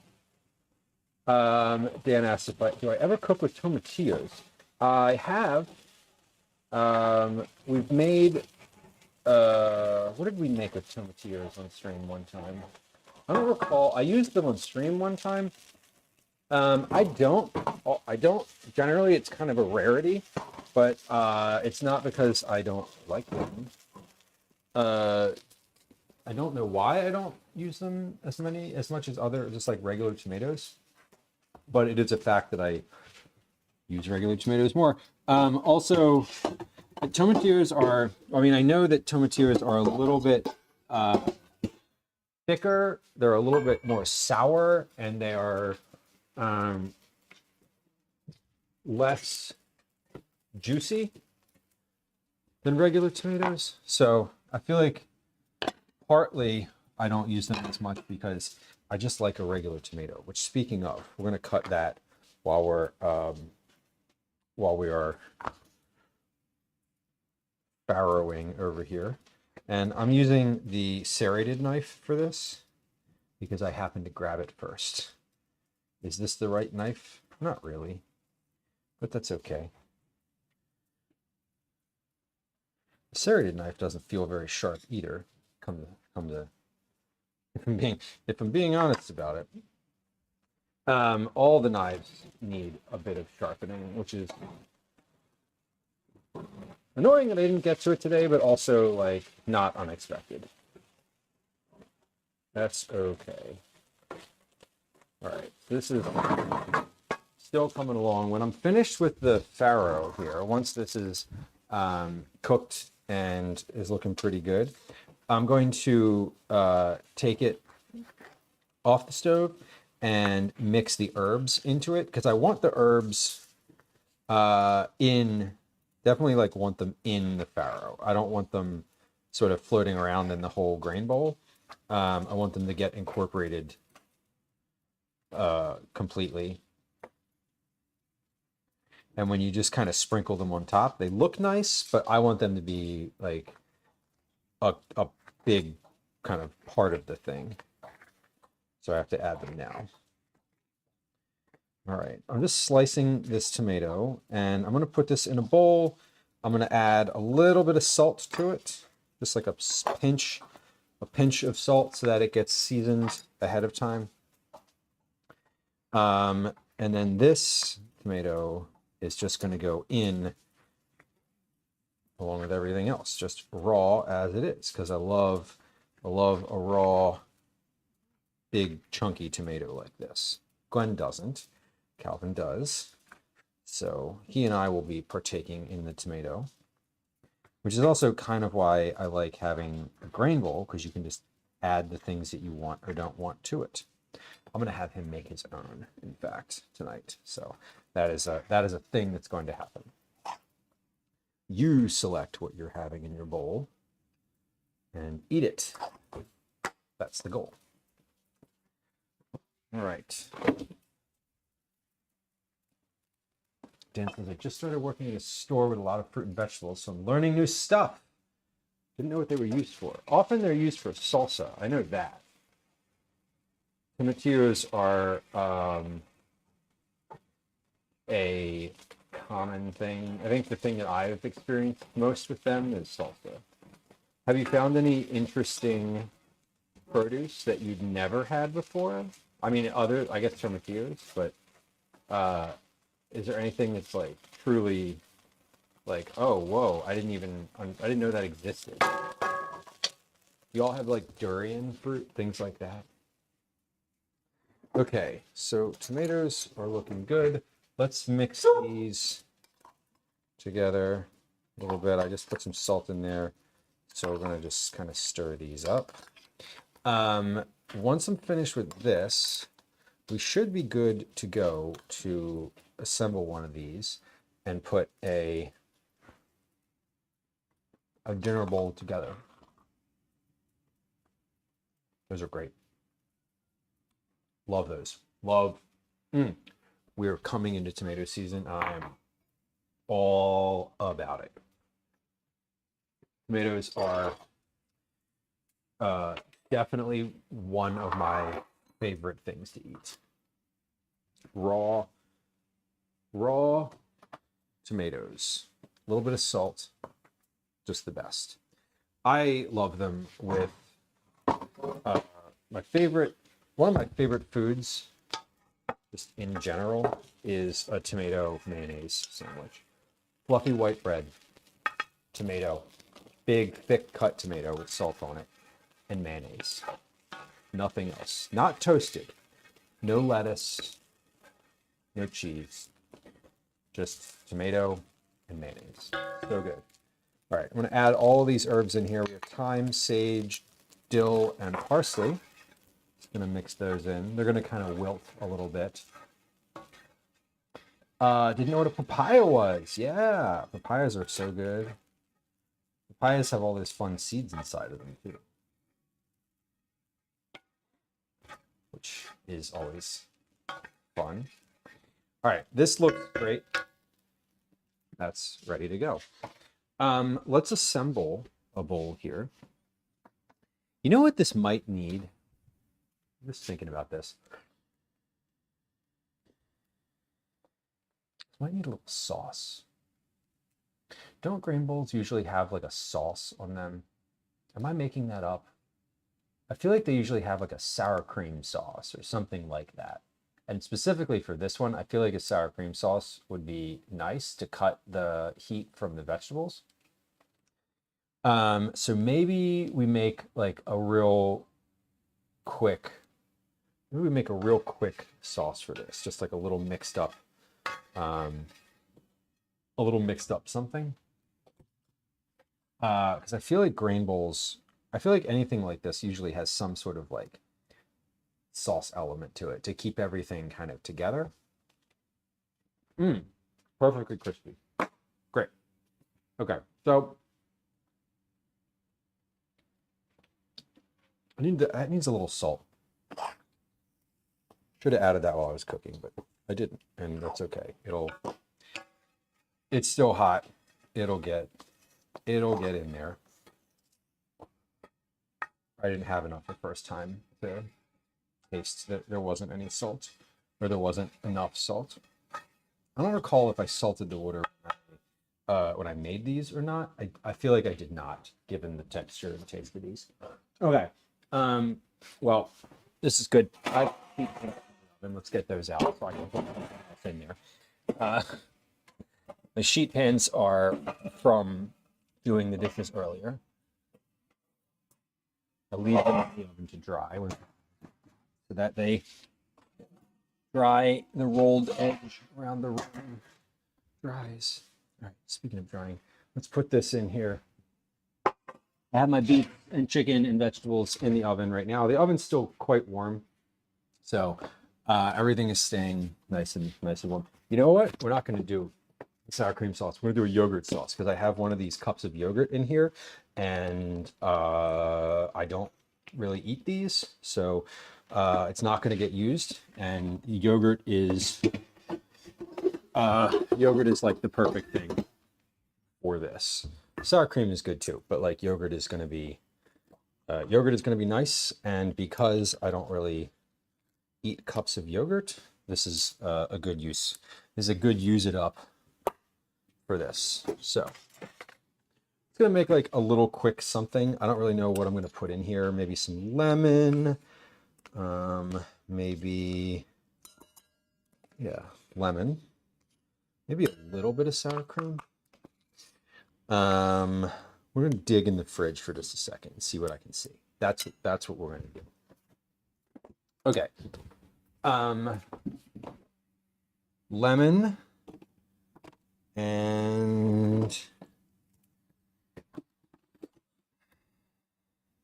lemon vinegar. Oh, Gwen's bringing down a tiny one to share. The tiniest of them, in fact. Do you want to see an even smaller cat? You want to see the smallest cat I think that's been in the house? This is the smallest. Well, not that's been in the house, but No, for but its this age. look at this thing. It's starting to shiver. It's okay. This is a teeny tiny ass cat. He is super small. What's this one's name? Pluto. Pluto. You're not even, he's so small, he's not even a planet. It's okay, baby. Yeah, he is. This is a tiny little boy. They're roughly the same age as Clifford. Mm-hmm. But this one is much smaller. Yeah. I'm gonna take him back up now because he's shivering. Yeah. Okay. They're Is he ferrets, purring? So... No. Oh, I thought I heard him purring. No, he's Okay. terrified. Send him to Seattle. He is going to be available for adoption. Mm-hmm. He's look at this tiny little cat. What a face. Oh my god. He is. Yeah, you can see him shivering a little bit. Yeah. He is super small. Bye, Tiny. Feel good. Are you bringing Saturn down? I may as well, why not? Okay. So we are going to see the other one. They're still a little skittish and like feral for sure. So they are less inclined to hang out for a long time. Okay, so we have that. I just put a little bit of lemon juice in there. Let me see if there's anything in this container that I want to add. Miso, no, I don't want to add any miso to that. Mango, no. Peanut butter, no. Hot sauce?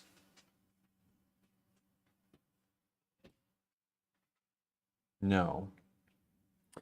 I'm gonna add, I added lemon already. There's ketchup, there's barbecue sauce, there's caramel sauce for ice cream. I think that's gonna be it for this. I think we're gonna keep this as simple as possible. Unless I want to add some type of vinegar to this. Balsamic? No. Sherry? No. White wine? No. I think we're good. Okay, I think we're good. This is going to be fine. I'll add some salt and pepper and then we'll call it a day. Okay, we have a Saturn coming here. This is Saturn. So these... Do you want to hold him down a little bit more? Would he be more comfortable like sitting on the counter? I don't think so. But this is Saturn.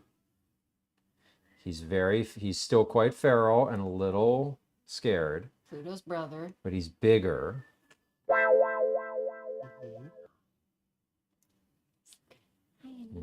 Baby. It's okay.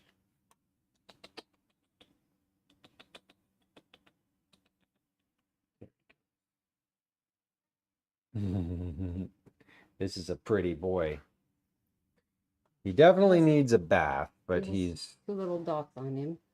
Yeah. And his tail is black, if you can see. Yeah. Oh my God, his little tail is curled under. I know, he's very freaked out. Don't you, baby? Yeah. I'm just going to take the camera off. There we go. There we go. This is Saturn. I don't know why they're named what they are, but he's bigger, but they're still both smaller than Clifford. Mm-hmm. It's okay, baby. It's okay. Smells like chicken. Are they considered a bonded pair? No. They don't have to be adopted together. We'll see as they get older. Yeah. Right now, they very much need to be together. Yeah.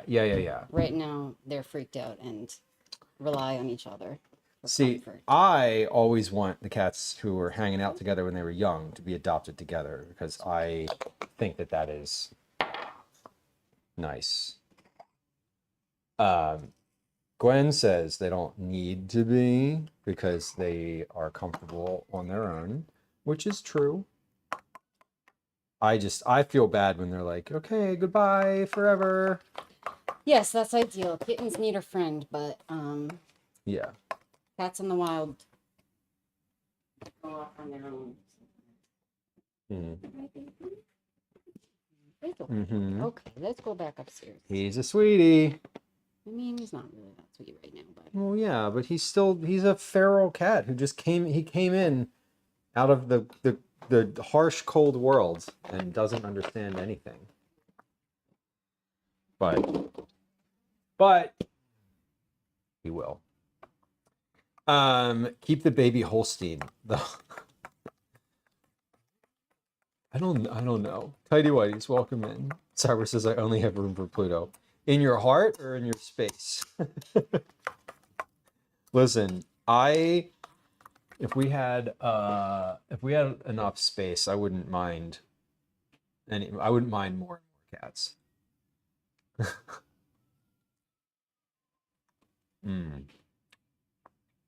Salt. A little more salt. In my space, right. Okay. That's what I thought you meant. Tidy Whities, hello and welcome. Okay, so this is just like a real basic yogurt sauce. I'm gonna add a little sour cream to it so it's less, so it's more of a mix and less of a yogurt with lemon in it. His name is actually Holstein. Now, Cyber, did you name Did you name her after the colors? Did you name her? Period? Or did she come preordained? That's the one thing with these cats is all the names are very flexible. They don't need to be they don't need to keep the name that they come with.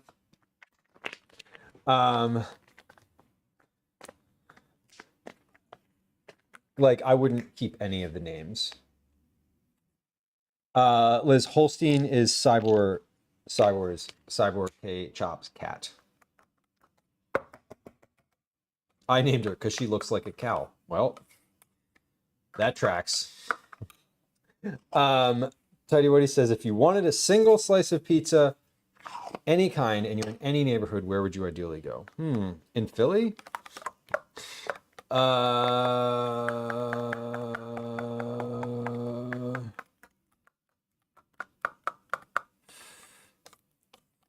I don't really know, honestly. Like you knew I was going to say that, but I don't really know. I'm very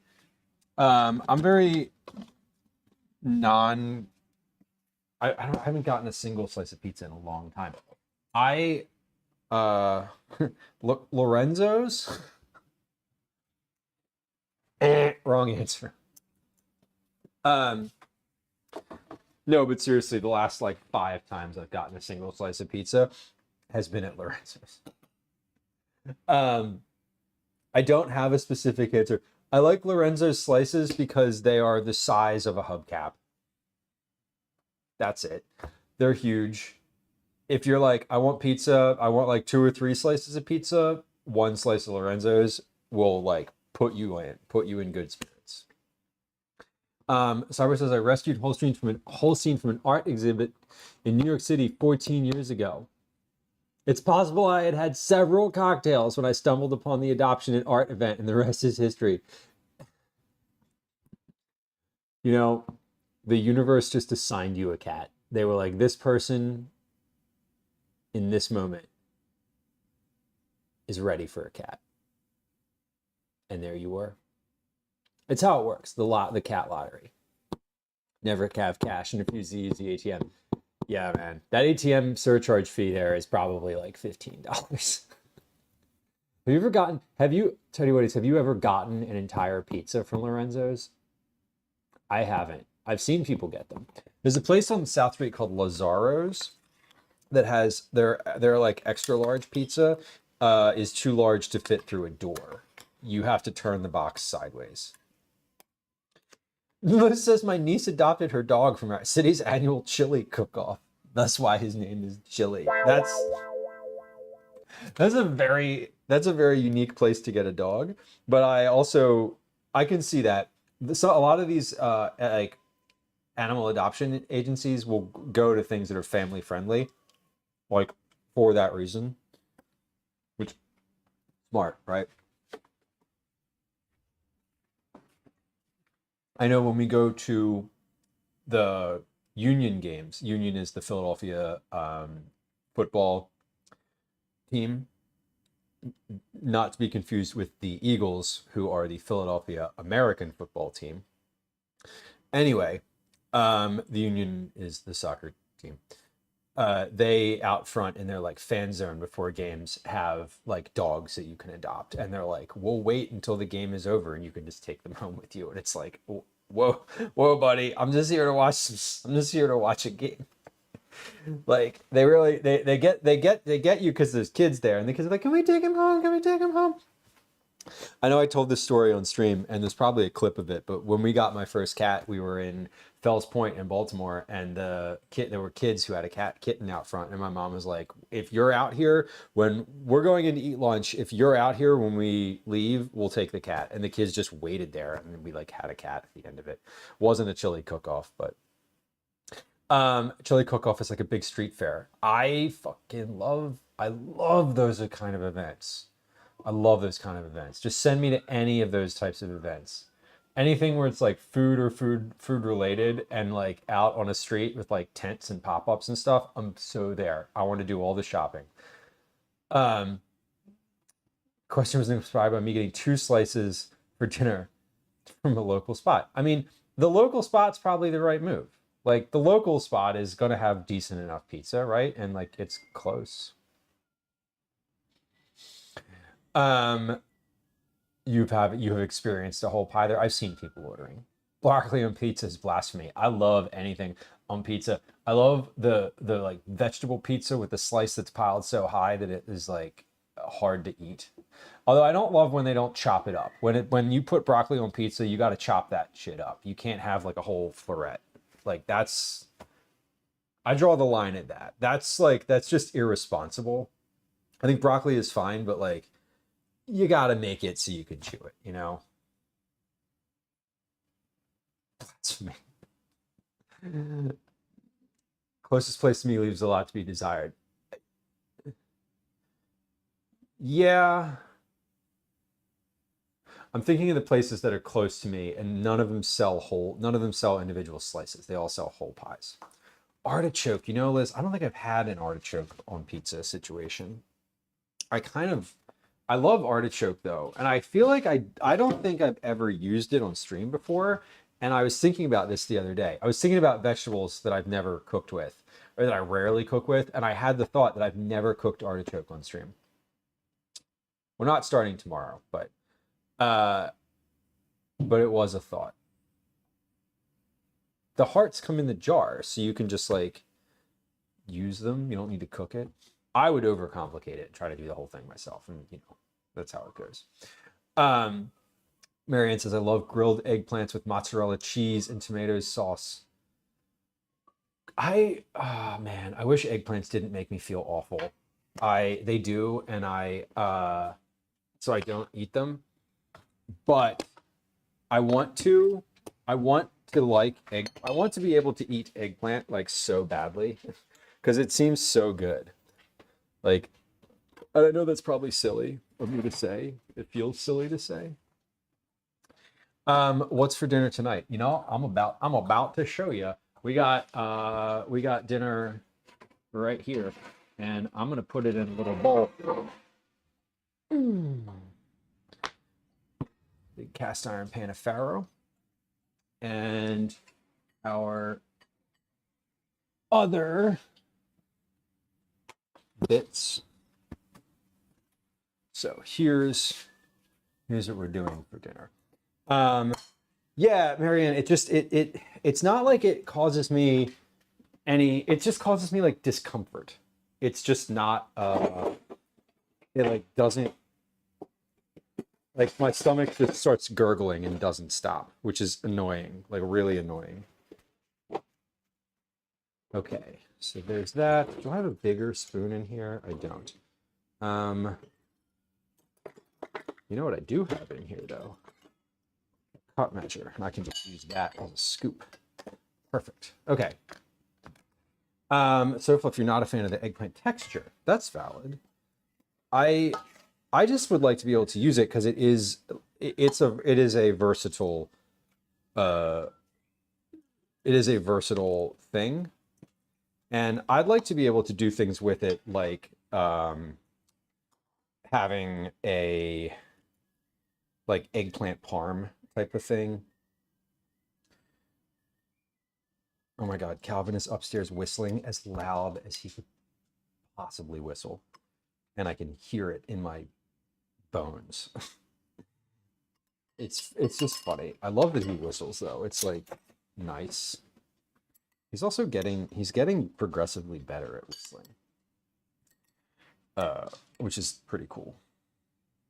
Okay, so we have a grain bowl here. Got beets. I've got beets and chicken. I have roasted and spicy vegetables. These are carrots and parsnips that are roasted in hot sauce. We have a few tomatoes on here. Raw tomatoes, of course. Oh, I say of course as if there's only one thing you could possibly add to here. And I'm going to add just a little bit of grain on here so you can see it. There we go. And then we're gonna put a little drizzle of sauce on this. Not that this doesn't really drizzle very well, but like, let's see if I can get a couple plops in here. I probably should have just put this like in the center like that. There we go. I feel like parsnip tastes and smells kind of similar to celery. It kind of does. When you cook it, it does have a like vibe. I'm with you. I know what you mean when you say that. And I agree. It does have something of a celery energy to it. I'm just putting this back in the oven because I'm gonna finish before I feed the fam here. We'll give it a little try. I'm just giving Calvin some extra minutes on his device up there. So this is what we made for dinner tonight. Here is a little overhead view of it. We haven't done one of these, and we do these occasionally, but less frequently. Now, this is like old school, eat it dad's fucking, like, here we go. Here's dinner tonight. Dinner tonight is a grain bowl. It has cooked farro with herbs. It has raw tomatoes. It has roasted chicken and beets, as well as roasted carrot and parsnip with sriracha on them. So it's a little bit spicy. And then there's a cool mayonnaise. No, not mayonnaise. Oh my God. There is a yogurt and sour cream sauce on the top. And for those of y'all who prefer a different view, this is that same grain bowl, just at a different angle. There it is. Yeah, roasted parsnips are delicious, and I hadn't had them in a while. And we started going, look, Sourco, welcome, hello. Tahini dressing 9, that's what I should have done. That's definitely what I should have done. I have tahini too, although I don't have it in the fridge. I was looking in the refrigerator for tahini. I haven't used it yet, so it's still in the pantry. See, that's a good idea. I would prefer a tahini dressing on here. I just didn't think about it. So I'm mixing all of this together because, like, obviously it's what you're supposed to do. And you know what? It turned out really well. I am glad I made the dressing because otherwise this would be pretty dry.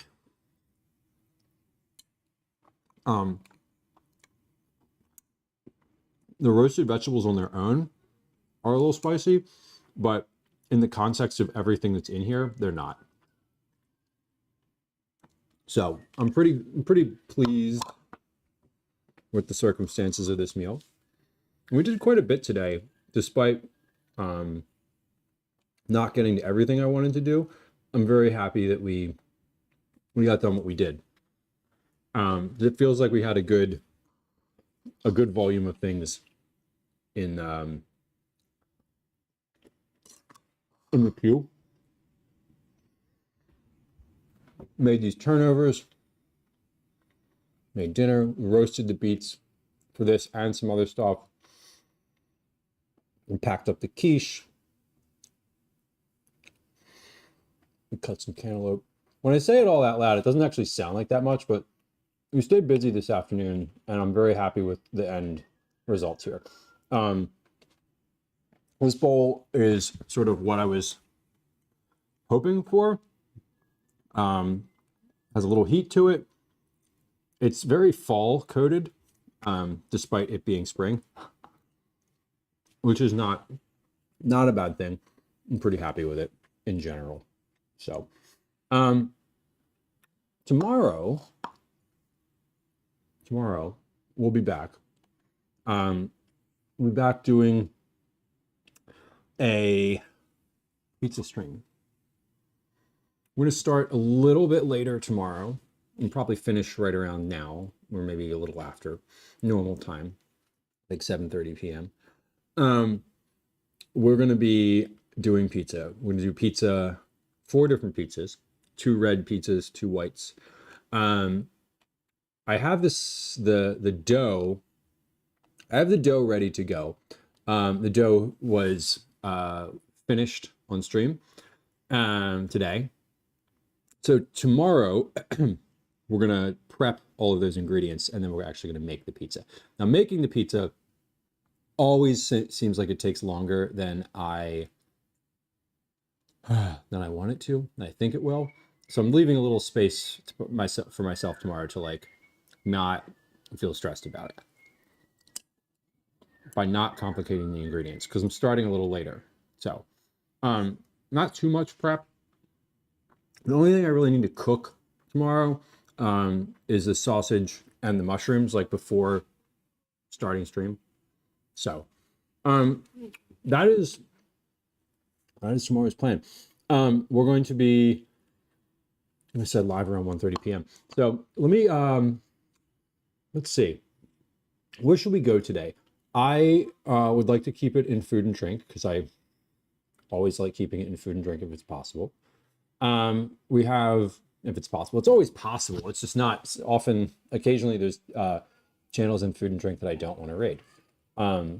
There's like 24-hour channels. Not a fan. Anyway, we have a few folks live. Looks like Panda Rex is finishing up. There's some folks that I don't know, which is awesome. I love when there's new food and drink folks. Let's see, how are we doing in this stream?